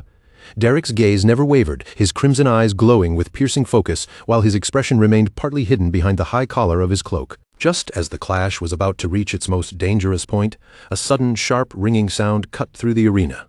The clear chime of a handbell echoed across the field, snapping the tension apart in an instant. At the edge of the arena, the bald teacher stood firmly in place, his stern face visible behind his glasses as he rang the bell again and again, signaling the end of the match. That sound forced everything to stop. Derek landed on the stone floor with a heavy thud, and the violet energy around his hand faded away as quickly as it had appeared. Without hesitation, Derek straightened his posture, returning to his usual composure almost immediately. He placed one hand over his chest and bowed deeply in respect, his voice calm and steady as he thanked Ellen for the match. Ellen stayed silent for a moment, her breathing still uneven from the sudden end of the duel. Her gaze dropped toward the ground while her thoughts raced, trying to understand how a simple sparring session had reached such an ending. Soon after, the tense battlefield gave way to a peaceful gazebo bathed in warm sunlight. Ellen sat gracefully at an ornate table while a maid stood attentively behind her. Looking toward Derek, she openly admitted that he was a truly splendid mage, her voice carrying both sincerity and lingering amazement. Standing across from her, Derek did not accept the praise so easily. Instead, he replied with the same calm manner, telling Lady Ellen that her reflexes were what had impressed him, and that they were unlike anything he had encountered before. Ellen met his gaze and offered him a small, knowing smile, lightly remarking that he must have plenty of experience dealing with people if he could flatter her so naturally. Her tone softened as she continued, saying that although she had heard he was a commoner, the level of skill he displayed could only come from relentless, bone-deep effort. At those words, Derek's expression changed slightly. He lowered his gaze for a moment, his face growing more solemn, and explained simply that effort had never been a choice for him. As a mercenary, it was something he needed in order to survive. Hearing that, Ellen's expression shifted as well, the sharper edge in her demeanor easing into something more thoughtful. She told him to set aside the humility, admitting that she personally admired people who worked hard. Even so, her gaze drifted slightly to the side, toward the background where her bald magic teacher sat quietly with a book in hand. With a subtle warning in her voice, Ellen advised Derek to be careful, saying that the old man probably would not take a liking to him and that it would be best not to earn his disapproval. Then she took a slow, composed sip of tea and shifted the conversation, mentioning that she had learned a great deal from their sparring session. She also spoke of an upcoming match at the Roja Salon, quietly hoping for a favorable result. Derek listened attentively, his posture relaxed yet respectful, and reassured her that with her level of ability, she had little reason to worry. At that, Ellen gently placed her teacup back onto its saucer, the soft clink cutting through the calm. Her expression changed again, her eyes sharpening as her thoughts turned elsewhere. In a firmer voice, she said she had no interest in small fry. The opponent she truly wanted to defeat was Aceline Eleanor Duplin. As Ellen spoke that name, the image of a refined blue-haired girl rose vividly in her mind. Her face darkened slightly, not with simple anger, but with a deep and burning sense of rivalry. Across from her, Derek remained silent. His red eyes stayed fixed on Ellen, quietly watching her every word and every subtle shift in her expression as he began to understand the true weight behind her ambition. That ambition settled clearly in Derek's mind. After a brief pause, Ellen seemed to realize that she had spoken for far too long. With a small dismissive wave of her hand, she told Derek that he could leave. Derek did not protest. He simply turned and began walking away, his dark cloak trailing softly behind him as he left the pavilion. Once his figure disappeared into the distance, the calm atmosphere returned. Left alone with her thoughts, Ellen reached for her teacup again, her movements slower now and almost absent-minded. As she stared into the surface of the tea, a thought resurfaced in her mind. Derek of the Baldoni Mercenary Corps. The name echoed quietly inside her, stirring a familiar feeling. Ellen frowned slightly, certain that she had heard it somewhere before. Then, like a distant echo returning all at once, the memory came back. Dila had once spoken that very name. The realization struck Ellen sharply, as if a missing piece had suddenly fallen into place. Her eyes widened, and her breath caught as the truth settled heavily over her. Without another moment of hesitation, she pushed herself up and rushed outside. Derek was already walking away, his pace steady and composed, completely unaware of the storm of realization unfolding behind him. Then the silence broke under the sound of hurried footsteps. In the next instant, Ellen caught up to him, grabbed his arm firmly, and forced him to stop. Derek turned slightly, glancing back over his shoulder with a calm but curious expression. Ellen looked up at him, her face bright with an intense, almost excited smile. A new energy burned in her eyes now, sharp, focused, and filled with curiosity. Without hesitation, she asked him directly whether he was the mercenary who had taught Dila. The question hung heavily between them, undeniable and impossible to ignore, marking a clear change in the way Ellen now saw him. As the sun dipped lower and cast long orange shadows across the estate, the setting moved indoors. Inside a grand room, the warmth of a crackling fire filled the space, its flickering glow dancing across the walls and softening the heavy atmosphere. The two sat across from each other at a small table, the quiet surroundings contrasting sharply with the intensity of their conversation. Ellen wasted no time. Leaning forward slightly, her voice low but firm, she declared that she would do whatever it took to defeat Aceline. Derek watched her closely, the firelight reflecting in his eyes as he repeated Aceline's name, questioning her determination to overcome the lady of the Duplin household. Ellen explained her reasoning clearly. Aceline had not yet reached the rank of a 2-star mage, and Ellen's goal was to surpass that milestone first. But even if she failed to reach it in time, she was still determined to win their upcoming sparring match. There was no hesitation in her words, only firm resolve. Derek observed her quietly and saw that her drive was not simple ambition. It was deeper and more intense than that. He remarked that she had an incredibly competitive spirit, and Ellen answered with a soft scoff, shaking her head slightly. She suggested that calling it competitive was far too gentle for what she truly felt. Her gaze lowered to her teacup, where her reflection trembled faintly in the amber liquid. Her voice softened as she admitted the truth. In the past, her desire to win had come from something far less admirable. She confessed that she had once been consumed by jealousy, something she now described as ugly and pathetic. Ellen spoke openly about how she had gossiped behind Aisline's back, searching for flaws and weaknesses that might damage her reputation.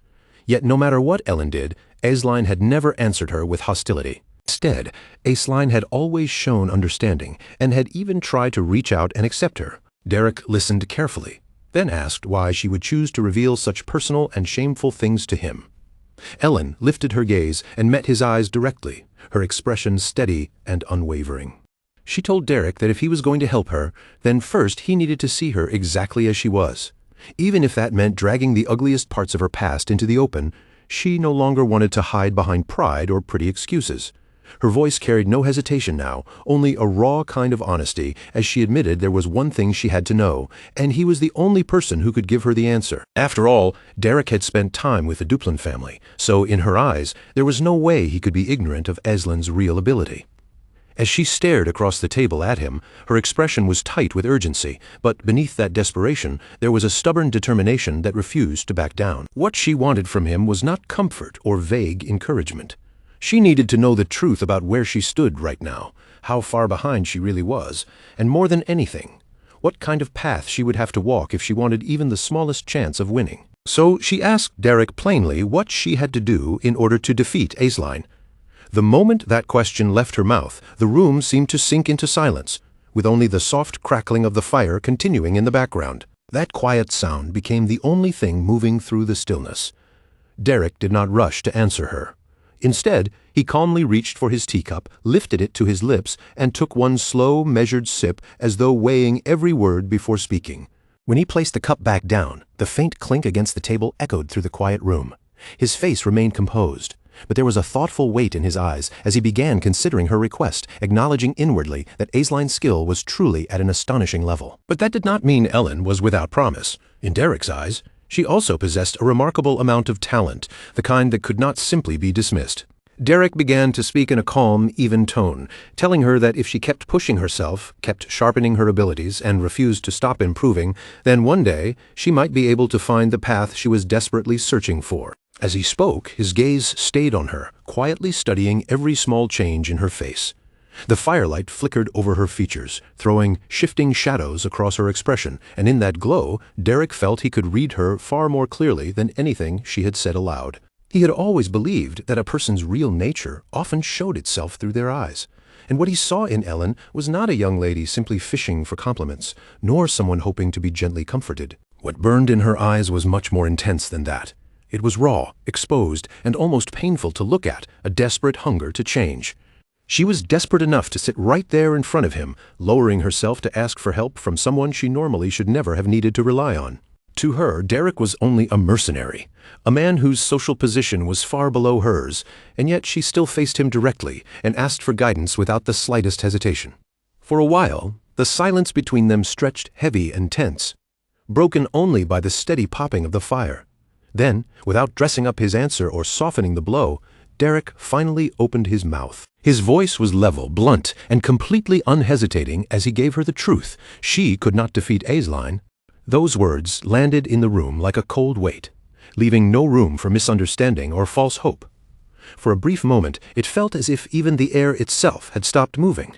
But Ellen did not lower her eyes. Her stare remained fixed on him, steady and unwavering, though the muscles in her face tightened ever so slightly, even if it sounded impossible. She admitted that she still wanted to win. There was no doubt in her voice at all. Facing the reality of his answer did not weaken her resolve. If anything, it made it harder. She leaned forward, pressing both hands firmly against the table as if anchoring herself there. With her determination written clearly across her face, Ellen reminded Derek of what he had already done before. She pointed out that he was the very person who had taken someone like Dila, someone Ellen bluntly called useless, and turned her into a mage capable enough to stand on her own. If Derek had managed to do that for Dila, then in Ellen's mind there was no reason he could not do the same for her. To her, Derek was the missing piece she needed if she wanted to overcome Aisline. This was a chance she had finally found, and she had no intention of letting it slip through her fingers. Derek, however, did not answer right away. He remained seated in silence, his eyes half lowered as he calmly considered what she was demanding from him. The pause dragged on for what felt like a long time before he finally spoke again, admitting that it was not as if there was absolutely no method worth attempting. However, he told her there were two things that concerned him. The moment Ellen heard that, her posture shifted.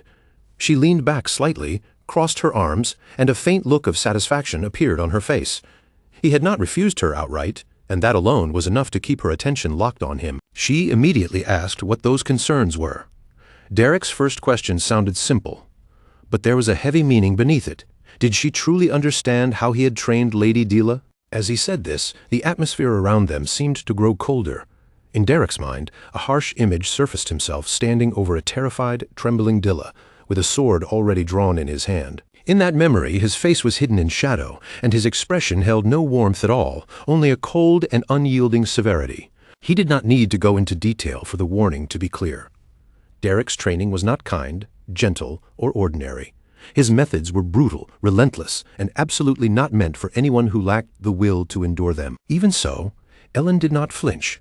She admitted that she did not know the exact details of what Della had gone through, but her answer remained the same. If it meant winning, then she was willing to do anything. Derek then moved on to his second point, calmly reminding her that before anything else, he was a mercenary. But before he could finish explaining, Ellen cut him off. She had completely misunderstood what he meant. Thinking he was worried about her pride, her noble standing, or how others might see her, she suddenly rose from her seat, her voice sharpening with fierce intensity as she declared that she was absolutely serious about her future. She said she intended to become someone whose name would one day resound throughout the entire empire, not merely someone praised in a small corner of society. To Ellen, the thought of failing to become even the best within Evilstein's social circle was unbearable. She warned Derek not to insult her resolve by treating gossip, reputation, or appearances as if they could ever matter more than her goal. She insisted that she understood better than anyone what was truly important. And through that passionate outburst, Derek simply sat there watching her, his face remaining completely unchanged from beginning to end. When she finally finished, Derek answered in the same calm tone as before, cutting straight through all of her dramatic words with one simple correction. She had misunderstood him. He was not worried about her pride, her status, or her reputation in the slightest. His concern was far more practical than that. As a mercenary, he did not work for free. If she wanted his help, then she had to pay him. The change in the room was instant. All the fiery intensity Ellen had built up just moments earlier collapsed at once, as if someone had pulled the ground out from under her. Ellen stood frozen where she was, completely caught off guard. Her thoughts stumbled to a halt as the meaning of Derek's words finally sank in, and for a moment, she could not say a single thing. Then, little by little, a deep flush spread across her face. The embarrassment hit her hard as she realized just how badly she had misread the entire situation. Elsewhere, the view shifts to a quiet area near an angel statue, its stone figure standing gracefully nearby as the scene moves away from Derek and Ellen. Aisline was there speaking with several people, her posture elegant and her tone calm. She mentioned that it seemed the next meeting would also include a magic duel, and since she had heard that Lady Ellen's skills had improved enormously, she thought she should prepare properly as well. Beside her, one girl let out a tired sigh. The girl groaned that there was already going to be another meeting, while another person nearby responded with eager interest, saying that if that was the case, she would have to participate too. Just then, Ellen approached them with a composed expression and a polite tone. Ellen greeted Aisline by saying that Lady Aisline was being far too modest. The moment Aisline noticed her standing there, she turned toward her and answered warmly, saying that Lady Ellen had been there after all. At the same time, Ellen looked at Aisline and smirked inwardly, certain she had caught a glimpse of surprise on her face. In Ellen's mind, that surprise could only mean one thing. She imagined Aisline must be furious, bitterly frustrated that the man she had failed to obtain now belonged to Ellen instead. But instead of reacting the way Ellen expected, Aisline suddenly brightened with genuine excitement and offered her congratulations. Aisline said she was sure Ellen had made a very wise decision and that Derek must truly be someone worthy of trust. Then, with the same sincere warmth, she congratulated Ellen once again. Her smile was gentle and honest, and she looked genuinely happy for her. Faced with that reaction, Ellen was instantly thrown off balance. She awkwardly stammered out a thank you, while inside, her thoughts stumbled in confusion. This was not the reaction she had been expecting at all. As Aisling looked at Ellen, a memory quietly rose in her mind.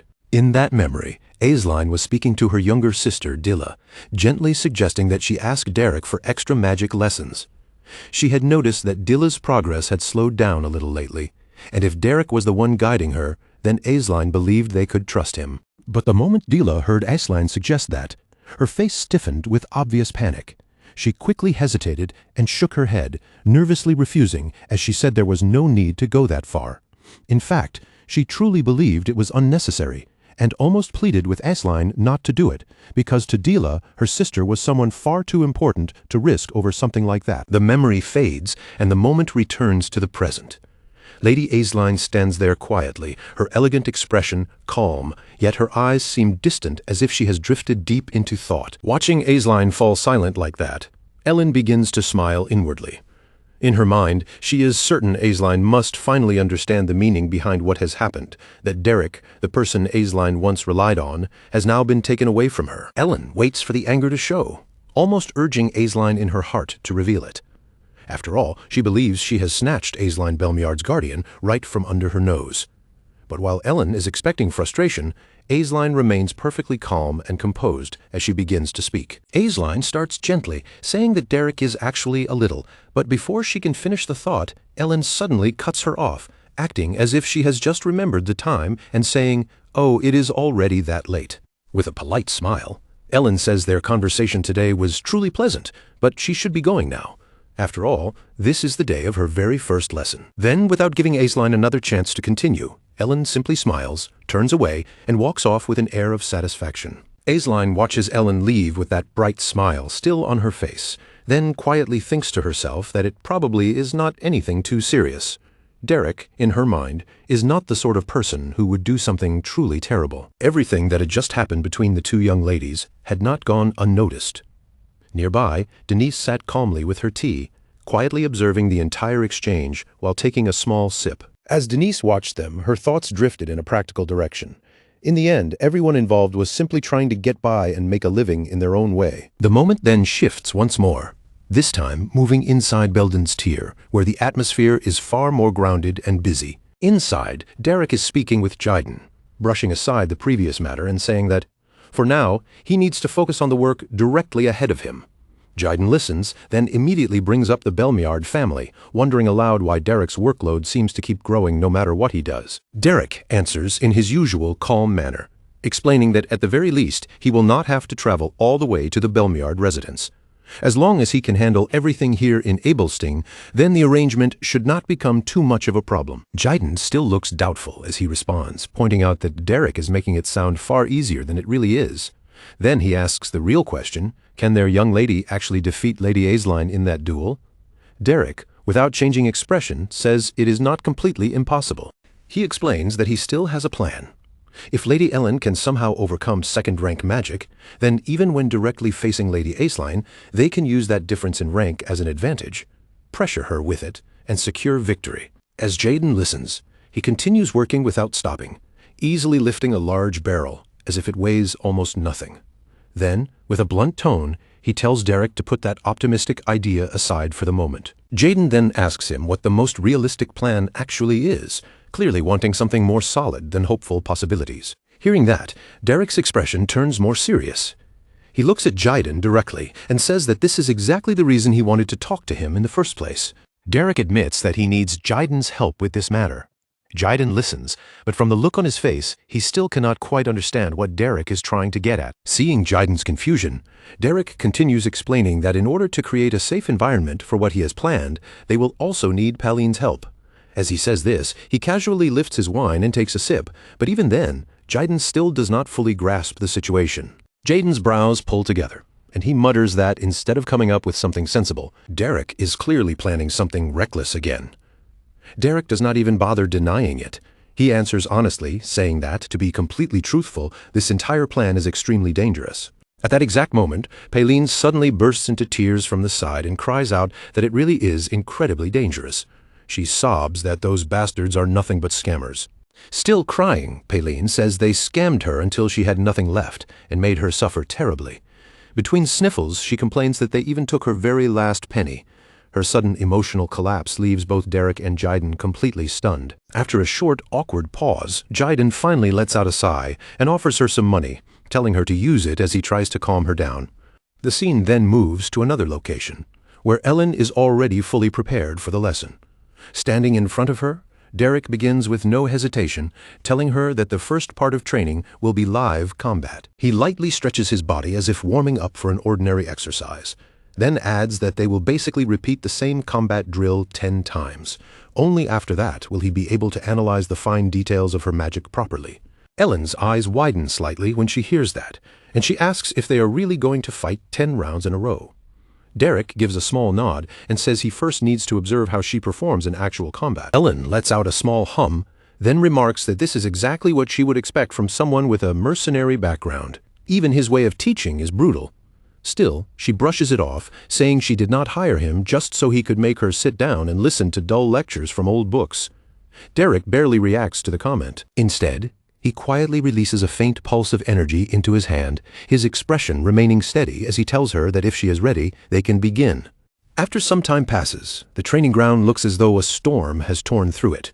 The area is in complete disorder, with broken pieces and scattered damage left behind from the intensity of their repeated clashes. On the other side of that wrecked space, Ellen is still standing, but only barely.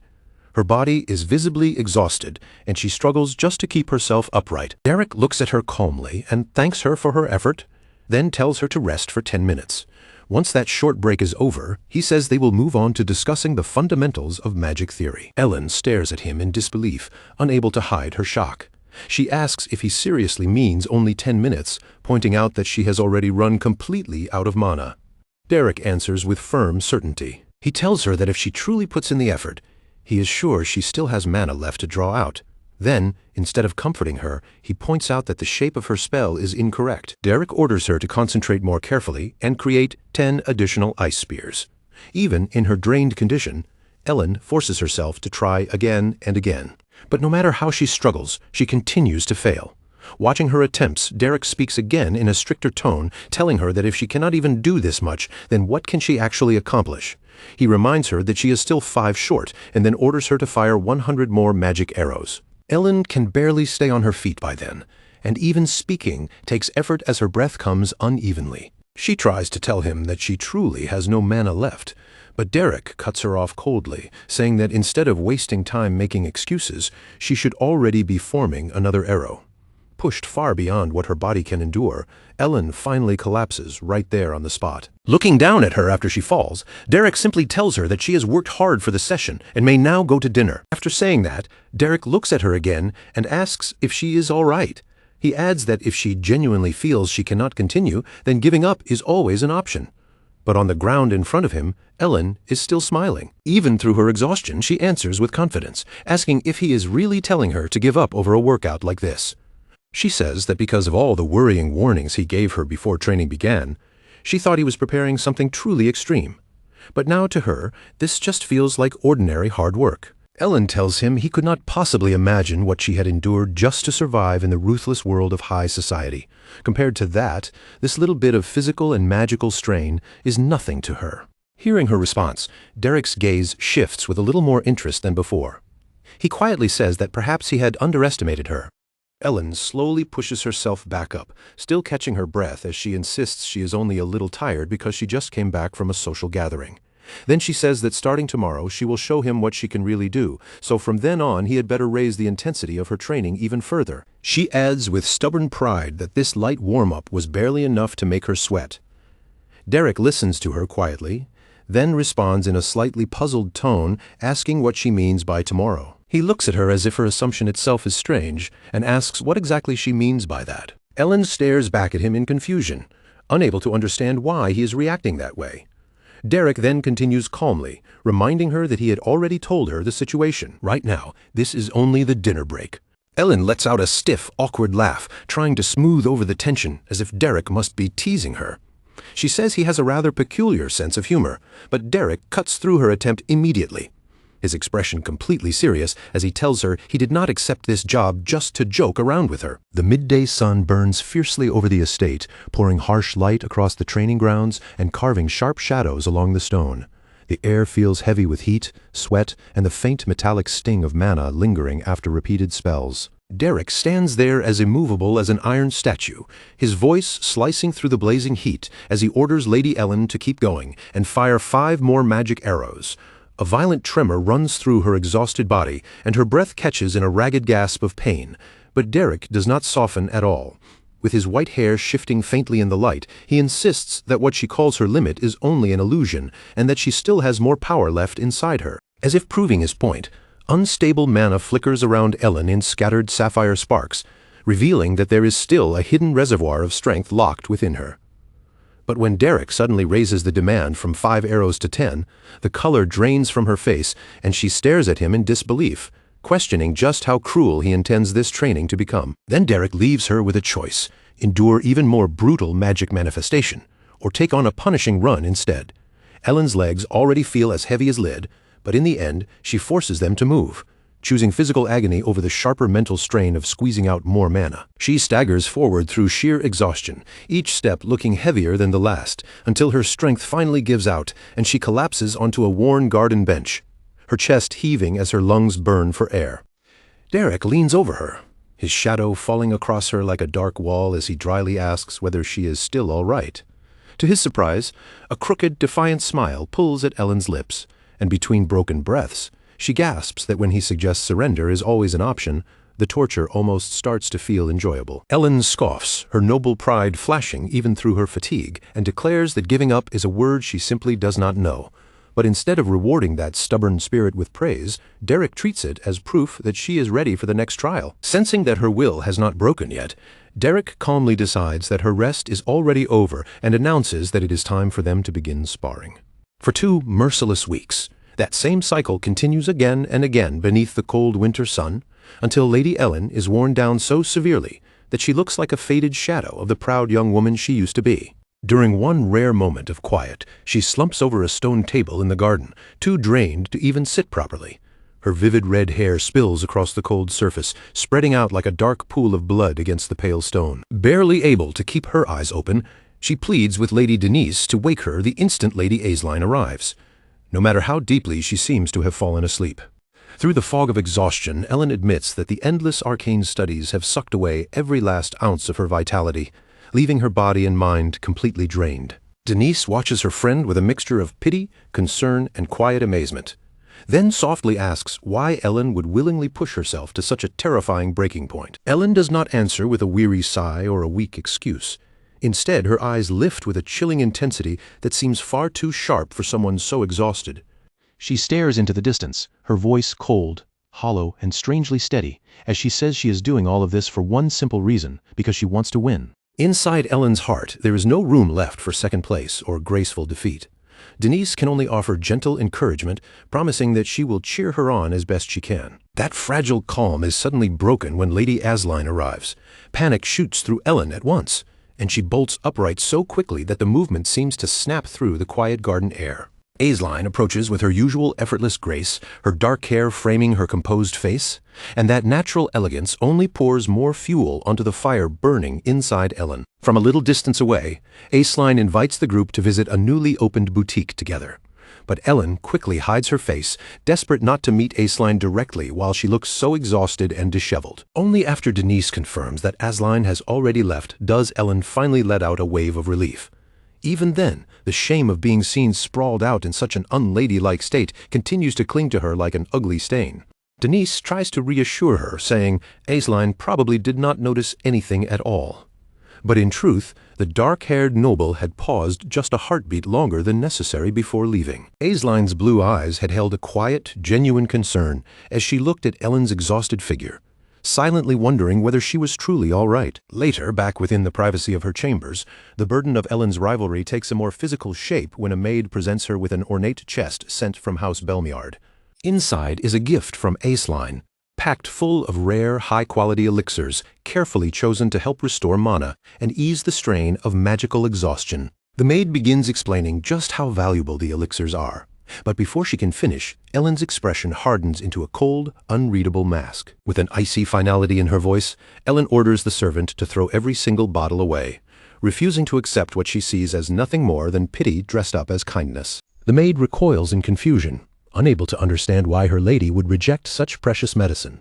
But Ellen repeats the order without hesitation. She demands that the charity be removed from her sight immediately, then turns her attention back to the only thing that still matters to her. She asks whether Derek has arrived for their next session. The maid confirms that he has been preparing since dawn, while a discarded letter remains on the table, its edges fluttering softly in the passing draft. The parchment, written in Aisline's graceful handwriting, speaks politely of the approaching winter and the falling snow.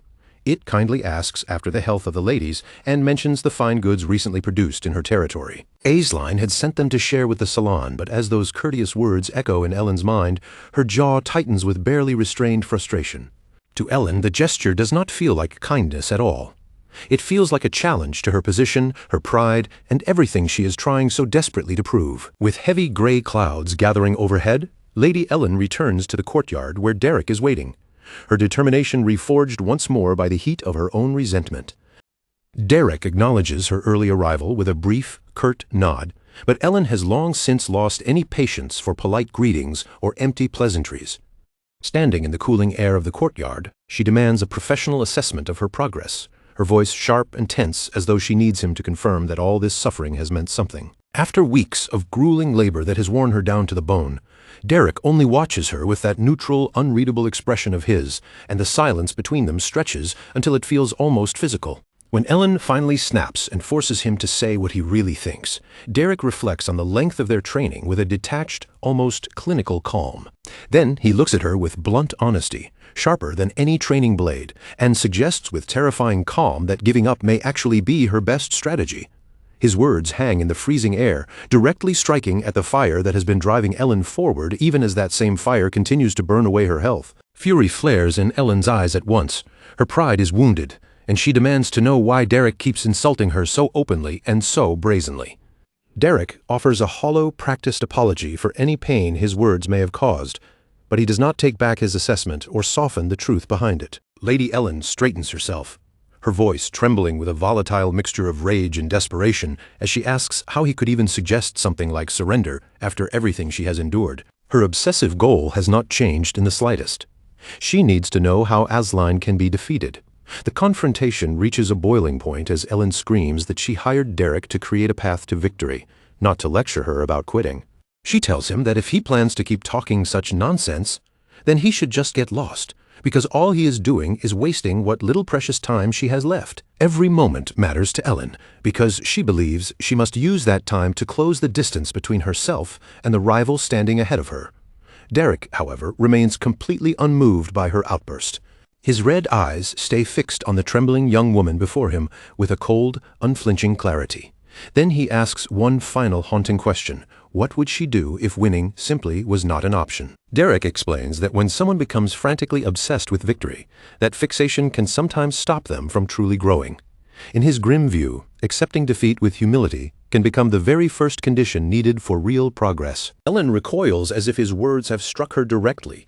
Tears suddenly spill down her face, breaking through the composure she has fought so hard to maintain, because the path he is describing, acceptance, feels far too pathetic for her to bear. Then, in a moment of raw and jagged honesty, Ellen finally confesses what she truly thinks of herself. She reminds Derek that she is nothing more than a shameful, petty person who once spread rumors about Aisline just to cover up her own inadequacies. The titles society gave her, the Pillar of Belmiard, the Flower of the Roja Salon, now feel like empty, mocking lies. A suffocating sense of worthlessness closes in around her as she admits with tears still on her face that she is nothing. Those grand titles and flattering descriptions only made Ellen feel more hollow.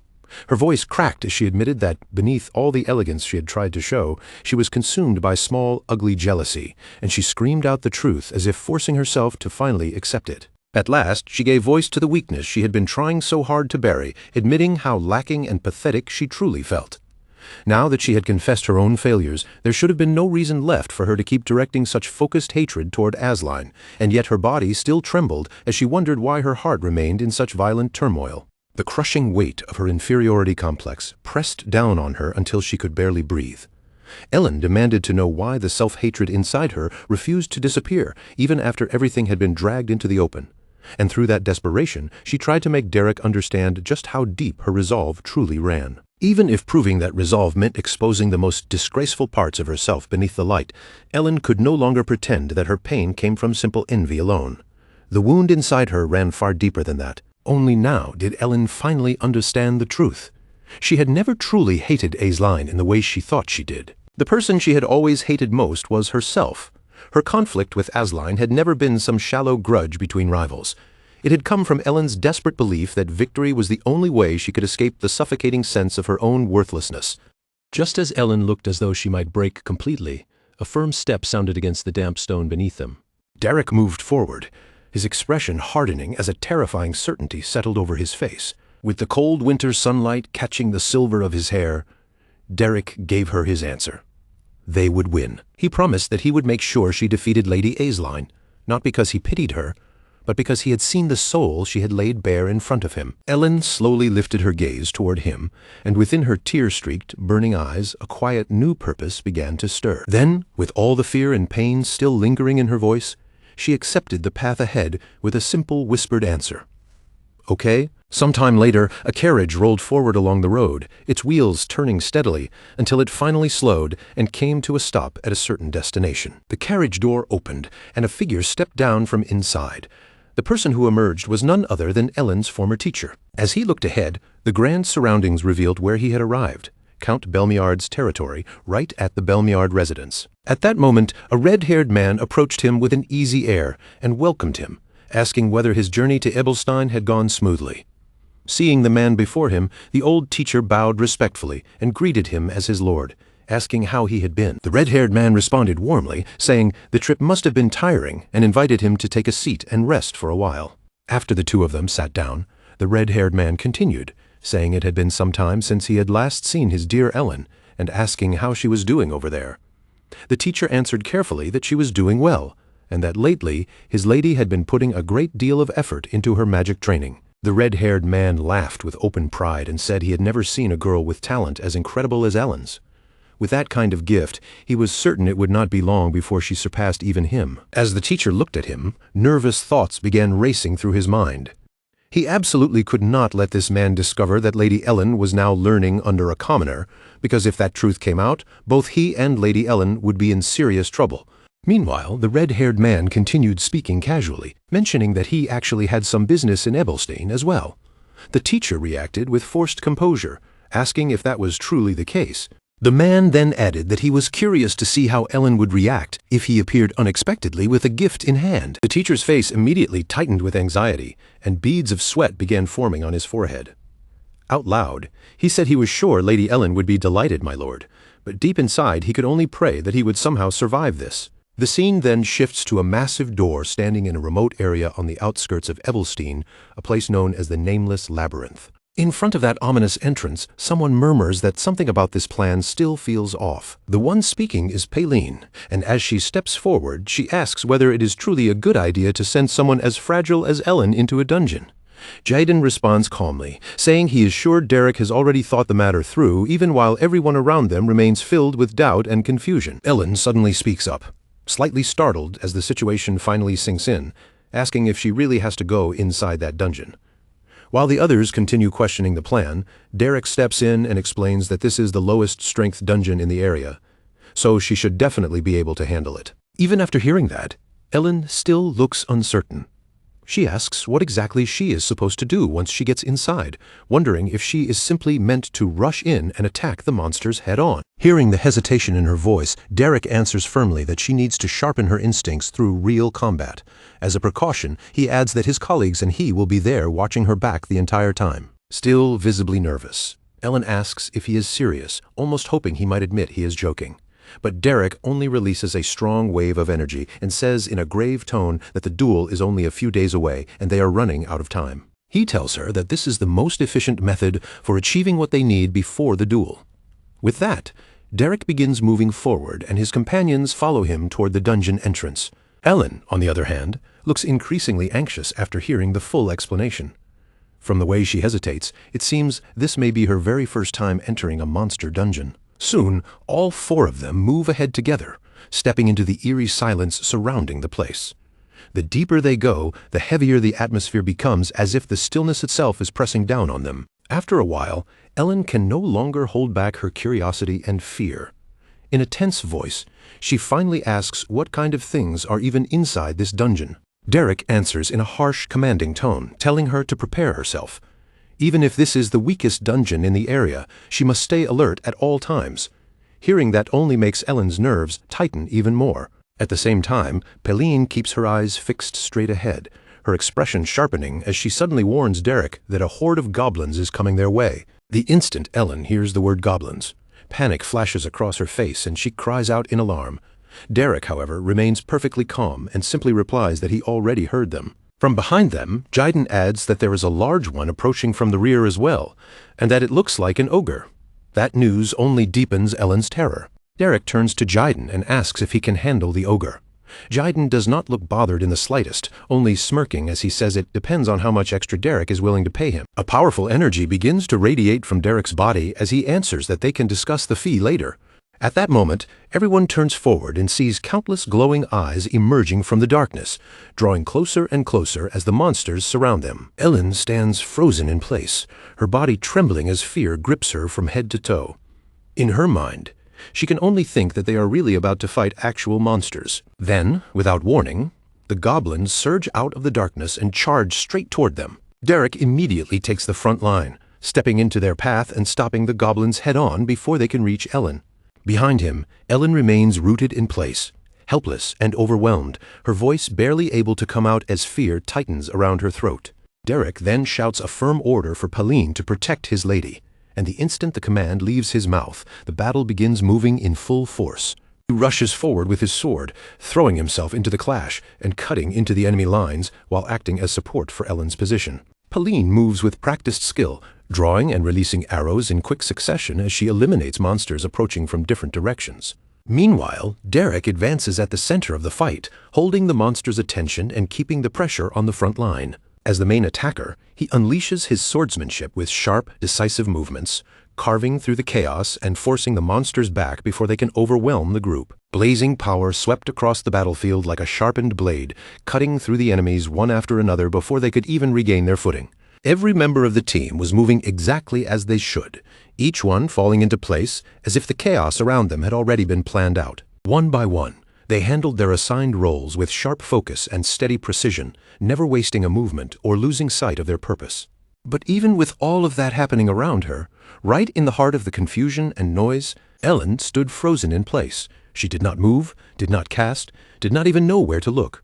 Everything was happening too quickly, and she was so overwhelmed that she could not understand what she was supposed to do. Then, all at once, a crushing presence rose behind her, so heavy and sudden that it made her entire body tense. It was the very monster they had spoken about only moments earlier. And as the focus shifted behind her, Jyden was already standing his ground, sword in hand, facing that towering creature head-on. With his posture calm and his expression steady, Jyden looked up at the monster and spoke with quiet confidence, saying he was curious to know just how high the bounty on its head really was. The enormous goblin let out a violent burst of movement and charged forward, raising its massive body as it rushed in to attack. But Jyden stepped in at the perfect moment. His sword flashed in a clean, exact arc, and before the monster could finish its swing, one of its arms was sliced away. Meanwhile, on the other side of the battlefield, Derek kept pressing forward without slowing down, cutting through enemies again and again while mixing his sword strikes with fierce bursts of blazing fire. As Ellen watched all of this unfold, she was left completely shaken. In the middle of that terrifying battlefield, sweat slid down her face, and panic swallowed her thoughts until she could barely breathe. They had really killed that goblin. The thought hit her like a blow. She could die here. She could really die here. No, this was far too dangerous. This was madness. She could not handle it. Everything around her was too violent, too fast, too overwhelming, and her mind struggled helplessly to keep up. Just then, Derek turned his head back toward her and shouted sharply, warning her that one of the goblins was coming straight for her and telling her to keep herself together. At that exact moment, the goblin broke away from the chaos and rushed directly toward Ellen, its body leaning forward as it prepared to strike her down. As the creature closed in, fear seized her from head to toe. Her thoughts spiraled wildly. Was she really going to die? Was this truly the moment she died? Her mind went blank, her body locked in terror, and from behind her, Derek's voice rang out once more. His command came firm and unshaken, telling her that she had to defeat it with her own strength. Those words struck something deep inside Ellen. A realization began to rise through the fear, and in the silence of her own mind, she thought back over her entire life. Fragments of the past surfaced one after another. She could no longer deny it. She knew it herself. She had always understood how pathetic and naive she had been. Back in the present, the goblin kept charging toward her, closing the distance with every heavy step, while another painful memory echoed through her mind. She had always been someone who talked big, but never truly acted when it mattered. The goblin lifted its weapon high, ready to bring it down, and in that terrifying instant its twisted expression seemed almost mocking as her thoughts continued to unravel. She had been the kind of person who could only envy others from a distance, then speak badly of them when they were not there. That was who she had been. But in the middle of all that fear and noise, something inside her finally began to harden into resolve. Her thoughts grew clearer, stronger. She had come here to end that version of herself, to stop running from it, and become someone better. And in that very moment, Ellen finally awakened her power. Pulling together every bit of courage she had, she formed a massive ice arrow in front of her. Cold energy gathered and sharpened in the air, spreading a chilling aura around her, while the goblin lunged forward at the same time, fully prepared to strike her down. From a short distance away, Derek watched in silence, his eyes fixed on her every movement, choosing not to step in. Then, in the next instant, the giant ice arrow shot forward with tremendous force, tearing through the air before piercing straight through the goblin's body and blasting past it completely. The monster was brought down in one decisive attack. And this time, the one who had done it was Ellen herself. When the others saw what had happened, they could not help but look at her with a hint of surprise and quiet approval. Up until that moment, she had barely done anything at all. She had seemed almost like dead weight, someone unable to contribute while everyone else fought. But now, right after forcing herself through that fear, she had defeated a goblin on her own. Ellen remained where she stood, her body still trembling slightly as the fear, shock, and rush of adrenaline continued to shake her. Slowly, she raised her eyes and looked toward her teacher, who had been watching her carefully from a distance. With a calm, steady expression, he told her that this was only the beginning. Hearing those words, Ellen's lips curved into a soft smile, and a new light of determination appeared in her eyes as she realized she was finally taking her first step forward. With that quiet, somber smile still lingering on her face, Ellen accepted that she had finally made her first real step. Under the glow of a full moon, the night stretched still and silent before a stone arch that looked like the entrance to ancient ruins. At the bottom of the scene, the words of a letter began to appear, addressed directly to Derek. Derek sat there with the letter in his hands, quietly reading the message from someone he had not seen for more than 2 years. The letter explained that ever since he left Hillstein, Korea, Katia Flemmert, his former master had been staying in the county of Elbester, teaching magic to a young girl and living through days so busy that she barely had time to breathe. She thought back fondly on the days they had spent training together in Ebelstein, admitting that even though that time had been difficult, she had felt much freer back then. As Derek continued reading, the letter revealed that among every mage Korea had met throughout her life, he had been the most gifted of them all. Korea could be seen writing from inside her study, wondering how far her star pupil had managed to grow by now, and as the letter came to an end, she asked him to show her the full extent of his magic the next time they met. After finishing her letter to dear Derek, Korea remained by the window for a while, quietly gazing out as memories of the past settled around her. Back in the present, Derek folded the paper without a word beneath the flickering torchlight, the glow dancing across the stone walls around him. 2 brutal weeks of non-stop training had passed, and Ellen finally allowed herself a brief moment to sit down and rest, exhausted, dirty, and completely worn out. She had noticed that Derek always read that same letter whenever he had even a little time to spare, and at last, curiosity got the better of her, so she asked him what it was about. Derek told her it was a letter from his master. Ellen laughed lightly at that, saying the person must have been truly special if she had managed to endure teaching someone like him. Derek's face grew serious at once, and without hesitation, he replied that she had been an excellent mentor, without a doubt. The girl looked slightly surprised by how direct and sincere his answer was, as if she had not expected him to speak about anyone with that much honesty. She had only been teasing him to see if she could pull even the smallest reaction out of him, but when Derek remained completely unmoved, she finally let the joke fade. With only 2 days left before the duel, Derek turned the conversation back to what mattered and asked her how she felt after surviving such relentless training. After everything she had been forced through, both physically and mentally, the entity could only admit that she no longer knew what she was supposed to feel. Her body was exhausted, her thoughts were heavy, and even her own emotions felt blurred together. But even through that confusion, there was one thing inside her that had not wavered at all. No matter how tired she was, no matter how uncertain her heart felt, she knew she was going into that duel to win. Even if victory demanded everything from her, she had already made up her mind that she would pay the price. At last, the day of the event arrived.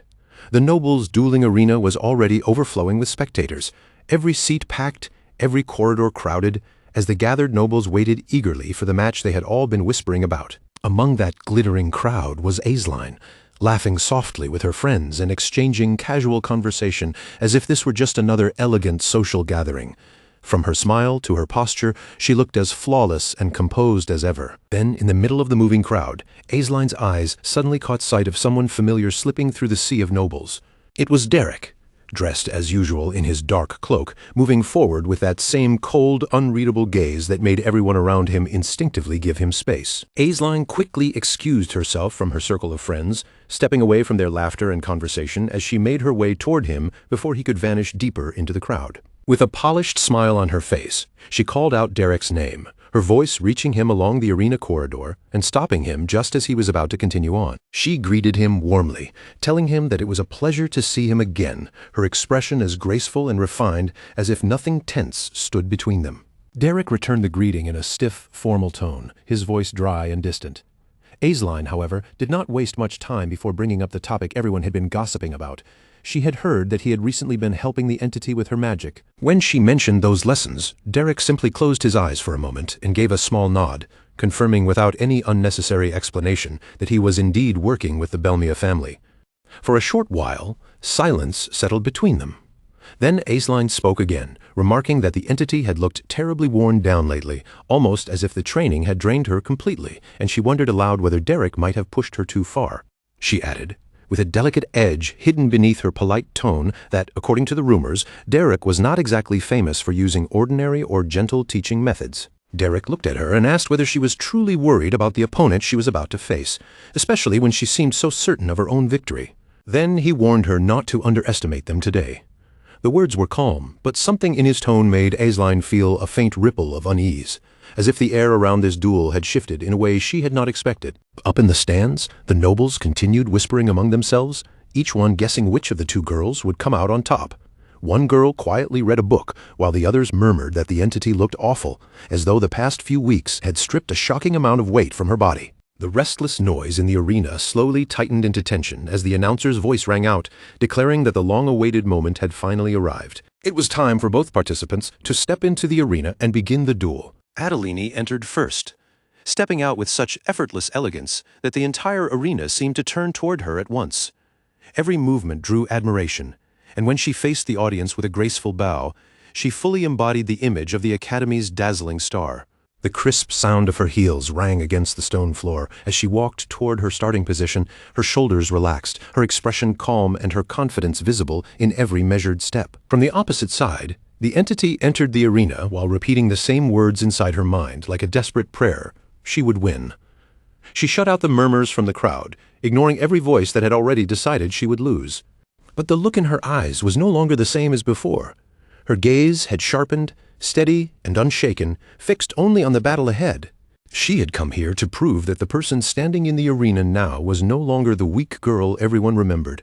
At last, the two opponents stood facing each other at the center of the arena. The entity kept her head slightly lowered, gathering her focus and steadying her breathing. Aisline approached her with flawless noble grace, greeting her like the perfect young lady she always appeared to be, and wished her well in a tone so polished that it almost sounded like mockery. Under those circumstances, the entity did not allow herself to be outdone. She answered with equal composure, thanking Aisline for her concern. Around them, the stands had fallen completely silent. Then the entity gave a faint smile and asked directly whether they were ready to begin. Aisline's expression sharpened as she gave a firm nod, letting the last traces of noble formality fall away as her attention locked fully onto the fight. In the very next instant, the entity released a surge of blazing fire so fierce that it wrapped around her entire body, engulfing her in a roaring aura of heat and light. Aisline reacted without hesitation, summoning her own water energy in response as the shimmering force gathered around her, ready to meet the first strike head-on. Both girls launched forward at the same time, their powers crashing together in a violent burst of light and force that sent a tremor through the arena. But what no one in the crowd expected was for the entity to immediately unleash a vast rain of fiery spears, filling the sky above the arena with burning weapons from one end to the other. Aisline froze for a heartbeat, shock flashing across her face as she stared up at the sheer scale of the attack. She had never imagined that her opponent could command power on this level. The fiery spears plunged downward at terrifying speed, each one burning so intensely that the spectators could only stare in stunned silence. It was a huge area attack, spreading so widely that Aisline had nowhere safe to run. Surrounded by roaring flames, the entity looked almost unstoppable. In that moment, it became clear that Derek's 2 weeks of merciless training had not been wasted. A memory surfaced of her after those brutal monster battles, broken down and so exhausted she could barely remain on her feet. Derek had stood before her then and told her the truth with no softness at all. If she fought Aisline directly, relying only on refined magical technique, Aisline would overwhelm her completely. The only path to victory, he said, was to fight through sheer willpower and endure more punishment than her opponent could bear. At the time, the entity had pushed back against him, convinced that Derek was only being cruel because he somehow enjoyed forcing her through suffering. Derek had immediately brushed that suspicion aside, making it clear that he had no such twisted hobby. He simply understood that when mana was depleted, the person with the stronger will to survive would be the one left standing. From the very beginning, his plan had been simple and brutal. She had to burn through her mana aggressively right from the start, then force the entire match into a contest of endurance. The entity had hesitated when she heard that, because she knew her mana reserves were smaller than Aisline's. But Derek told her that if she wanted to win, she had to drag Aisline down into the mud no matter what it took. Thinking back on those words, she finally understood that victory would never come if she tried to fight by the same clean, proper rules as her opponent. The mercenary had reminded her that while mana might be something people were born with, she still carried the blood of Belmiar, and that blood was not meaningless. He pushed her to believe in herself, giving her the final spark of resolve she needed before stepping into the duel.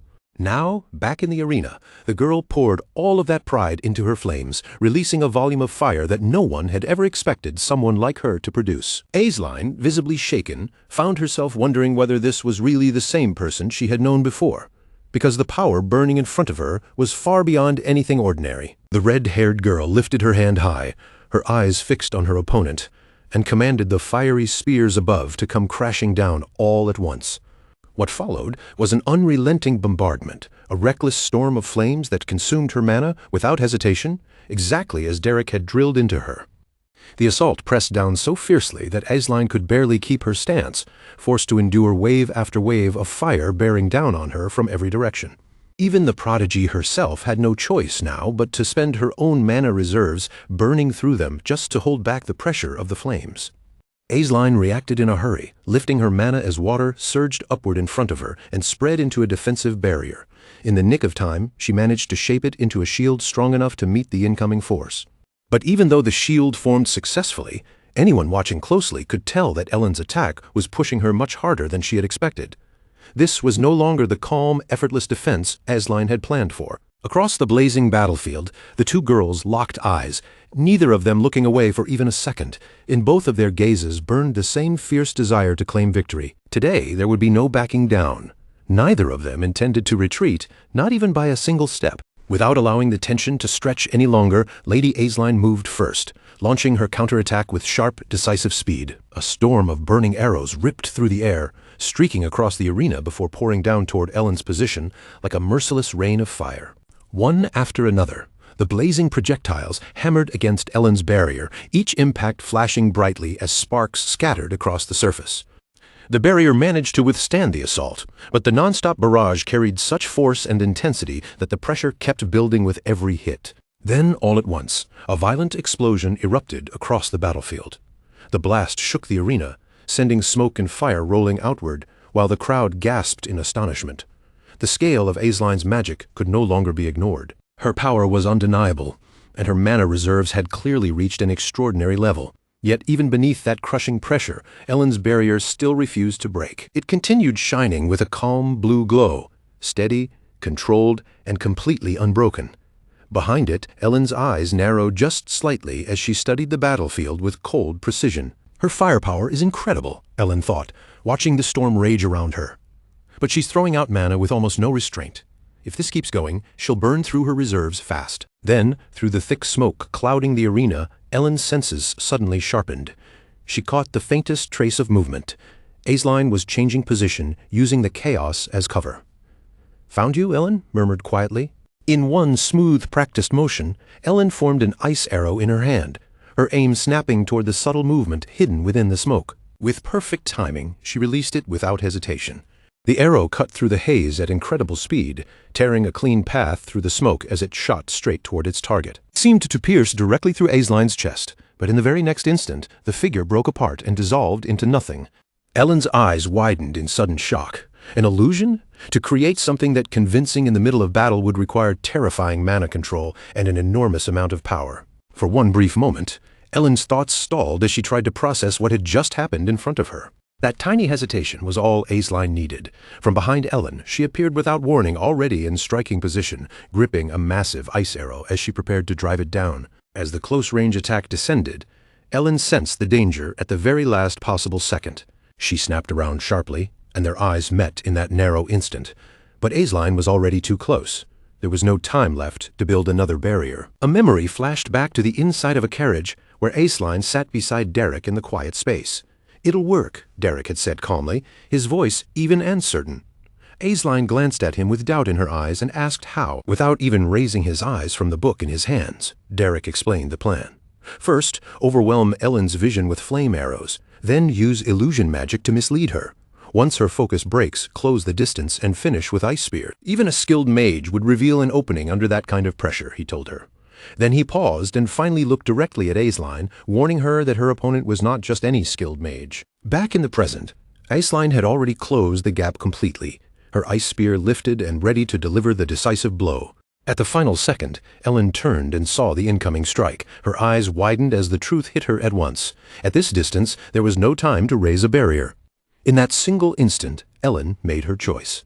She lifted her hand and poured all of her mana into her palm. A condensed sphere of blue energy formed there, pulsing violently as compressed power gathered into one point. Aisline stepped in, driving her spear forward with the full force of the attack. At exactly the same moment, Ellen released the blue sphere from her palm. The force burst outward in a powerful shockwave, slamming pressure back against Ellen's own body and instantly pushing her away from the spear's path. The ice spear missed her by a hair's breadth and crashed into the ground with devastating force, splitting cracks across the battlefield. Ellen landed a short distance away, sliding back slightly before planting her feet again. She managed to steady herself without falling, keeping her posture controlled even after using such a risky burst of power to escape. Across from her, Aisline froze where she stood, shock spreading across her face. What was that? She wondered, unable to fully understand the movement she had just witnessed. Ellen now stood before her, almost like a phantom, faint streams of blue mana flowing around her eyes and giving her gaze an eerie, sharpened glow. The speed of that movement had been nearly unreal. Aisline let out a slow breath, trying to calm herself after the near miss. That was close. Derek's warning echoed through Aisline's mind. No matter who your opponent is, never let your guard down. A bead of sweat slid down Aisline's face as realization finally settled in. Now I understand what he meant. Ellen was not an ordinary mage at all. Her every movement, every choice, and every use of magic showed a level of control that had already climbed far beyond what Aisline expected. Aisline's expression hardened as her resolve became even firmer. Then I'll crush her with raw power, she decided. With that determination burning inside her, she began drawing in her mana again for the next clash. Aisline's resolve solidified, and she wasted no time unleashing her next spell. From the cracked ground beneath her feet, countless ice spears began rising into the air. They emerged rapidly, one after another, spreading across the battlefield like a glittering forest of razor-sharp spikes. What made the sight even more shocking was that Aisline had not chanted at all. There was no incantation, no visible preparation, and no delay. The magic simply answered her will and took shape instantly. At the same time, Aisline kept advancing, refusing to give Ellen even a single moment to breathe. If she lacked confidence in a direct clash of power, then Aisline would simply bury her under more. Her gaze stayed steady as more and more spears formed, spreading outward until nearly the entire arena was covered. The crowd could hardly believe what they were seeing. Amazed voices rippled through the stands as people stared at the battlefield. Were those all ice spears? She had created that many without using incantations? It was incredible. Even the more experienced observers could only watch in awe as the sheer scale of Aisline's magic filled the arena. Meanwhile, Derek stood quietly along the sidelines, his expression calm, but his eyes keen as he observed every detail of the fight. She took the bait, he thought, already understanding exactly how the battle was unfolding. Aisline's focus sharpened even further as she prepared her next move, her thoughts racing ahead. Across from her, Ellen stood surrounded by the countless spears under Aisline's control, each one hanging in the air and waiting for the command to strike. Ellen's gaze remained steady, though her mind was already calculating. I admit it, she thought inwardly. Lady Aisline has improved tremendously. But even as Ellen prepared to retaliate, something hidden was already moving. With a subtle flick of a finger concealed carefully behind her back, Aisline guided a single flame arrow she had secretly left beneath the battlefield earlier. Using the harsh glare of the sunlight as cover, the hidden flame arrow rose soundlessly into the air. It climbed higher and higher, almost impossible to notice until it had slipped directly above Ellen's formation. Completely unaware of the danger overhead, Ellen kept all of her focus locked on her own attack. "Then try blocking this as well," she murmured, preparing to unleash the full force of the countless ice spears gathered around her. But before Ellen could give the command, Aisline acted first. With precise control, Aisline swept her hand through the air, and the flame arrow she had kept hidden suddenly dropped from above, plunging downward at terrifying speed. At that exact moment, Ellen felt a sharp, instinctive warning pierce through her concentration. Her eyes snapped upward at once, widening in shock as she realized something was already falling toward her. What? The arrow tore through the air and struck Ellen's formation head-on. The moment it made contact, the ice spears began breaking apart one after another under the sudden impact. The formation could not endure an attack coming from such an unexpected angle. In only a few seconds, the entire array collapsed, scattering glittering shards of ice across the battlefield. Ellen could only stare upward in stunned disbelief. A flame arrow? Since when? Her thoughts raced in confusion. She had sensed no incantation, no mana flow, nothing at all. Then the answer struck her. Was it from earlier? Had Aisline hidden it back then, saving it for this exact moment? The precision and foresight behind the move left Ellen frozen for a heartbeat. The flame arrow finally crashed down near Ellen's feet, bursting against the ground with a sharp flash. For a moment, Ellen remained rooted in place, caught between shock and realization. Across the arena, her opponent stood calmly on the other side. Aisline slowly lowered her hand, and a faint smirk began to curve across her lips. Her plan had worked exactly as intended, and for the first time she could feel the flow of the battle shifting in her favor. Ellen, however, was no longer fully composed. A bead of sweat slid down her face as unease crept into her chest. I can't read her. I have no idea what she'll do next. Aisline's unpredictable tactics were beginning to shake the confidence Ellen had carried into the duel. Among the spectators, Lady Dainese watched with visible surprise in her eyes. What's happening? She wondered. They're fighting on equal footing. That alone was impressive, because the duel had already reached a point where neither side could easily overwhelm the other. No clear advantage belonged to either of them now, and the tension pressing over the arena only grew heavier. Aisline's eyes shone with determination, though sweat also traced down her face. This is working, right? She thought. I'm overpowering her now, aren't I? But across from her, Ellen's expression slowly darkened. Doubt began to slip into her thoughts as she faced the reality in front of her. I can't win like this. Not under these conditions. Ellen understood it clearly now. Aisline's tactics, her boldness, and her unpredictability were all far more dangerous than she had expected. She's one step ahead. The murmurs from the crowd echoed faintly around Ellen, but she forced herself to block them out. Take it slow, deep breath. As she steadied her mind, one decision became clear. Let me reset the conditions. Starting over from the beginning, Ellen calmed her breathing, and her eyes gradually sharpened. The hesitation that had clouded her a moment ago disappeared completely, replaced by a cold and unwavering resolve. From the sidelines, Derek noticed the change immediately. His gaze narrowed just a little as he watched Ellen's entire presence shift. This, he said quietly, is where it truly begins. Ellen raised her hand once more and began forming a new spell. Blue mana started to flow around her body, gentle at first, then growing denser, heavier, and more oppressive with every passing second. She focused deeply, drawing in more and more energy while her hands moved with calm, deliberate precision, guiding the gathering mana into a new shape. On the other side of the battlefield, Aisline watched in shock as sweat gathered on her face. The pressure in the air intensified, and an enormous surge of mana began wrapping around Ellen like a rising storm. The force spilling out from Ellen became so overwhelming that Aisling had to raise her arm in front of her face just to shield herself from it. "What is this?" Aisling thought as unease crawled into her chest. "This doesn't even feel like ordinary magic. It feels like raw mana itself." Then, without any warning, everything went silent. The crushing pressure vanished, the air became still, and Aisling's eyes widened at the sudden emptiness around her. "I can't feel any mana." Even the natural flow of energy in the surroundings had disappeared completely, leaving behind a strange, unnatural void across the battlefield. At the edge of the arena, Derek's expression turned serious as his eyes narrowed. It had lasted only for a moment, but there was no mistaking what had just happened. Mana alignment was a state where all surrounding mana was forcibly drawn in, synchronized, and controlled. When a mage pushed beyond their natural limits, even the mana in the surrounding environment could be forced into submission. It would bend, align, and synchronize beneath an overwhelming pressure. That rare phenomenon was known as mana alignment. In simpler terms, Ellen had just crossed past the boundaries of what she should normally be capable of. Back on the battlefield, Ellen raised her hand high into the air, her presence now commanding and absolute.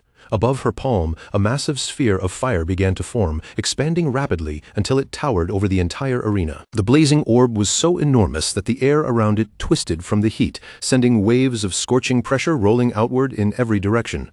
Aisling could only stare in disbelief, her eyes wide as the heat brushed against her skin. How did she create something that massive? Aisling's mind reeled, but Ellen's expression never wavered. Her face remained firm, and her eyes burned with steady determination. As Ellen poured every last ounce of her mana into the spell, pushing herself beyond her limits, the fireball swelled even larger. This was no ordinary magic. It was a 2-star fire spell brought into existence through sheer will and overwhelming power. For a brief moment, Aisling's mind drifted back to a scene from her training. After an exhausting session, she had collapsed onto the ground, completely drained, her chest rising and falling heavily while sweat soaked her face. Derek had approached her quietly, holding out a pouch of water. "I brought some water. Drink," he said in his usual calm tone. Aisling slowly pushed herself upright and accepted the pouch from him. "Thanks," she muttered, though the uncertainty on her face quickly became impossible to hide. "Derek, I'm really not sure," she admitted in a tired voice. He looked at her with a slight hint of confusion as she continued. "Can I really beat Ellen? Can I win after just a few weeks of training? Without hesitating?" Derek gave his answer. "You will win," he told her. Then, after a brief pause, he added more precisely, "You will win in a certain sense." Aisling stared at him, still breathing hard and clearly confused, unable to understand what that strange answer was supposed to mean. The present snapped back into focus as the crowd exploded into shocked voices. "Is that really fire? A fireball that huge? Is that a 2-star spell?" Their voices trembled with disbelief as the enormous blaze continued hanging over the battlefield. Aisling's eyes widened, her mouth parting slightly as panic began to rise inside her. A fireball? This was not part of the plan. She glanced desperately toward Derek, silently searching for an answer. "Derek, what is this? What am I supposed to do?" But Derek said nothing. He simply watched the battlefield without offering even a single word. Frustration and fear surged through Aisling at once, and tears began to gather in her eyes. "Stop just standing there and tell me something useful, you fraud." Before Aisling could think any further, the gigantic fireball surged forward. For a split second, she froze in place, then looked up as her breath caught in her throat. The enormous sphere of fire now loomed directly above her, descending with unstoppable force. As its shadow swallowed her position, panic finally seized her completely. "What do I do?" Panic crashed through Aisling's mind as sweat streamed down her face. A barrier was impossible. There was no way she could block a 2-star spell of that size head-on. Ice spears would not work either. The pressure bearing down on her was so overwhelming that her thoughts began to fall apart. "I knew it," she thought, fear tightening around her chest. "This really is impossible. Someone like me can't defeat Ellen." While Aisling's confidence crumbled, Ellen stretched her hand forward and guided the enormous fireball with controlled force. Her focus absolute even as the strain pressed heavily on her body. In the crowd, Denise watched the battlefield with intense focus. Her eyes narrowed as she tracked every movement, while the spectators around her stood frozen in place, unable to look away from the overwhelming display of power. Just as the fireball was about to crash down, Aisling's instincts finally took over. She thrust a burst of mana forward, using the recoil from her own spell to launch herself backward. Ellen's eyes widened slightly, caught off guard by the sudden movement and the speed of Aisline's escape. A moment later, the fireball slammed into the ground with terrifying force, detonating in a devastating explosion that swallowed the battlefield. Flames and smoke erupted outward as the shockwave ripped through the arena. Aisline threw her arms up to shield herself. But even that was not enough to stop the blast from violently pushing her back. Her balance collapsed, and she tumbled across the ground, rolling hard over the battlefield as she barely escaped being swallowed by the full impact. Smoke thickened across the arena, covering the battlefield in a dense gray haze.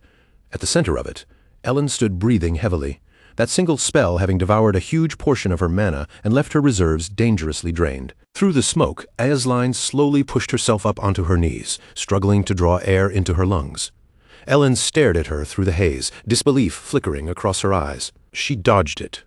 Ellen's gaze sharpened as realization sank in, and she used the same method I did, a technique she had only seen once, yet she had copied it in the middle of battle.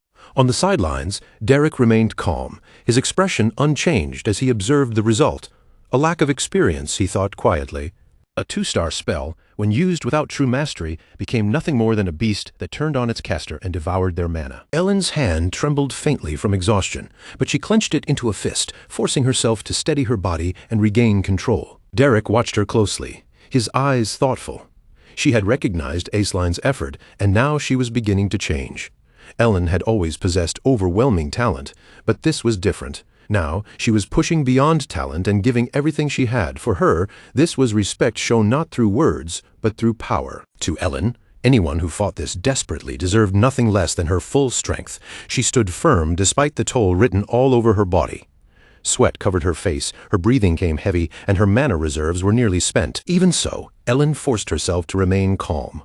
Across from her, Aisline slowly steadied her footing, just as exhausted, her body aching and her breathing uneven after barely surviving the blast. But Aisline's eyes were still sharp, still burning with determination.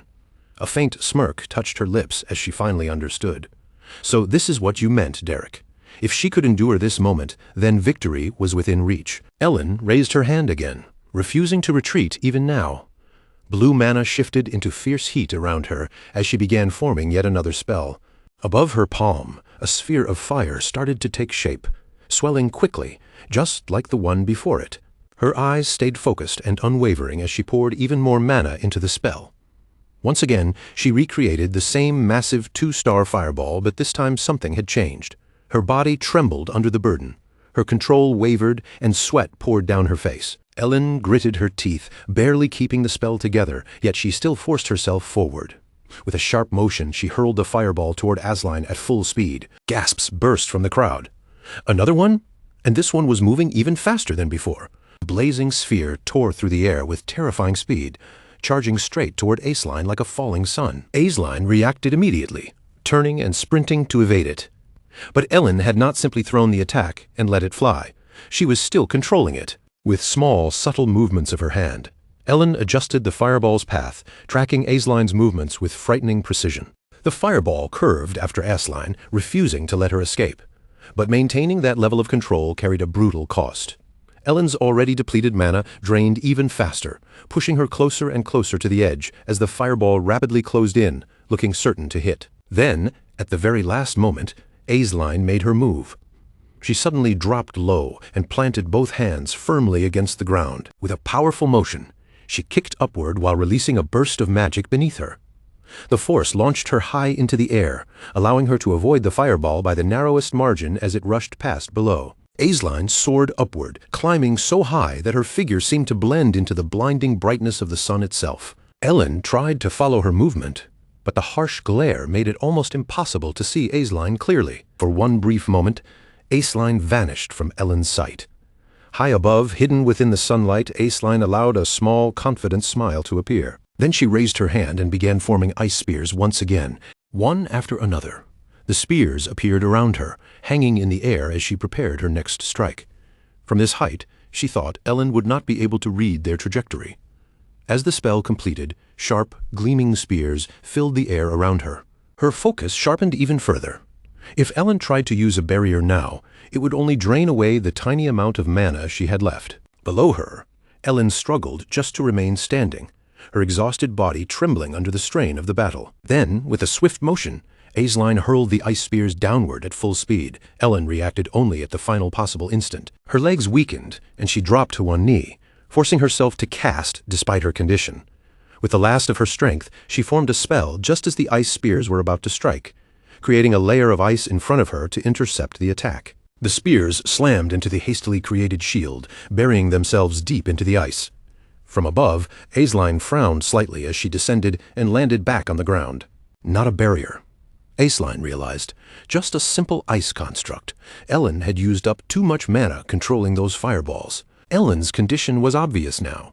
Her face had turned pale, her breathing was ragged, and her body looked barely able to stay upright, as though she might collapse at any second. From the sidelines, Derek watched with calm, steady eyes. It'll be over soon, he thought. Aisline straightened her posture and stepped forward, confidence returning to her expression. A small smile spread across her face. It worked. I've cornered her. Her thoughts became clearer, firmer, and more certain. There was no way Ellen had any mana left. Aisline still had enough to cast magic arrows or ice spears at least 2 more times. That was more than enough. In her mind, the answer was obvious. She had won. But the instant that thought crossed her mind, a sharp cracking sound echoed across the battlefield. Aisline's eyes widened immediately. The ice shield in front of Ellen was beginning to split apart, not from an attack outside, but from something breaking through within. Before Aisline could react, a hidden fireball burst through the shattered ice. Ellen had cast it in secret, hiding it behind the very shield she used to defend herself. With a desperate motion, she released the fireball straight forward. The force of the spell was so intense that it drove Ellen's own body backward, threatening to knock her completely off balance as she poured everything she had left into one final attack. The recoil from Ellen's own spell finally threw her backward, destroying her balance completely. She lost her footing and crashed hard onto the ground, the impact knocking the air from her lungs as her face went pale with pain and her body trembled. Ellen's body struggled to respond after being pushed far beyond its limits. At the same time, the fireball she had released surged forward, ripping through the air toward Aisline and instantly shattering the brief certainty Aisline had just managed to grasp. But the moment Ellen collapsed, her control over the spell began to break. The fireball trembled in midair, its path suddenly turning unstable. Instead of striking Aisline directly, it veered off course at the final moment, missing her by a narrow margin before shooting upward into the sky and fading into the distance. For a short moment, the arena fell completely still. Aisline stood frozen in place, her body tense from the sudden reversal, her eyes following the vanishing flame as her mind struggled to understand what had just happened. Then, little by little, Aisline forced herself to calm down. Her breathing steadied, her shoulders lowered slightly, and her guard relaxed just enough as her gaze shifted back toward Ellen. She said nothing, only watched her in silence. On the ground, Ellen's body trembled uncontrollably. She had used almost all of her mana, far beyond what her body could safely endure. Her hands shook as she weakly lifted them in front of her face, staring at them with frustration building in her eyes. Please, just one more time. She thought desperately, if I can just do a little more.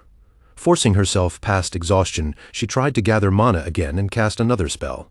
A faint glow appeared in her palm, weak and unstable, but it flickered almost at once, barely holding its shape before fading away. It still was not enough. No matter how hard Ellen pushed herself, her body simply refused to obey. Aisline stepped forward, slowly closing the distance between them with steady footsteps until she stopped right in front of Ellen. She did not raise her hand, did not attack, and did not say a word. Aisline simply stood there, looking down at her fallen opponent in silence. Ellen slowly lifted her gaze to meet hers, and for the first time something unfamiliar surfaced in her eyes. Fear began to show. Lady Ellen's thoughts churned restlessly, rising and falling like waves she had never been able to calm. The truth was, there was no noble lady in Ebelstein who shone more brilliantly than Lady Aisline. Her very presence was enough to pull admiration toward her. Her elegance looked effortless, and her talent seemed almost blessed, as though brilliance naturally belonged to her. But wherever there was light that bright, there was always shadow, and Ellen had long believed that she was the one left standing in that shadow. While Aisline lived beneath everyone's admiration, Ellen remained in the forgotten darkness behind her, unseen, unpraised, and barely acknowledged. The bitter voices from the past echoed faintly through Ellen's mind, taunting her again and again, reminding her that some people were born with everything while others had to claw forward with nothing. Even so, Ellen had never stopped sharpening herself within that darkness. She had endured, trained, and pushed herself forward with one stubborn resolve burning inside her. One day, she would rise above all of it and prove that she had worth. When Ellen's awareness returned to the present, she found herself still facing Aislinn in the arena. Aislinn was on her knees, her mana nearly drained, her body trembling from exhaustion. And yet, even in that condition, Aislinn still looked composed, carrying a kind of grace that felt almost unfair. Mud stained her clothes. Her hair had come loose, and the strength in her body was clearly fading. But none of that seemed to diminish the presence she carried. To Ellen, the sight was almost infuriating. How could someone still look so perfect, even while falling apart? It was as if Aislinn had no fragile image she needed to protect, no fear of being seen as messy, desperate, or imperfect. She simply existed as herself, pouring out everything she had without hesitation. The crowd's voices began to rise around them, calling out Aislinn's name and urging her to stand, to keep going, to continue fighting. Their faith in her never seemed to waver. Aislinn struggled, her hand trembling as she tried to gather the last bit of mana she had left. A faint flicker formed in Aislinn's palm, unstable and weak, barely managing to hold together.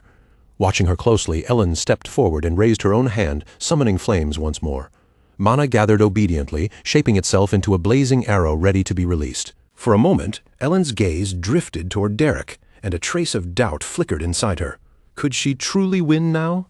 The answer felt close enough to touch. But beneath that confidence, something heavier and darker stirred in her chest, a familiar weight wrapping around her heart. Even if she won, what would actually change? Would victory truly free her from the shadows she had lived under for so long? Or would she simply return to that same darkness once the cheers faded? As that realization settled inside her, the flames gathered in Ellen's hand began to flicker uncertainly. Across from her, Aislinn was still struggling, forcing her exhausted body to stand even when every movement looked painful. Then, unexpectedly, Ellen spoke. Her voice was calm, almost light, as she said, "Ah, what a shame." Startled, Aislinn looked up at her, confusion filling her eyes as she clutched the final trace of mana she had managed to gather. Before Aislinn could react, Ellen lowered her hand and allowed the flames to disappear completely. "I'm out of mana," she said simply. The words made no sense to Aislinn. She stared at Ellen, unable to understand what she was hearing. Ellen only gave a faint smile, her expression gentle, distant, and strangely calm. "You really are amazing, Lady Aislinn," she said softly. "It seems I still can't beat you after all." Then Ellen placed one hand over her chest and bowed with quiet dignity. "I forfeit." For a moment, the entire arena sank into stunned silence. Then the crowd exploded into cheers, their voices rising together in excitement, surprise, and admiration. Aislinn's victory was officially declared, but she remained frozen where she was, her mind still unable to catch up with the sudden ending. Her lips parted slightly in disbelief, and her eyes stayed wide as she tried to process how the duel had turned in such an unexpected direction. Around her, her friends rushed in with bright, excited faces, congratulating her and praising her strength, her effort, and how much she had grown. Aislinn answered them with a shy, overwhelmed smile, but her gaze soon drifted away from the celebration, searching beyond the crowd. In the distance, Ellen had already begun walking away. Ellen moved quietly, each step calm and steady. Her expression looked peaceful, as though some great burden had finally been lifted from her shoulders. Derek stood nearby with a book in his hands, reading as if the chaos of the arena had nothing to do with him. But when Ellen approached, he closed it and slipped it away. Ellen stopped in front of him, and her smile returned, though there was a strange edge hidden in it. "You saw it, didn't you?" she said lightly. "That's enough," Derek replied calmly. Ellen laughed softly and tilted her head. "You're surprised, aren't you? Even someone like me knows how to accept defeat." Amusement glimmered faintly in her eyes. Then she continued, saying he should have seen Lady Aislinn's face, how completely shocked she looked, almost as if she had been ready to give up on the spot. Ellen's laughter grew for a moment, but then it faltered as tears began gathering in her eyes. She quickly wiped them away, brushing at her face as if those tears were nothing important. "Honestly," she said, "it was worth losing just to see that. Thanks to you, I finally feel like I managed to get the upper hand over her." Ellen paused and studied Derek's face, searching for even the smallest reaction. "So, what do you think of me? It wasn't perfect, but I wasn't that bad, right? I learn quickly, don't I?" Derek said nothing. His gaze stayed steady on her, watching closely, while the silence between them stretched out, heavy and impossible to escape. Then, all at once, Ellen's expression cracked. Tears slipped from her eyes before she could stop them. She stared down at her trembling hands, confused by her own reaction. "Hey, don't just stand there," she muttered, her voice shaking. "Why?" She did not understand it. The tears would not stop falling. Her vision blurred as emotion finally overwhelmed her. Slowly, Ellen sank down into a corner and covered her face with both hands. "What the hell? I'm not a child anymore." After a quiet moment passed between them, Derek finally opened his mouth. His expression stayed composed, but there was a steady firmness in his voice as he said, "My lady, there is absolutely nothing about your performance today that deserves criticism.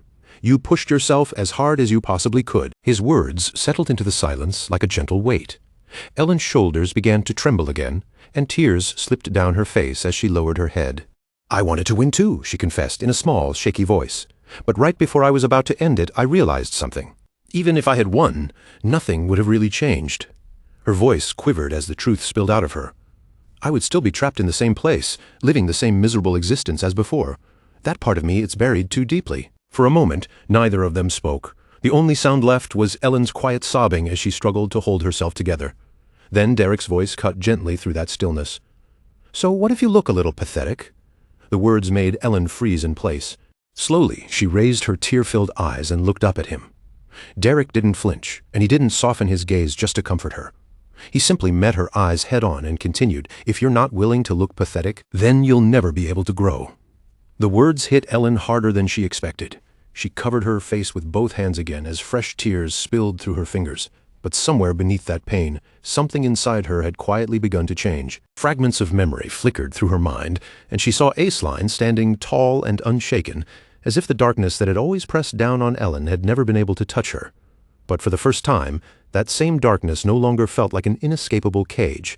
It felt like something Ellen might one day be strong enough to rise above. Some distance away, Lady Denise had been watching the entire exchange in silence, her gaze calm and unreadable. Her eyes moved from Ellen and Derek, still caught in their emotional conversation, over to Aisline, who remained nearby with her friends gathered around her. Denise stepped forward with a soft, graceful smile and made her way toward Aisline. One by one, the others politely excused themselves, leaving the two young ladies alone. "You were brilliant, Lady Aisline," Denise said in a gentle voice. "That duel was truly remarkable." Aisline lowered her eyes slightly, but there was no pride in her expression. Instead, a troubled look passed across her face, as though the victory itself weighed on her. "Lady Denise, you noticed it too, didn't you?" Aisline asked quietly, her voice low enough that it almost disappeared into the air.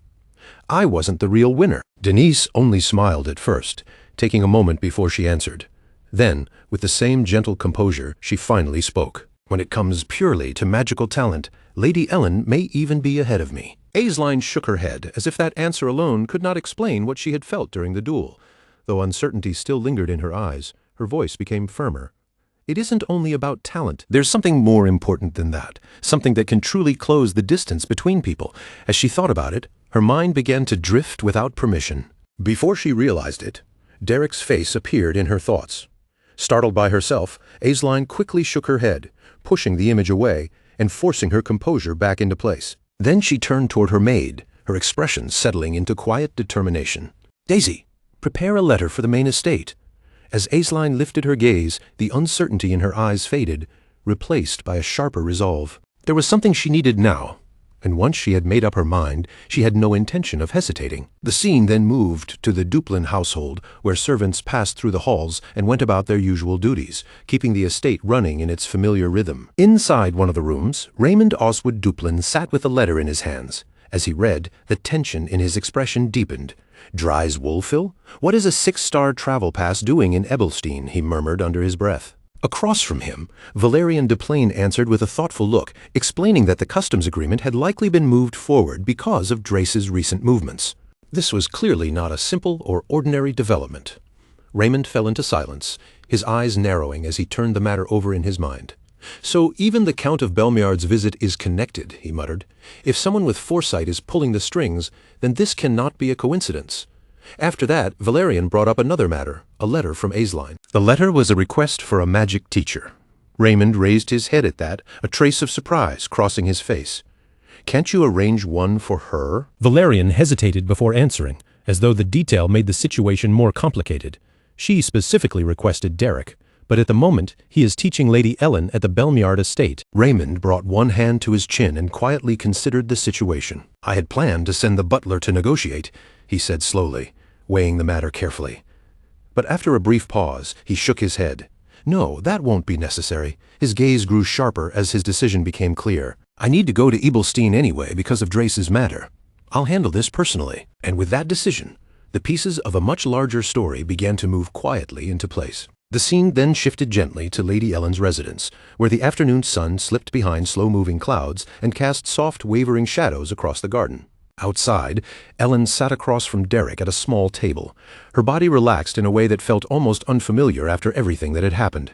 For once, there was no tightness in her face and no sharp tension in her eyes. Only a quiet calm remained, as though some heavy knot inside her had finally loosened. With a faint, easy smile, she was the first to speak. Derek, I think I'm going to rest for a while. Her tone sounded light, almost casual, but there was something deeper hidden beneath those simple words. Derek looked at her with quiet curiosity, immediately sensing that something in her had changed. Ellen continued in a soft but steady voice. Studying, training, all of it. I think I need a little time to clear my head. After a short pause, she looked at him again, her eyes searching his face as if she wanted to confirm something. You are going to keep working for the Baldoni Mercenary Corps, right? Derek nodded with his usual calm. Yes, I suppose so. Once she heard that, Ellen shifted her chair a little closer, quietly narrowing the distance between them. The sudden movement caught Derek off guard, and he instinctively leaned back, unsure what she was about to do. A faint blush rose across Ellen's cheeks, and with a small, almost playful smile, she asked, If I call for you, you'll come again, won't you? To teach me magic. Derek paused for a moment, studying the rare sincerity in her expression. Then a small, reassuring smile touched his face. Of course, though, honestly, I'm not sure there's much left for me to teach you. Ellen leaned back in her chair and stretched her arms lazily, her earlier seriousness giving way to a teasing grin. Geez, what's with all that humility? That doesn't sound like you at all. Then her voice grew brighter, carrying a gentle warmth as she tilted her face toward the sky. Winter's finally ending. It felt longer than usual this year, didn't it, Derek? As the day faded away, the scene moved to Belden's Tier, where warm lantern light glowed against the darkness of night. Inside, the place was full of life, buzzing with the sound of cheerful conversation, bursts of laughter, and the easy noise of people enjoying the evening. At one of the tables, Polini sat with unmistakable confidence, finishing a card game with a victorious grin stretched across her face. Her defeated opponent groaned miserably, while Polini basked shamelessly in her win, looking greedy, satisfied, and entirely pleased with herself. Just then, the door opened, and Derek stepped inside. The instant Polini spotted him, her face lit up, and she threw one hand into the air, waving at him with energetic enthusiasm. Derek's uncle noticed him as well, and immediately turned his head in recognition. Derek stepped fully into the room, wearing a calm smile as he greeted them. I'm back. It was a simple thing to say, but it carried the quiet comfort of someone returning to a familiar place after being away. Morning arrived before long, and under the light of the rising sun, a carriage raced along the open road. The horses moved at a steady pace, their hooves striking the ground in a firm, rhythmic cadence as they carried their passenger toward Ebelstein. Inside the carriage, Belmiard sat in complete silence, his gaze fixed straight ahead. His face revealed little, but the focus in his eyes made it clear that this journey had a purpose, one serious enough to require his personal presence. Meanwhile, back at Ellen's residence, the young lady slept peacefully in her room, wrapped in a rare and quiet moment of rest. The peaceful silence in Ellen's room was suddenly interrupted by a knock at the door. Still half buried in sleep, she let out a tired groan and dragged a pillow over her head, trying to block out the world. Come on, I said, I'm resting starting today, no lessons. No interruptions either, Ellen grumbled from beneath the pillow, clearly unwilling to move. Outside the door, her maid hesitated for a moment, then answered in a nervous voice, My lady, I really think you should come out and see this for yourself. Ellen released a heavy sigh and forced herself out of bed, every movement showing how little she wanted to deal with anything right now. No, just tell them I'm not here, she muttered irritably. Still complaining under her breath, she shuffled to the door and opened it with an annoyed look on her face. Didn't you hear me? Starting today, I'm... Her words cut off in an instant. The moment her eyes focused on the person standing in front of her, her entire expression froze. It was her father. Belmiard stood there with a bright, affectionate smile, his eyes glistening as if emotion had already risen to the surface. Ellen, he said warmly, his voice full of tenderness, It has been far too long. My pride, my jewel, my treasure. The shock hit Ellen all at once, leaving her completely stunned. Without even thinking, Ellen slammed the door shut right in front of him. The moment she was hidden inside again, panic exploded through her chest. Why is Father here? She thought, her heart pounding so hard it felt like it might burst. After a few tense seconds, she forced herself to breathe and pressed one hand against the door, trying desperately to steady both her thoughts and her voice. Father, what brings you all the way here? She called through the door, doing her best to sound calm and proper, despite the chaos inside her. I'll change my clothes and come out shortly. Please wait just a moment. Outside the room, Belmiard remained where he was. Belmiard gave a soft chuckle, still smiling to himself, even after being greeted by a slammed door, as if his daughter's flustered reaction only made him more fond of her. A few minutes later, beneath a sky that had grown brighter with the morning light, father and daughter sat together with tea neatly placed between them. Belmiard spoke in a calm, measured tone, his expression composed as he looked across the table. The young lady of the Duplin family? She must have been quite a formidable opponent. Ellen answered with a small, slightly nervous smile, lifting her hand in a light, modest gesture. Yes, but I learned a great deal from her. Belmiard took a quiet sip of tea, then continued, his voice turning thoughtful. If that mercenary is capable of teaching you so well, then it would be best to keep him exclusively at our estate.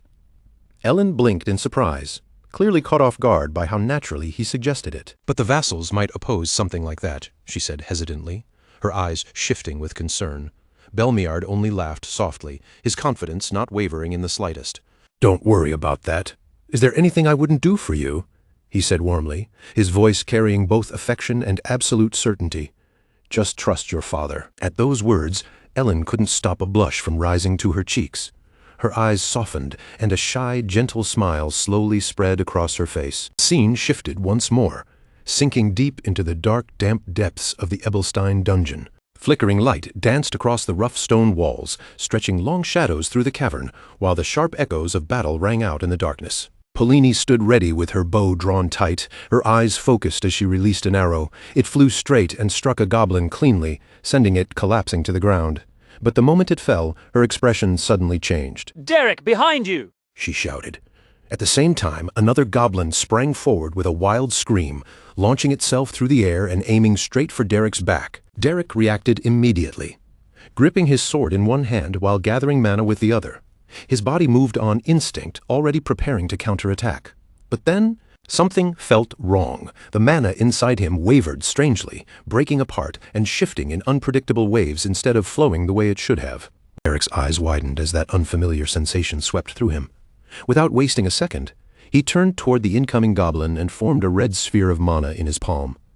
Dark energy flickered around it, unstable and violent, yet undeniably powerful. At the same moment, he tried to cast what should have been a simple 3-star fireball. But instead of taking its proper shape, his mana twisted wildly and erupted into a blazing, uncontrollable force. Moving purely on instinct, Derek released it toward the goblin still flying through the air. "Derek!" Polini cried out again, her voice filled with alarm as the spell burst open in front of them. A massive explosion of energy tore through the dungeon, shaking the entire cavern as the force roared across the stone walls. Even from outside the dungeon, that violent surge of mana could be felt. By the time night fell, a heavy tension had settled over Belden's tier. The overwhelming energy from earlier had already faded, but in its place came an uneasy silence that clung to the room. What? Derek almost died? Someone blurted out in disbelief. Polini, who was usually lazy, carefree, and impossible to take seriously, now looked unusually stern, her eyes narrowed with irritation. "Don't even get me started," she muttered. "Are all mages like this? Who tries to use a 3-star spell while hunting goblins?" Derek's uncle stared at him in shock, unable to hide his reaction. Derek himself lowered his head with a troubled look, staring down at his own hands as he spoke quietly. In the middle of it, I felt something strange, some kind of inconsistency. It felt just like when I first reached the 2nd star. Right then, a voice came from behind them. "There's no need to be anxious about being stuck." Derek turned sharply toward the sound. A man stepped forward from the shadows, his presence calm yet strangely overwhelming. "There's no need to force your way through," the man continued. "Didn't the School of the Wild originally pursue a natural flow?" As he spoke, every gaze in the room shifted toward him. Then he reached up and slowly removed his hood. Of course, advice like that rarely works on mages like you. Derek's thoughts raced the moment he saw him. He couldn't sense even a trace of mana coming from the man, and yet the person standing before him was clearly no ordinary figure. It was the Wandering Spirit, Drace Wolftail, the greatest 6-star search-type mage. With a calm, almost casual expression, Drace spoke as if he had simply stopped by after a long walk. "If you have any decent alcohol, bring it out. My travels have been exhausting." Beneath the glow of the full moon, the night quietly deepened. The scene then shifted to the Duplin estate. Under pale silver moonlight, the training grounds lay quiet as Lady Della stood at the center, her body still and her focus sharpened. Ice mana gathered around her in a cold, swirling flow as she chanted softly. With visible effort, she shaped that power into sharp arrows of ice, forming 5 in total. But the moment she tried to push beyond that limit, the mana around her began to destabilize. It broke apart abruptly, and the arrows shattered in midair before they could fully hold their form. Exhausted and frustrated, Della dropped to her knees on the training ground. "What the heck is this? So annoying." A light laugh came from nearby. Her brother Reg approached with an amused look, clearly entertained by her reaction. "I thought you'd matured a little, but your temper hasn't changed at all." Startled, Della looked up at him. "When did you get here?" Reg smiled thoughtfully and glanced toward the space where her magic had just collapsed. "Still, 5 arrows. Not bad at all. Is that thanks to having a good teacher?" Della immediately turned her face away with stubborn pride. "That's just my own talent. What does that selfish guy Derek have to do with it?" Reg calmly crossed his arms, watching her reaction. "It seems Lady Aisline is planning to hire him as her teacher." Della's eyes widened at once. "What? No way. What if she gets treated the same way I did?" Reg shook his head lightly, as if warning her not to make the situation sound stranger than it was. "Don't say things that could cause misunderstandings. I also heard Lady Ellen wants to keep him as well." Della frowned, looking genuinely confused. "Why is he so popular?" Reg gave a small smirk, clearly enjoying the chance to tease her. "Because he managed to turn you into a proper person." "Of course he's popular," Delos answered almost instantly, his voice snapping back before he caught himself and paused. After a moment, Reg let out a small chuckle, as if he had finally admitted the truth to himself. "Yeah, I guess I really was a handful." Reg glanced over with a teasing look, his grin carrying just enough mischief to make Derek uncomfortable. Wouldn't it actually be better if he chose Aisline? That way, you might get a chance to see him again. "Come on, Derek, you look like you miss Delos." Derek's cheeks immediately flushed a bright red, and he turned his face away as if the accusation had struck too close to the truth. "Who said I want to see him?" Reg only shrugged, wearing that same knowing grin. Sure. I'll pretend I believe you." Reg's tone made it clear he did not believe a word. Meanwhile, in another quiet room far from their teasing, Lady Denise sat alone with an air of perfect composure. She held a book open in one hand, reading with calm, unhurried focus, while an apple rested lightly in her other hand. Compared to everyone else, she looked almost untouched by the swelling competition and the ambitions stirring around them. But behind that peaceful stillness, her thoughts were moving far more deeply than anyone could easily see. At Belden's tavern, the mood had settled into something calm, heavy, and strangely quiet. A faint scent of alcohol lingered in the air, mixing with the dim warmth of the room, while lantern light flickered softly across the wooden walls. Near the corner, Drace Wolftail sat in silence, slowly drinking the wine he had ordered. His face gave away almost nothing from start to finish, as if every emotion had been buried somewhere far beneath the surface. Beside him, Derek sat stiffly, unable to keep his curiosity from showing. Even after sitting there for some time, Derek still found it hard to accept what was happening. A mage of Drace's level was sitting casually in a small tavern as if he belonged there. A 6-star mage, a man whose name alone was enough to spread fear throughout the Empire. Derek watched him quietly, his mind turning over one question after another. Why would someone like that come here? And more than that, why would a man like him bother speaking to someone like me? After finishing his drink, Drace set the glass down with a calm, precise motion. He rested one finger against his chin, then slowly shifted his gaze toward Derek. "Your name is Derek, correct?" Derek immediately straightened in his seat, his posture tightening before he gave a quick nod. "Yes, that's correct." But the moment he heard Drace say his name, surprise flashed across his face. "He knows who I am." Drace folded his arms with the same quiet composure and spoke again, his tone steady and measured. "If it would not be too troublesome, would you mind speaking with me somewhere private? Just the two of us." Derek stared at him for a brief moment, trying to read the meaning behind the request. In the end, he gave a silent agreement, and before long, the two of them had left the tavern behind. Night had already fallen over Ebelstein, wrapping Belden's territory in cold air and deep shadows. The streets lay quiet beneath the breeze, and Drace walked slowly along the empty road, his staff held firmly in hand. His footsteps were calm and even, each one measured as if he had all the time in the world. Derek followed a short distance behind him, silent and attentive, listening carefully to every word the legendary mage chose to say. "Your talent in magic is exceptional," Drace said without turning around, "though I imagine you have rarely heard anyone say that to you. Because you are already so naturally gifted." Derek did not answer. He simply kept walking behind him in silence. Then Drace asked, in that same calm voice, "Why do you work so hard?" For the first time, Derek's expression showed a hint of uncertainty.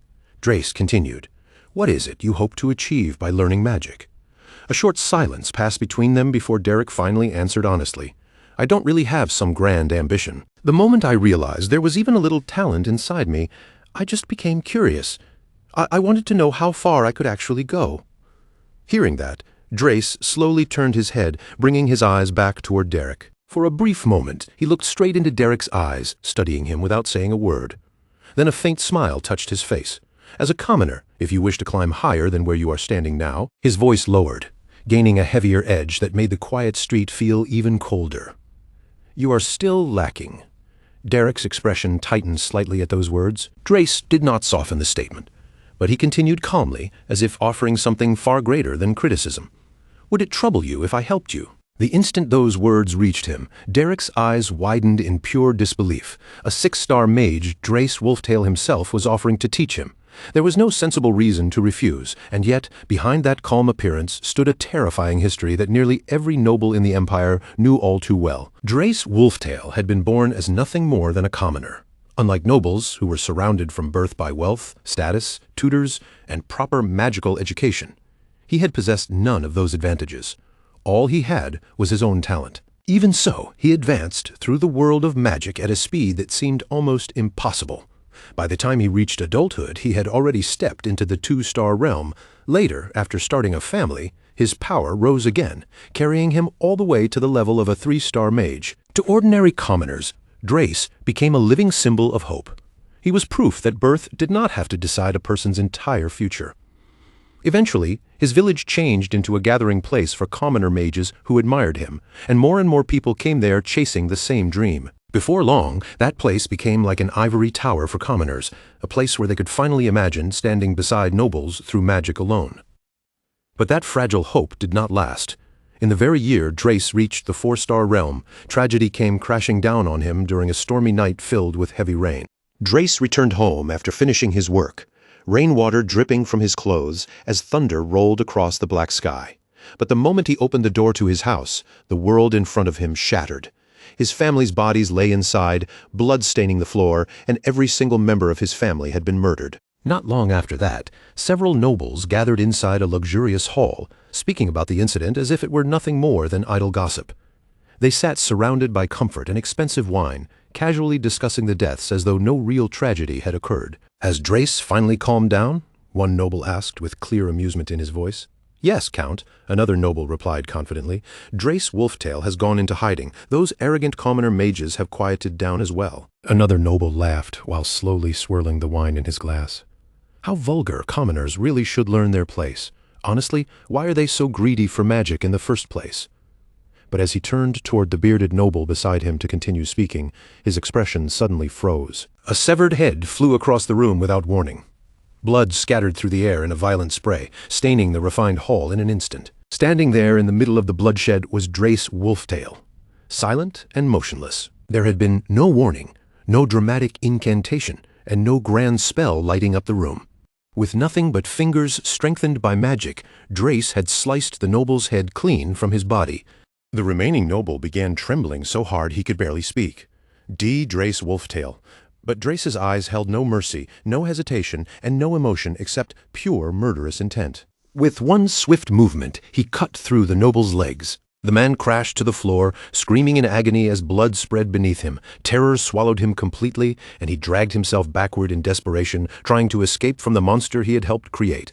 "Please, spare me. I'm sorry, please." His begging spilled out in broken pieces, but Drace paid no attention to any of it. Another attack followed immediately. Blood erupted across the room, and the noble's horrifying screams tore through the luxurious hall. Then, at last, everything fell silent. From that day forward, Drace lived as a hunted man for 30 long years. The imperial family and the nobility chased him relentlessly, cornering him again and again, but no matter how many times they came after him, he never fell. Instead, he only continued to grow stronger. Step by step, he pushed beyond the 5-star realm until he finally reached the terrifying level of a 6-star mage. Only then did the Empire finally understand the truth. If they kept treating Drace Wolftail as an enemy, the kingdom itself might be driven toward collapse. In the end, the imperial family acknowledged that his revenge had been justified. To protect their own authority and prevent even more blood from being spilled, they granted him a noble title. And so, Drace Wolftail became a man who had seized nobility through power alone.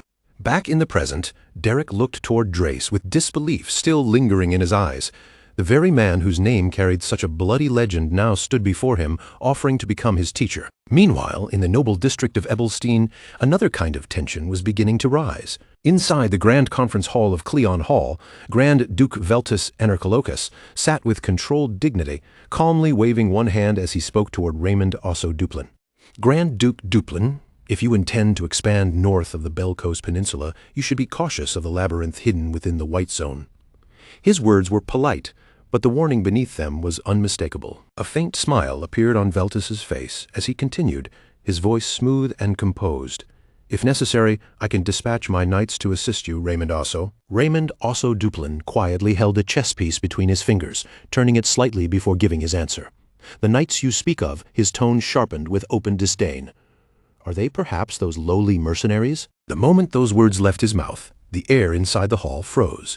Anger flashed across Veltus's face, and a powerful aura began spreading through the room, pressing down on the atmosphere like a warning. "It must be difficult," Veltus replied coldly, his voice carrying a sharpened edge, "to maintain such vast territory with nothing but private soldiers.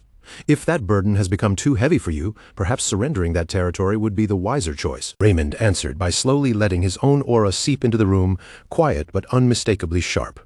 His eyes locked straight onto Veltus, and in an instant, the air inside the conference room grew heavy with pressure, as if even breathing too loudly might spark a confrontation. Standing beside them, Belmiard quickly lifted both hands, his face tightening with panic as he hurried to smooth things over. Now, both of you have already come all the way to Ebelstein. Wouldn't it be better to visit your children first before anything else?" Raymond slowly turned his gaze toward him, his expression unreadable behind his glasses. "Speaking of children," he said calmly, "I heard your daughter Ellen managed to fight Aisline on even ground." The moment Ellen was mentioned, Belmiard's face brightened with obvious pride. "Yes, she did," he replied with a pleased smile. "Although she sadly lost in the end, her talent is finally beginning to blossom. With the right guidance from a truly capable instructor, I am certain that one day she will surpass Lady Aisline." Raymond said nothing for a short moment. He simply stood there in silence, then calmly raised one hand and adjusted his glasses, the motion slow and deliberate. "A capable instructor," Raymond repeated, his eyes narrowing just slightly behind the lenses. "You mean Derek?" Belmiard's confident smile began to fade, but Raymond's voice remained steady as he continued. "If Derek were to become Aisline's instructor instead, Ellen would never be able to surpass her." The moment those words left his mouth, a dangerous wave of magical aura rolled through the room. Belmiard's lips curved into a cold smile, and the atmosphere tightened even further. "Ho ho," Belmiard said, his smile sharp, despite his polite tone. "And what makes you so certain such a thing would ever happen? His connection with Ellen is already quite deep." Raymond immediately pushed back with his own aura, meeting Belmiard's pressure head-on. "Do you truly believe he is the kind of man who makes decisions based on personal feelings?" he asked, his voice cutting through the room. "If so, then you clearly understand nothing about his character." While the two powerful men continued to clash with words and invisible pressure, Grand Duke Veltus watched quietly from the side. His gaze moved between them, thoughtful and cautious. Just who exactly was this Derek? If men of their rank were arguing so fiercely over him, then Veltus could no longer afford to ignore his existence. After a moment of silent thought, Veltus's eyes narrowed with interest. He reached his own conclusion quietly. He would have Denise investigate this man named Derek herself. The next morning, the scene returned to Belden's Tier. Warm sunlight streamed through the tavern windows, spreading across the wooden floor, when the front door suddenly opened from outside. Belmiard stepped inside with several subordinates following behind him. The instant Derek's uncle recognized who had entered, the welcoming smile on his face froze, stiffening into nervousness before he could hide it. Belmiard stood calmly and placed one hand against his chin, studying the man in front of him. "Are you the commander of this mercenary corps?" he asked. Derek's uncle hurried to bring out an expensive bottle of wine, forcing himself to remain polite despite the tension crawling up his back. Belmiard folded his arms across his chest, his expression turning serious as he prepared to get straight to the point. "Since there was no response to the letter sent by my head butler, I decided to come here personally." Derek's uncle immediately lowered himself with nervous courtesy. "I sincerely apologize," he replied, his voice tense. "The truth is," Derek's uncle continued carefully, "Derek has been missing for several days." At those words, Belmiard's expression shifted, just enough for his surprise to show. Missing? Belmiard repeated. Derek's uncle nodded anxiously. "We have searched everywhere for him. A few days ago he suddenly declared that he was refusing all requests, and after that he disappeared without giving anyone an explanation." Belmiard fell quiet, his thoughts moving quickly behind his calm face. Had House Duplin already taken Derek, or could Veltis have made a move first? But after carefully weighing the situation, he dismissed both possibilities. No, there had been no information suggesting either side had acted yet. His gaze sharpened with decision. "Then I will simply have to find him myself." With that, the scene shifted once again, this time toward the outskirts of Ebelstein, near the residence of Grand Duke Veltis. Denise sat comfortably in a chair, relaxed as she casually bit into an apple. In her other hand, she held a letter, her eyes moving quietly across the words written on the page. Once she finished reading, Denise lifted her gaze toward the maid standing nearby. "When did this arrive?" she asked. The maid answered respectfully, "It was delivered early this morning. The patriarch said the matter was extremely urgent." Denise lowered her eyes back to the letter. The message was clear. Hurry and locate the man named Derek, then recruit him as her instructor at all cost. She let out a soft sigh, staring at the apple in her hand as if the whole thing already felt bothersome. "I suppose father is panicking," she murmured quietly.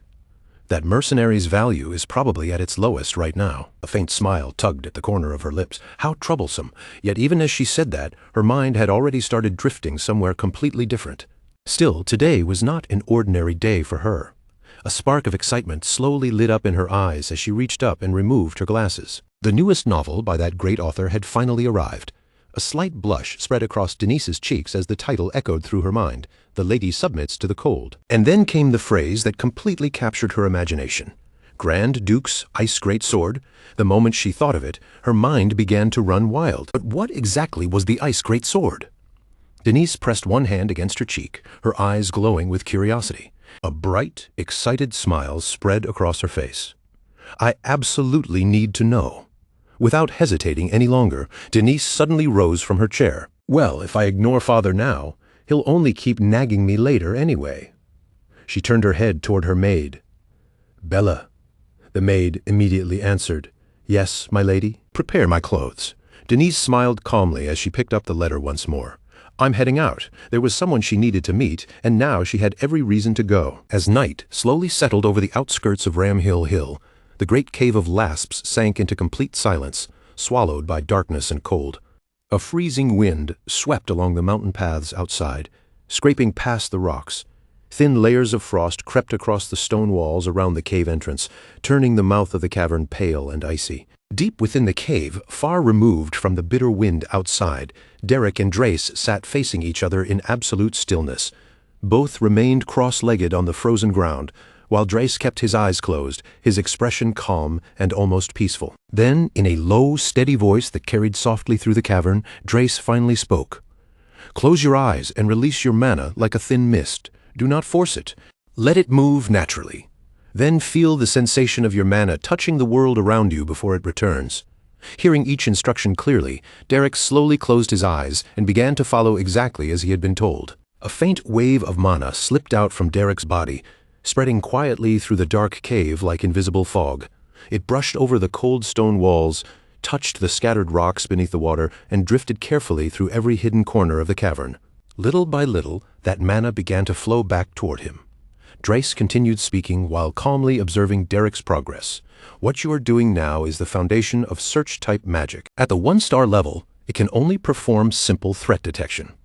At 2 stars, you can locate people and sense magical energy from a distance. At 3 stars, you become able to see through disguises and deception. At 4 stars, you begin to perceive the intentions hidden inside your opponent's heart. At 5 stars, you can communicate with the dead themselves for the first time. Drace slowly opened his eyes, his gaze still perfectly calm. And at 6 stars, you gain the power to see the future. Derek's eyes opened slowly the moment he heard those words. A look of disbelief crossed Derek's face, though it was carefully acted. In a quiet voice, he repeated, "See the future?" Drace folded his hands together and nodded without the slightest hesitation. That is correct. I saw the future myself. That is why I came to find you, because I need you. For a brief moment, silence settled over the cave again before Derek finally spoke. "Then tell me," Derek said, his eyes fixed on Drace, "what exactly happens to me in that future?" Drace looked directly back at him before answering. "You know of a man named Valerian, don't you?" Drace asked calmly. "The eldest son of House Duplin." The instant Derek heard that name, his expression stiffened in visible surprise. Drace continued without changing his tone. "Before you reach adulthood, he will begin practicing necromancy. That is why you must kill him." A cold, heavy silence spread through the cave, pressing down on both of them. Derek's eyes narrowed slightly as countless thoughts rushed through his mind at once. He stayed silent for several moments, then finally asked, why would he study necromancy? What exactly is he trying to do? But Drace only shook his head slightly. "I cannot tell you any more than this. That is the nature of the future itself. The more recklessly someone learns about what lies ahead, the more unstable and unpredictable those events become." His voice lowered, growing quieter in the frozen cave, before he added one final thing. "There is one more thing I can tell you. In the future, you are destined to die." The moment those words fell, the entire cave sank back into a silence so deep that even the cold air seemed to stop moving. But what was strange was Derek's reaction, or rather, the lack of one. He did not flinch, panic, or even widen his eyes, and that calmness made Drace look at him with a faint trace of surprise. "You do not appear shocked," Drace said, watching him closely. Derek lowered his eyes for a brief moment, as if turning the words over in his mind, then answered in a steady voice. "You said I was destined to die, but you never said that would be the first time I died." At that answer, a real smile slowly spread across Drace's face, one that carried both amusement and genuine approval. He rose to his feet at a measured pace, his gaze settling down on Derek with clear satisfaction. "Correct," he said. "And for the record, I have no intention of letting you die either." Then Drace turned away, and glowing magical symbols began to gather and spin around his hand. In an instant, the mana inside the cave grew thick and heavy, pressing against the air like an invisible weight. "You must survive," Drace continued. "But if you want to survive what is coming, then you must become much stronger than you are right now." His eyes shifted toward the high opening above the cave, where the night sky stretched beyond the stone, and he slowly lifted his hand toward that dark expanse. The very next second, an enormous wave of mana erupted from Drace's body, shooting upward like a blazing pillar of light tearing through the darkness. That terrifying energy pierced straight through the black sky above the mountain, reaching toward the moon hidden behind layers of thick cloud. Drace's focus sharpened as his mana stretched out and connected directly to the moon itself. Then, all at once, the heavens seemed to tremble. The clouds were blasted apart as if an unseen hand had swept them away, and the bright full moon finally revealed itself above the snowy mountain peaks. Silver moonlight poured over Ramhole Hill, washing across the frozen cliffs, the white-covered landscape, and the enormous cave below. A few moments later, that vast mana quietly flowed back into Drace's body, returning so smoothly that it almost felt as if nothing had happened at all. Derek stood there frozen, staring at the incredible scene before him, unable to say a single word after witnessing power on that scale. The story then moved away from the mountain and shifted toward the city of Ebelstein. A luxurious carriage rolled slowly through the busy city streets, its wheels clattering over the road before it finally came to a graceful stop. The carriage door opened with refined elegance, and Lady Denise stepped out with her maid Bella beside her.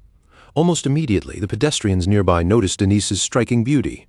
One person after another turned to look, their faces filling with surprise. Some of them stared openly, while others failed completely to hide the blush rising across their cheeks.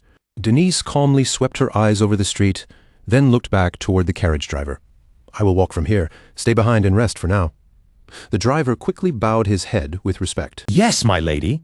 With that, Denise and Bella began making their way through the streets, and Denise soon noticed the countless stairways rising and falling all around them. A proud smile touched Denise's lips as she turned slightly toward her maid. "Bella, why do you think everyone keeps staring at me?" Bella lowered her head just a little, keeping her voice perfectly calm as she replied, "I wonder why, my lady." Denise placed one hand delicately against her cheek, striking a dramatic pose as if the answer had suddenly dawned on her. "Could it be because I'm pretty?" Bella glanced at her from the side, her eyes narrowing slightly before she answered with brutal honesty, "My lady, your room is always a disaster. You rarely wash properly, and most of your time is spent lying around reading books. So honestly, even your usual appearance is already quite impressive in its own strange way." After offering a small, polite bow, Bella added without changing her tone, "But I believe you become even worse whenever you start acting like this." Denise looked utterly offended, as if she had been wounded. "Oh, Bella, you truly have a talent for making jokes." "I was not joking," Bella replied at once. Then her expression grew more serious. "Shouldn't we hurry? What if another family recruits that man named Derek before we reach him?" Denise waved one hand lazily, dismissing the concern. "There is no need to worry. Even if I move slowly, I'm still faster than everyone else." Bella let out a deep sigh. "You are always late for your lessons, though." Denise ignored that remark completely. Her eyes narrowed as her thoughts moved elsewhere. "You said that mercenary turned down every offer and then suddenly disappeared, correct?" Bella blinked at her.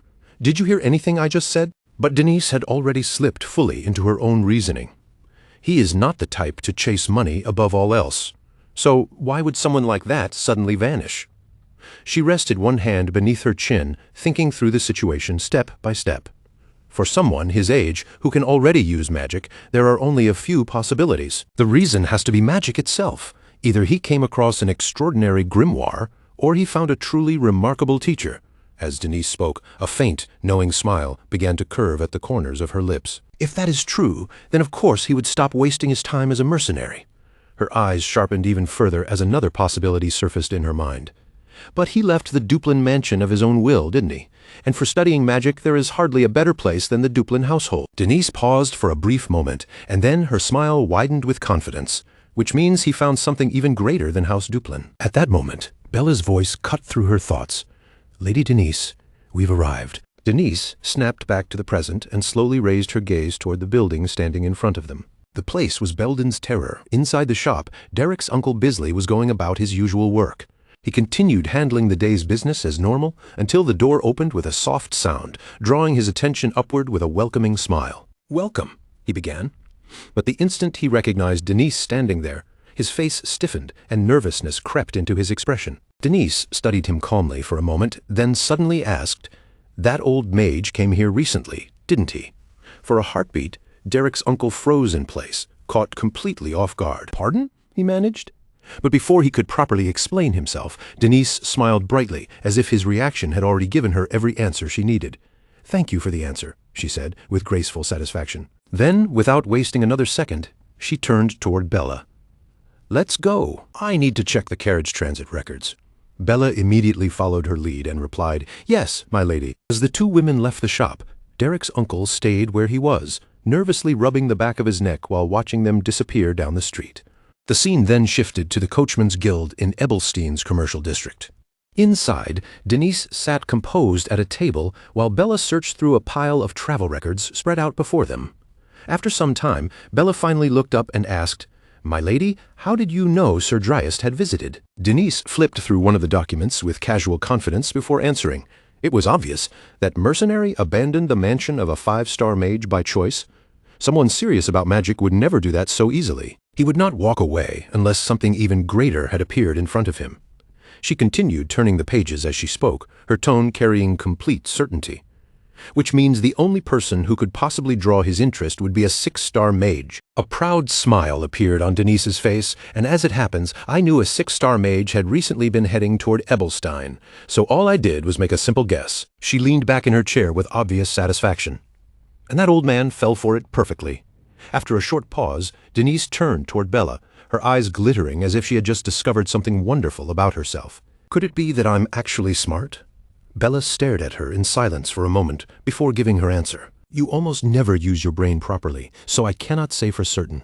Denise dramatically pressed one hand over her chest as if those words had pierced her. Oh my. Bella, your words wound me deeply. I am simply being objective, Bella replied without the slightest hesitation.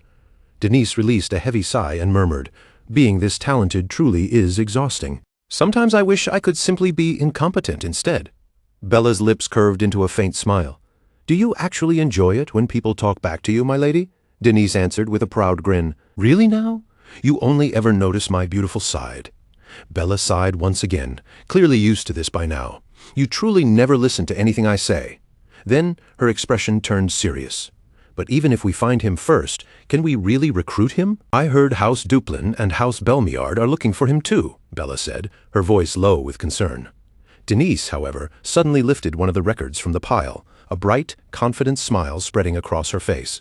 Oh, Bella, that part is actually the simplest problem of all. Bella's eyes narrowed at once, suspicion written all over her face. You already have a plan? Denise's cheeks turned faintly pink for a moment, but the embarrassment quickly twisted into a sly, mischievous grin. A honey trap. Bella froze on the spot, instantly flustered by how boldly she said it. Denise only looked prouder, lifting her chin as if the plan were flawless. He's just a hot-blooded young man, isn't he? There's no way someone like him could turn down a beauty like me. Impossible! Bella stared at her with a blank, almost pitiless expression before giving her answer in the flattest voice possible. Your rival is Lady Isoline. Denise went completely still, as if Bella had just stabbed her straight through the heart. She slowly turned toward her, her face wounded and disbelieving. Bella, why would you say something that cruel? A second later, Denise lunged forward and grabbed Bella by both shoulders, shaking her with desperate urgency. I'm prettier, right? Tell me I'm prettier. Bella could only let out another long, exhausted sigh, looking as though this had drained the last of her patience. This is the only thing you ever truly listened to. A short while later, Bella's gaze suddenly caught on one of the records spread out before them. She leaned closer, pointed at the page, and spoke up in surprise. I found it. Denise immediately snatched up the document and scanned through it line by line. The playful look on her face vanished in an instant, replaced by sharp focus. 1 week ago, a boy in robes used a travel pass. Her eyes narrowed as she read the next line, her voice dropping with each word. Destination, the outskirts of Ramoil, last recorded location, the Great Cave. And with that, the scene shifted away from the records and back toward the cold, silent depths of the Great Cave itself. Inside the Great Cave, Derek was still training under Drace Wolftail's watchful guidance. He sat cross-legged on the frozen ground, his posture steady and unmoving, while the mana around him flowed in controlled waves under his quiet concentration. Across from him, Drace stood in silence, observing every small shift in Derek's breathing and mana control. Then, without warning, his expression changed slightly, as if he had sensed something from far beyond the darkness of the cave. It seems someone has arrived, Drace said in a calm, measured voice. From the presence I sense, they appear to belong to House Veltis. Most likely, they came here searching for you. Derek slowly opened his eyes, surprise flickering across his otherwise composed face. Around him, the center of the cave remained sealed beneath thick ice, while water dripped endlessly from the ceiling above, each drop echoing through the dim, hollow darkness. At the same time, near the deeper entrance of the cave, Denise and Bella were carefully wading through the freezing water. Every step sent small splashes rippling around their feet, and the sound bounced uneasily through the cavern. Bella shivered as she followed behind, then whispered nervously, Lady Denise, maybe we should not go any farther. Wouldn't it be better to report this to the Patriarch and come back with soldiers? Denise lifted the edge of her soaked dress just enough to keep walking, refusing to slow down, even as the cold water clung to the fabric. I cannot do that, she answered firmly, her eyes fixed straight ahead. If we bring soldiers, then I won't get any credit for finding him myself. Denise glanced back at Bella with a serious look. Besides, once soldiers start moving around, the other houses may notice. After all the effort we put in, someone else could swoop in and steal the reward. Just then, Bella suddenly raised a trembling hand and pointed into the darkness ahead. My lady. Over there, Bella's voice barely came out. Denise immediately turned toward the direction she was pointing, and the confidence on her face stiffened at once. 2 glowing red eyes slowly emerged from the shadows ahead, hanging in the darkness like burning embers. Bella's face drained of color, and panic burst from her voice. It's a monster. Denise moved without thinking and stepped in front of her maid, placing herself protectively between Bella and the thing in the dark. Even so, her own hands were visibly trembling. Bella, stay behind me. Her thoughts raced, unease tightening around her chest. Wasn't this cave supposed to have been completely cleared already? The question flashed through Denise's mind as she stared into the shadows. She knew she had never been especially confident with offensive magic, but standing still was no longer an option. She raised one hand toward the darkness and immediately began chanting a spell, forcing herself to keep her voice steady. Behind her, Bella remained frozen in place, too frightened to move or even breathe properly. Then, slowly, the figure hidden in the darkness began to step forward. Its outline moved into the faint moonlight filtering through the cave, revealing more of itself with every quiet footstep. The terrifying red eyes were finally revealed to belong not to a monster, but to Derek himself. He calmly emerged from the shadows, his gaze steady and unreadable as he looked straight at Denise. Denise's eyes widened in disbelief the moment she recognized him. Her voice dropped into a soft whisper filled with surprise. The mercenary. Derek stopped in front of them and asked in his usual calm tone, "What brings someone like Lady Denise to such a humble place?" For a brief moment, only the dripping water echoed through the cave. Denise slowly lowered her raised hand, letting the spell she had been preparing fade away. Then, little by little, a graceful smile bloomed across Denise's face, as though she had already regained control of the situation. She looked directly at Derek, her eyes bright with confidence, and one bold thought rose clearly in her mind. Now then, it's time to make him mine. Derek looked back at her and replied with complete composure, "Indeed, what a pleasant conversation."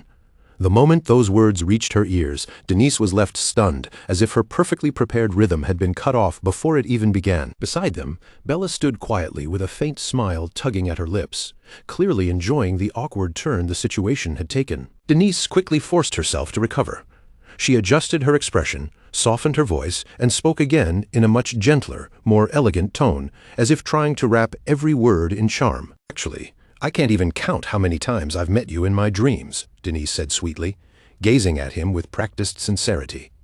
"I've heard that you are incredibly gifted, not only as a mage, but also as an instructor. So, how should I say this? If I could receive your teachings, Derek," she continued, her voice growing even softer, "I think I would be so happy." The moment she finished, Derek stared at her with a face so expressionless it was almost brutal. Then he asked bluntly, "Why are you speaking in such a theatrical tone? Are you practicing for a play because the cave echoes?" As soon as those words left Derek's mouth, Bella, who had been standing to the side desperately trying to hold in her laughter, finally lost the battle. She burst out laughing, and her voice rang loudly through the cold cave. Denise immediately snapped her head toward Bella, her face burning with embarrassment as her carefully crafted charm collapsed right in front of her. Inside, Denise could barely believe what had just happened. So the shy, beautiful girl act doesn't work on him. Even so, she refused to back down. After a quick breath, she gathered herself again and changed her approach, this time speaking in a far more serious and vulnerable tone. "I felt many things after watching the duel between Lady Isoline and Lady Ellen," Denise said, her expression turning heavier. "As one of the Rossi trio, I suddenly felt as though I was the only one being left behind. I grew anxious," she continued, lowering her gaze slightly, "because it felt like everyone around me would keep moving forward, while I stayed trapped in the exact same place." At that moment, Denise looked every bit like a desperate and pitiful beauty. She slowly stepped closer to Derek as she spoke, closing the distance between them little by little until the space separating them became dangerously small. Her face was now so close to his that she could almost feel the warmth of his breathing. But while her expression remained fragile and earnest, the thoughts racing through her mind were something else entirely. "Oh my, we're so close. He can probably feel my breath now. His heart must be pounding like crazy, right? There's no way he can refuse me after this." However, in the very next moment, Derek lifted his hand and pushed her backward without the slightest hesitation. Denise's eyes flew wide open in total shock, her entire body freezing as if she had not expected that response at all. Derek, still calm and indifferent, simply said, "I'm not so sure." He looked directly at her and continued without softening his voice. "From what I've seen, Lady Denise, you don't actually seem to have much interest in magic." Derek's tone remained as calm and emotionless as ever, which only made his words feel even sharper. "Earlier, you mistook me for a monster and tried to cast Eye Spear, didn't you?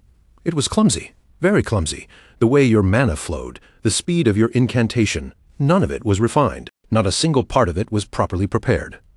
Derek continued looking at Denise as he mercilessly picked apart her magic.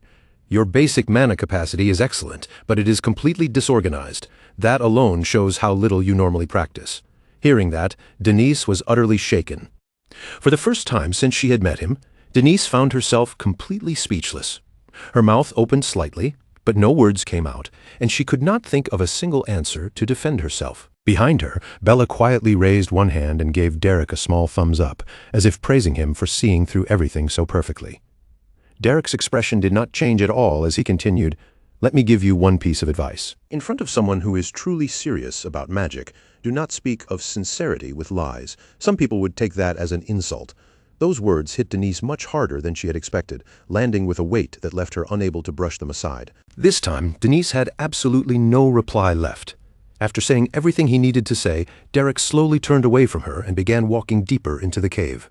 Even as he turned to leave, Derek gave her one last answer without so much as glancing over his shoulder. "I don't know why you want me specifically," he said in a calm, distant voice, "but from what I can tell, this has nothing to do with learning magic. And I don't take requests from people when I can't see what they're really after." Denise's composure cracked in an instant, and she quickly reached a hand toward his back, a brief flash of panic crossing her face. "Derek, wait, first of all." But before she could even finish getting the words out, Derek suddenly stopped in his tracks and answered her first. "You should find someone far more talented than a low-ranking mercenary like me. That would suit a noble lady of your standing much better." With those final words left behind, Derek quietly continued forward, his figure growing smaller as he disappeared into the distance. Denise stayed rooted in place, unable to move or speak for several long moments.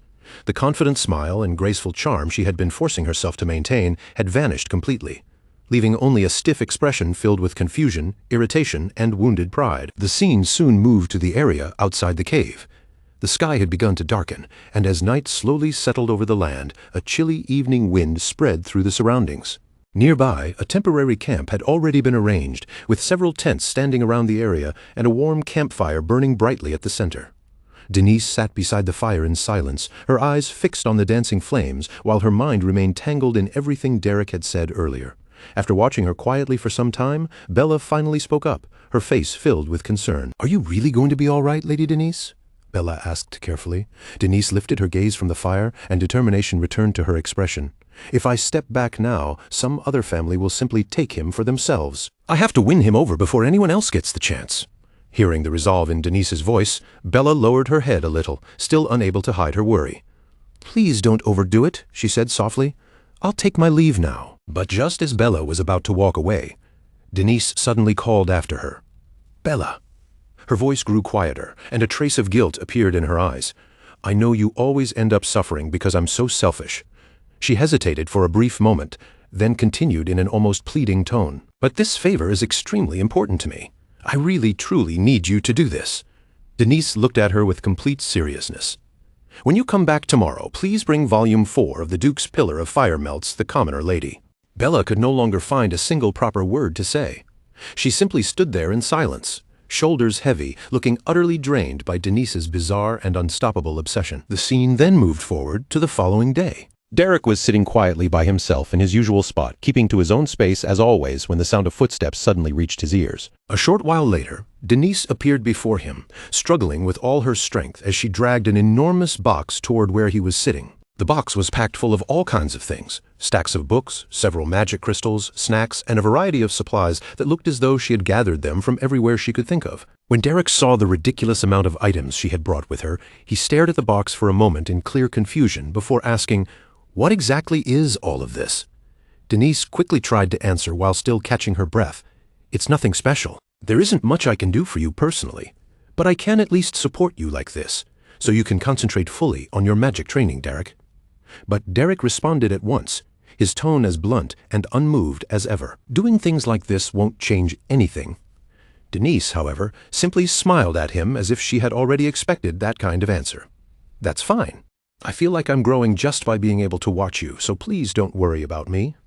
Outwardly, she sounded gentle and sincere, but the thoughts running through her mind were completely different. If he was still human, then sooner or later he would have to feel something toward a person who kept treating him this generously. He could like her as much as he wanted. He could feel grateful all he wanted. In the end, she was convinced she would be the one smiling in victory. After looking down at the box for a moment, Derek calmly said, "Then I'll accept this, gratefully." The instant he picked up the supplies, Denise's eyes lit up with excitement. He took them. He had taken the bait. But before she could enjoy that tiny victory for even a few seconds, Derek casually continued speaking, while already eating some of the snacks she had brought. "Though I still won't become your teacher." The moment those words reached her ears, Denise froze completely. He was rejecting her while openly eating everything she had brought right in front of her.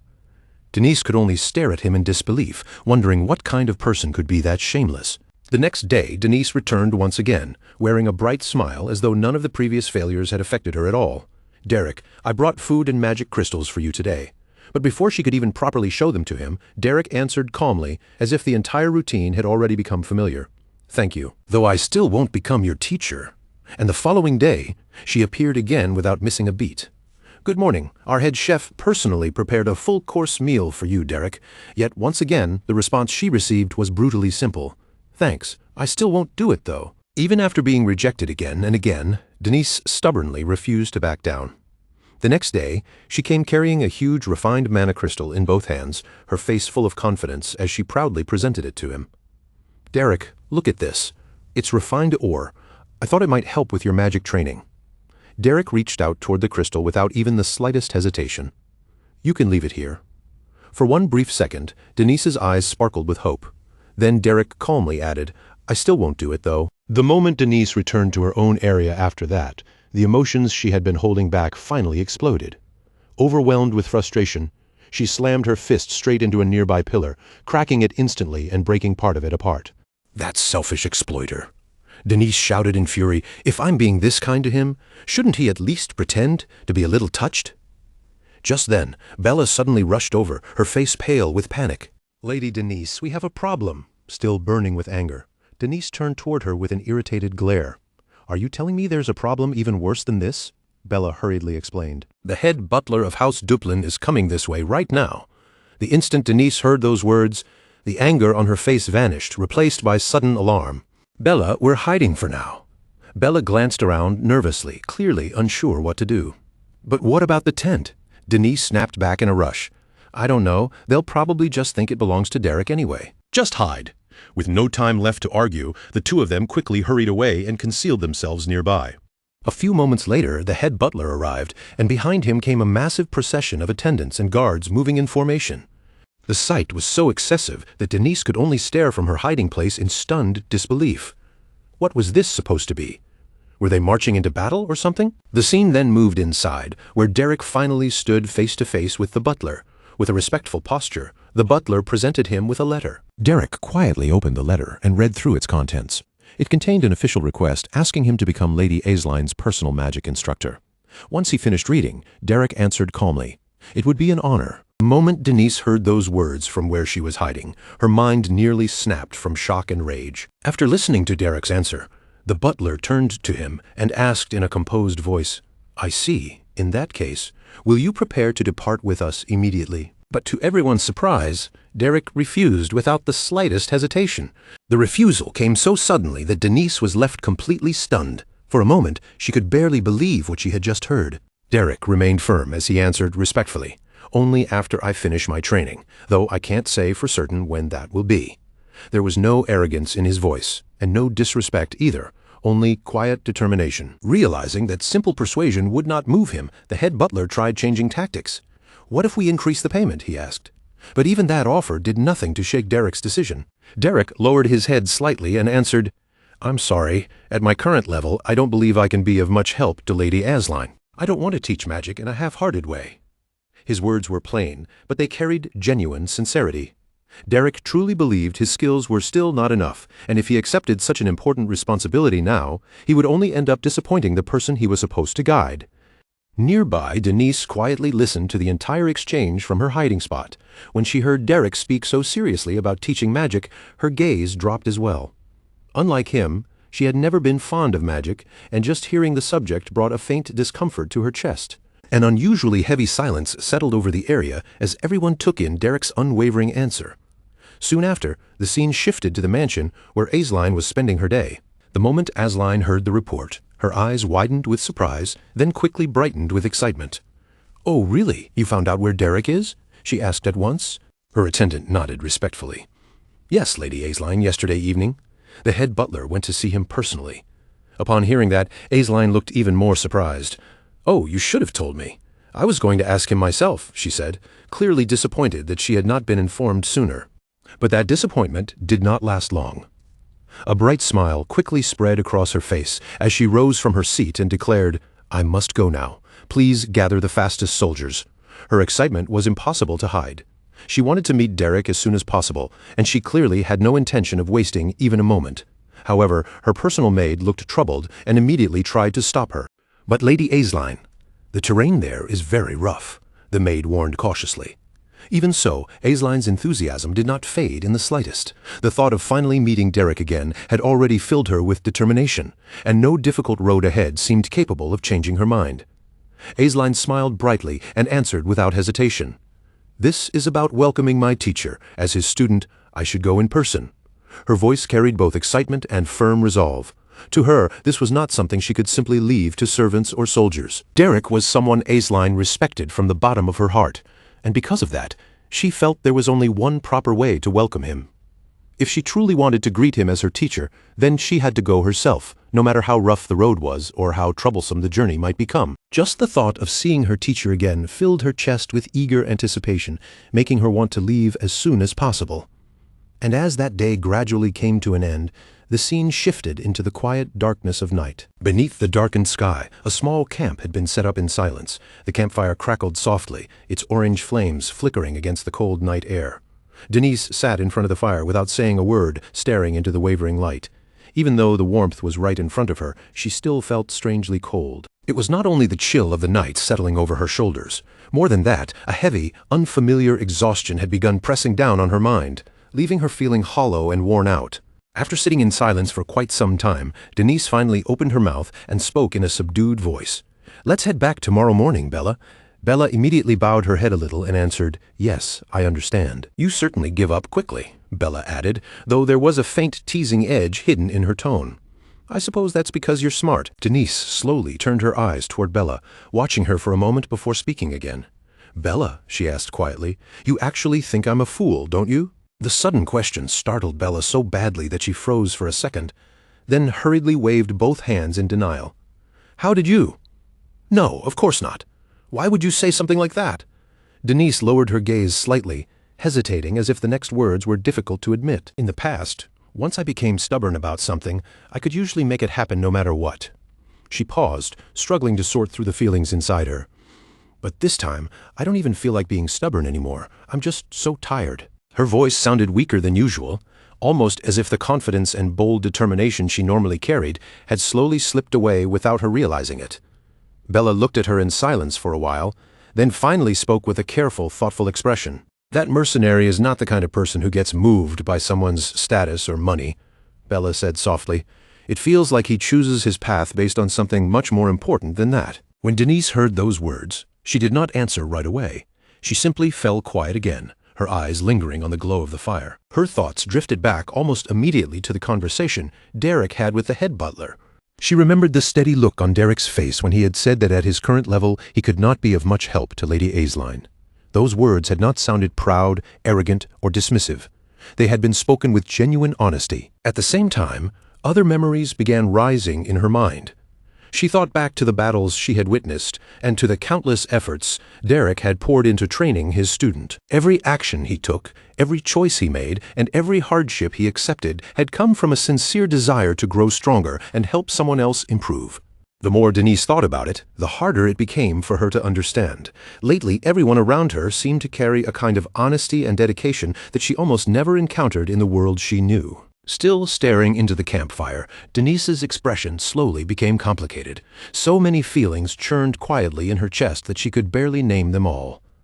At last, she murmured under her breath, "Why is everyone so sincere?" After that, the scene moved deep inside the cave, where Derek was still continuing his training alone. The cave was calm and silent, with only the faint scraping sound of small stones shifting across the ground. Derek sat cross-legged in the middle of the open space, his posture steady as he focused completely on his practice. Around his body, a thick flow of magical energy slowly gathered and swirled through the air. Several stones and small objects began to tremble, then gradually lifted from the ground as Derek tried to control them with his telekinetic power. His focus did not waver at all, and he continued pushing himself forward, bit by bit, with quiet persistence. Just then, the sound of footsteps echoed through the cave. Someone had entered the place where he was training. Derek opened his eyes slightly as Denise approached, and she stopped a short distance away from him before speaking in a softer voice than usual. "Sorry for interrupting your training," Denise said quietly. "Can I sit next to you?" Derek showed no sign of irritation and simply looked at her carefully. After observing her for a brief moment, he spoke in a calm voice. "You seem a little different today." Denise blinked, clearly surprised, then tilted her head a little. "Is it because I'm speaking casually?" Derek shook his head. "No, it's your eyes for a moment." Denise looked caught off guard by that answer. Then, a faint smile slowly appeared on her face. She lifted her gaze toward the ceiling of the cave, as if she needed a moment to gather her thoughts before finally speaking again. "I'm sorry for being such a nuisance all this time. I'm going to stop now." Her voice was calm, without the stubbornness, competitiveness, or forced cheerfulness she had shown before. When Derek heard that, he simply nodded and answered with sincerity. "Thank you for everything. I hope you find a good teacher." The moment those words left his mouth, Denise's face twisted with immediate disbelief. "Teacher my foot. I hate magic." Derek did not interrupt her. He only looked at her quietly, giving her room to continue. Denise let out a small sigh before speaking again. "It was all politics and acting. I only tried to keep you on our side because you became famous. But you're way too proud. Since you'll end up going to A's line anyway, I figured I should just step back." Her words were blunt, but the sharp hostility she used to carry was no longer there. Instead, it felt more like she was finally saying what she truly felt, rather than trying to twist the situation in her favor. Derek stayed silent for a moment, then asked a simple question. "Why do you hate magic?" The question made Denise freeze for a brief second. "Well," she began, hesitating as her eyes lowered, "I used to like it a little back then." She stopped herself mid-thought, then shook her head faintly. "No, actually, that's not right either." For the first time, Denise seemed to be facing herself without any performance or excuse. After a long silence, she finally admitted the truth she had avoided for so long. "I just liked being praised." The cave grew quiet again, and those simple words felt heavier than she expected. Denise finally understood that magic itself had never truly been what she loved. What she had enjoyed was the attention, admiration, and recognition that came with being called talented.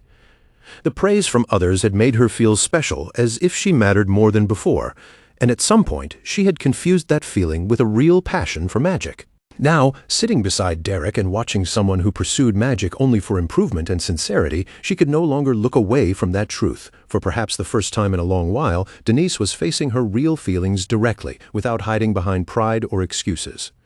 That honesty made her feel strangely exposed. Denise remained quiet for a moment, then continued speaking. Her voice stayed calm, but beneath it lingered a faint bitterness. "I studied hard while everyone kept calling me a genius. Then one day, the thought suddenly came to me. Why am I doing this? What am I even doing?" she continued. "So I stopped, that's all." The confession sounded almost too simple, yet it carried years of confusion and frustration inside it. She had chased recognition for so long that eventually she lost sight of why she had ever started in the first place. Derek listened without cutting her off. After a short silence, Derek answered calmly. "Anyone would eventually get tired of praise." Denise immediately looked at him in surprise. "You were actually listening to my story? I thought I'd just be talking to myself before leaving." A small smile touched her lips. Then she slowly stood up and brushed the dust from her clothes. "Safe travels," Derek said simply. Denise turned around and began walking toward the cave entrance. But after taking only a few steps, she suddenly stopped, still facing away from him. "I'm jealous," she said, her voice echoing softly through the cave. "I'm jealous of someone like you. Someone who never doubts the meaning of hard work." For a moment, Denise remained standing there in silence before continuing. "You'll become a great mage, won't you?" Derek simply watched her without saying anything. A small, quiet smile appeared on Denise's lips. "Well, if we ever meet again, at least say hello." Leaving those final words behind, Denise walked out of the cave, and her footsteps slowly faded into the distance. The strange connection that had formed between the two of them finally seemed to reach its end. The next morning arrived before long. As sunlight rose over the mountains, Aisling finally arrived in the area with her escort. High above on a cliff, Denise stood quietly, watching everything unfold below. The cold morning wind brushed through Denise's hair as she looked down at the approaching group. Even before anything happened, she already had a clear idea of how things would likely turn out. Standing there in the cold wind, Denise's mind slowly drifted back to a conversation she had only recently had at the mansion, one that still lingered clearly in her memory. Aisling was rejected.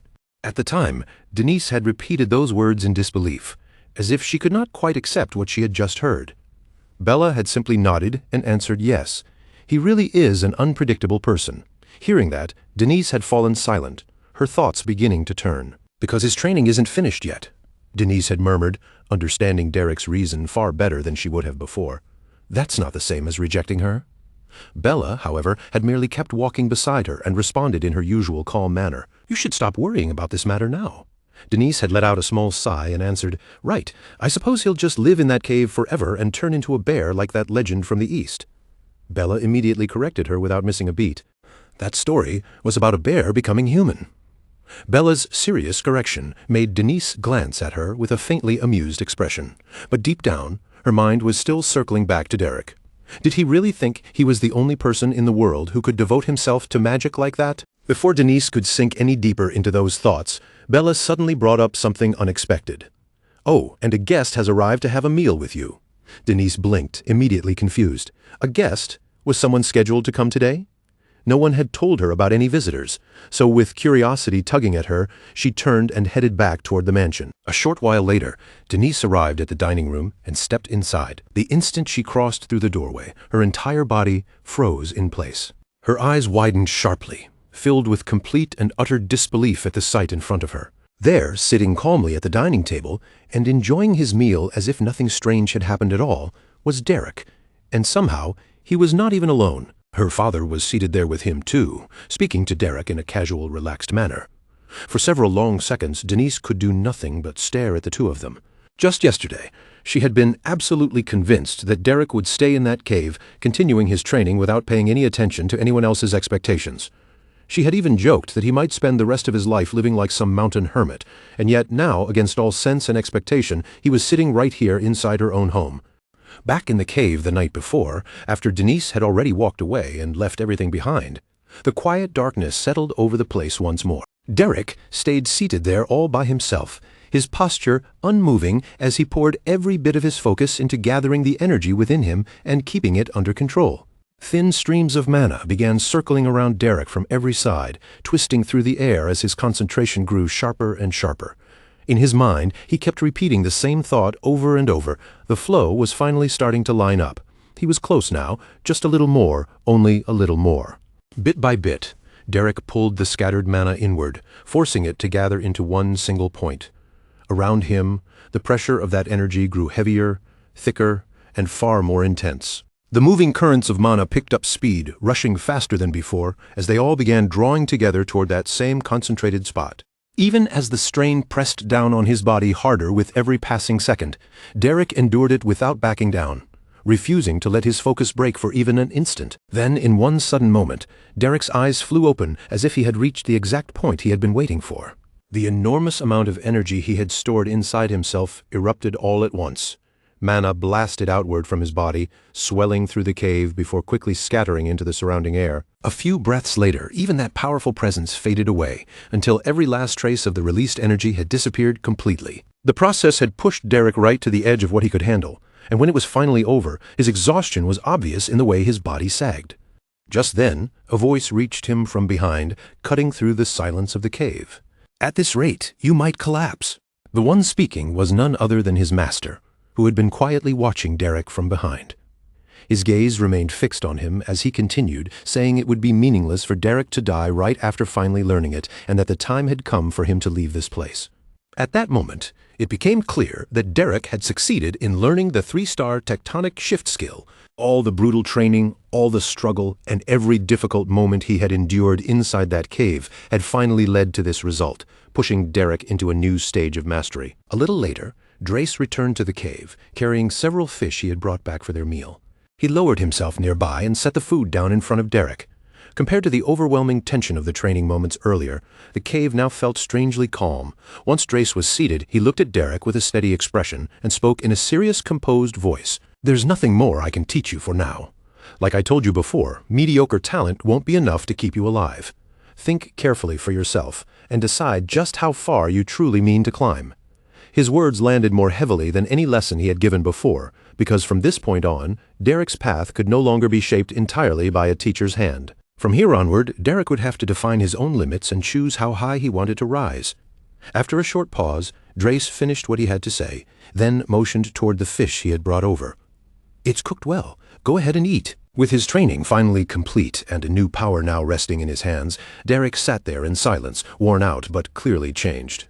The quiet cave around them felt like the closing of one part of his journey and the start of another, while Drace slowly stood from his seat and began heading toward the cave entrance. Seeing him walk away, Derek immediately called after him, asking where he was going.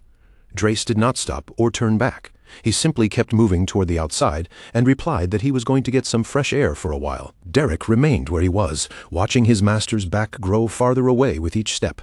Something about Drace's departure felt unusual, as if the words he had spoken carried another meaning hidden beneath the surface. As Drace continued toward the exit, he suddenly spoke again. "Derek, beware of Kola." That warning made Derek's expression shift slightly, and he stared at Drace's departing figure as the words sank into his mind. He was leaving. That quiet realization settled over Derek, while the strange warning stayed behind in his thoughts, leaving him with questions he could not yet answer. Before Derek could think any deeper about what Drace truly meant, everything returned to the present. Denise's father was now speaking with clear satisfaction, his gaze moving toward Denise and Derek as pride showed openly on his face. "Denise, I am truly pleased, because you took the lead. A precious magic instructor came walking to us on his own." Denise lowered her head respectfully and gave her answer. "Thank you, Father. I only did what I had to do." Her words were modest and controlled, but that humble response seemed to make her father even happier. After a brief moment, he went on and said she must have had a reason for refusing Duplin's request, then told her to explain it so he could help however he could. But before Denise had the chance to respond, Derek calmly lifted his tea and spoke first, direct, and without the slightest hesitation. "I don't need anything beyond the reward I already mentioned. I only accepted because of Lady Denise's attitude." The instant Denise's father heard that, he nodded eagerly, looking more pleased than ever. Yes, yes, Denise's attitude truly is wonderful. What other lady on this continent could possibly compare to our Denise? Anyone in the world who saw our Denise would be unable to resist teaching her. The proud father looked completely ready to keep praising his daughter without end. His face brightened as an old memory came back to him. "Denise, do you remember when the maid broke that plate? She said she had committed a grave sin and begged for forgiveness, didn't she?" He looked at Denise with warm affection before continuing. "And then you, Denise, smiled like an angel and said," as he eagerly moved into the memory he wanted to share, Derek quietly listened from the side, still holding his tea. Denise, however, looked increasingly uncomfortable, already knowing exactly where her father's endless admiration was about to go. With a proud smile still spread across his face, her father continued recalling the old incident. "Rather than such a plate, I value your daughter." But before he could properly finish the story, Denise cut him off at once. Having heard more than enough of her father's unstoppable praise, she turned toward him and said they needed to talk about the lessons now, just between her and the instructor. The meaning behind Denise's words could not have been clearer. The moment she said it, her father did not argue, question her, or try to stay. Instead, he vanished from the room almost immediately, leaving Derek and Denise alone together. Denise looked straight at Derek and asked what he was doing here. Derek answered casually, as if nothing were strange at all, saying he was drinking tea. That relaxed response only made Denise more irritated, and frustration sharpened her voice as she asked if he was joking. After everything that had happened between them, Denise had not expected to see him here again. She stepped forward and pressed him further, reminding him that he had said he would not do this and that the two of them had already made a clean break. To Denise, none of this situation made sense. The last time they had spoken, it had seemed as though their relationship as teacher and student had ended before it could even properly begin. Derek, however, stayed calm and answered honestly, saying he was grateful for what had happened. In that great cave, he had received tremendous help because of her. Denise immediately shook her head. "I already told you. That was only a political approach. I said I have no intention of learning magic." Her tone was firm, leaving no room for misunderstanding. She had made her position clear before, and as far as she was concerned, there was no reason for that stance to change now. Derek quietly looked at her before replying. His expression slowly grew more serious. To be honest, it didn't feel good to hear that from someone who doesn't even properly know what magic is. As he spoke, the air in the room changed little by little, and the casual attitude he had shown earlier faded into genuine disappointment. He continued, pointing to that very attitude, the habit of deciding whether something was good or bad before truly understanding it. His words were blunt, but they were not simply anger. What bothered him was the way she had rejected an entire world of knowledge without ever trying to see what it really was. For most of what he said, Denise listened without interrupting. She did not look away, and she did not cut him off. But once Derek finished, she finally answered, saying that for someone like him, it must have been unpleasant. But what I dislike. There was no uncertainty in her voice. She was not trying to defend herself with excuses or dress her feelings up as something else. She simply stated exactly what she felt. For a moment, silence filled the room. Then Derek looked directly at her and answered with one short sentence, "What a pity." His tone remained calm, but the words carried far more weight than their simplicity suggested. To Derek, magic was something brilliant and extraordinary, a path overflowing with knowledge, wonder, and endless possibility. Watching someone turn away from it without even trying to understand it felt truly unfortunate. Denise, on the other hand, remained just as firm, unwilling to back down and unconvinced by his words, drawing the two of them toward an even sharper clash of beliefs. Derek's expression hardened, and for the first time, the emotion he had been holding back became impossible to hide. A fierce, intimidating aura began spilling from his body as he stared directly at Denise. His voice carried both anger and disappointment as he said that she knew not even one good thing about beautiful, brilliant magic, yet still held such disillusionment and antipathy toward it. "I will not tolerate this." The energy coming from him was terrifying, pressing down on the room with enough force that even Denise could clearly feel it. For an instant, she understood that she had pushed the conversation much further than she ever meant to. In her mind, Denise thought that this was absurd and that she should not have provoked him. The heavy tension around them then gave way, and the focus moved to the Avelstein Noble District. There, Aisling sat quietly beside a window, sunlight slipping through the glass and spreading a gentle brightness through the room. Even with that peaceful light around her, Aisling's expression held a faint trace of deep thought. As she remained by the window, a memory slowly rose in her mind, carrying her back to the conversation she had once had with Derek. The two of them stood directly across from each other, close enough for the silence between them to feel heavy. Derek faced her without arrogance or hostility, speaking in a tone that stayed calm, measured, and respectful from beginning to end. Lady Aisling, there is nothing for you to learn from me. Your foundation has already been built so solidly that it would be wrong for me to act as though I could easily add to it. I believe it would be far more suitable for you to study under an instructor who follows the same school of regulations as you. Please accept my apologies." Once those words reached her, Aisling's gaze slowly dropped, and her head lowered just a little. Back then, she had not answered him. Her lips stayed closed, her posture remained composed, but beneath that quiet surface, her thoughts had already begun twisting into something far more difficult to sort out. He had already drawn a clear line and made up his mind.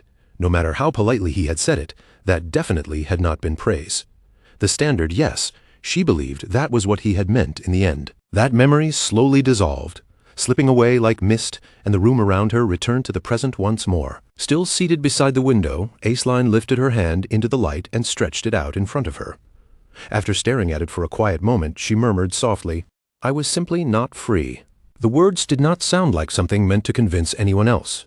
They came out quieter than an excuse, heavier than an explanation, as though she was finally admitting the truth to herself in that very moment. Just then, a knock sounded from the door, cutting cleanly through her thoughts. Aisling blinked, pulled herself back to reality, and answered, "I? Yes, come in." A moment later, the door opened. A servant entered the room and immediately lowered their head in a respectful bow. "A letter has arrived from the main house." At those words, Aisling's attention shifted at once, her eyes settling on the servant. What kind of letter? The servant kept their posture proper as they answered her question. "Young Master Valerian's departure ceremony is scheduled for next week." As soon as Aisling heard that, her eyes widened faintly, as if the date had only just struck her. "Oh, is it already next week?" She fell silent for a brief moment, then seemed to make up her mind. "Since it is his first departure ceremony, I should prepare a proper gift. I will go to the shopping district. The white zone is dangerous, so he needs to be ready." Her voice remained steady, but the concern behind it was impossible to miss.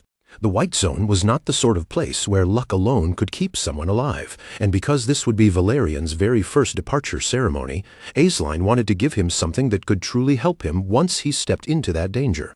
But the instant she rose from her seat, the chair beneath her suddenly gave way. With a sharp crack, it split apart and collapsed into broken pieces, the destruction so sudden and violent that it felt almost impossible to call it natural. For now, the cause of that strange collapse remained hidden. The truth behind the broken chair would have to wait, lingering quietly beneath the surface until it was finally brought to light later. The view then moved away once more, returning to the Evelstein Noble District and settling inside Denise's mansion right in the comfort of her own room. Denise was sprawled comfortably across her bed, but her mood was anything but peaceful as she complained about Derek. "That man has completely lost his mind. He stared straight at me with those wide-open eyes and said, 'I don't understand a single good thing about magic. Magic is only good because he likes it. Why does he have to push it onto everyone else?'" Bella stood nearby, listening without interrupting, until a teasing smile curved across her face. "Oh my, if you understand that much, then surely you will stop forcing me to read those vulgar novels, won't you?" The moment Bella said that, Denise shot upright on the bed and pointed straight at her. "To think you don't understand even one good thing about those beautiful, brilliant works. I absolutely cannot tolerate that." As soon as Denise declared it so passionately, Bella's smile only grew softer, as if she had been expecting exactly that reaction. "Like teacher? Like student? I simply do not find those novels interesting." Denise puffed out her cheeks in clear annoyance, then launched right back into her complaints. "If I bring in someone as a teacher who solved Duplin's headache and even earned Ellen's recognition, and on top of that, someone who even pushed Aisling aside, do you know what the worst part is?" Bella's expression made it clear she could already guess exactly where Denise's complaint was heading. With a gentle smile, Bella gave the simplest possible answer: "Please go to sleep." But Denise had no intention of letting the matter end there. "No, listen to me first. If I still fail to accomplish anything even under a teacher like that, then I'll be the one who looks completely incompetent. Can't I just dismiss him using my own authority? All I want is to lie down and spend my days reading novels." Her dream, in the end, was surprisingly modest. While others chased influence, status, power, and achievements that could shake the noble world, Denise wanted only one thing: a quiet life where she could sink into her bed, read her novels in peace, and avoid every tiresome responsibility. Bella, however, struck back with a single devastating point. "If you fire Derek, will your allowance for those novels not be cut off?" That one sentence hit Denise harder than any magical attack ever could have. Without giving her time to recover, Bella lowered herself in a polite bow. "I shall take my leave now." With that, Bella quietly exited the room, leaving Denise behind in the silence with nothing but her own thoughts. After hearing Bella's argument, Denise could no longer immediately talk back. She lay there on her bed, staring up at the ceiling while one thought after another began racing through her mind. Her wish to avoid Derek and keep living her easy, carefree life crashed directly into the harsh reality of her situation. The more she turned it over in her head, the more irritating and troublesome the entire problem became. For the first time since Derek had appeared in her life, Denise found herself seriously facing a problem she could not solve by pretending it did not exist and simply reaching for another novel.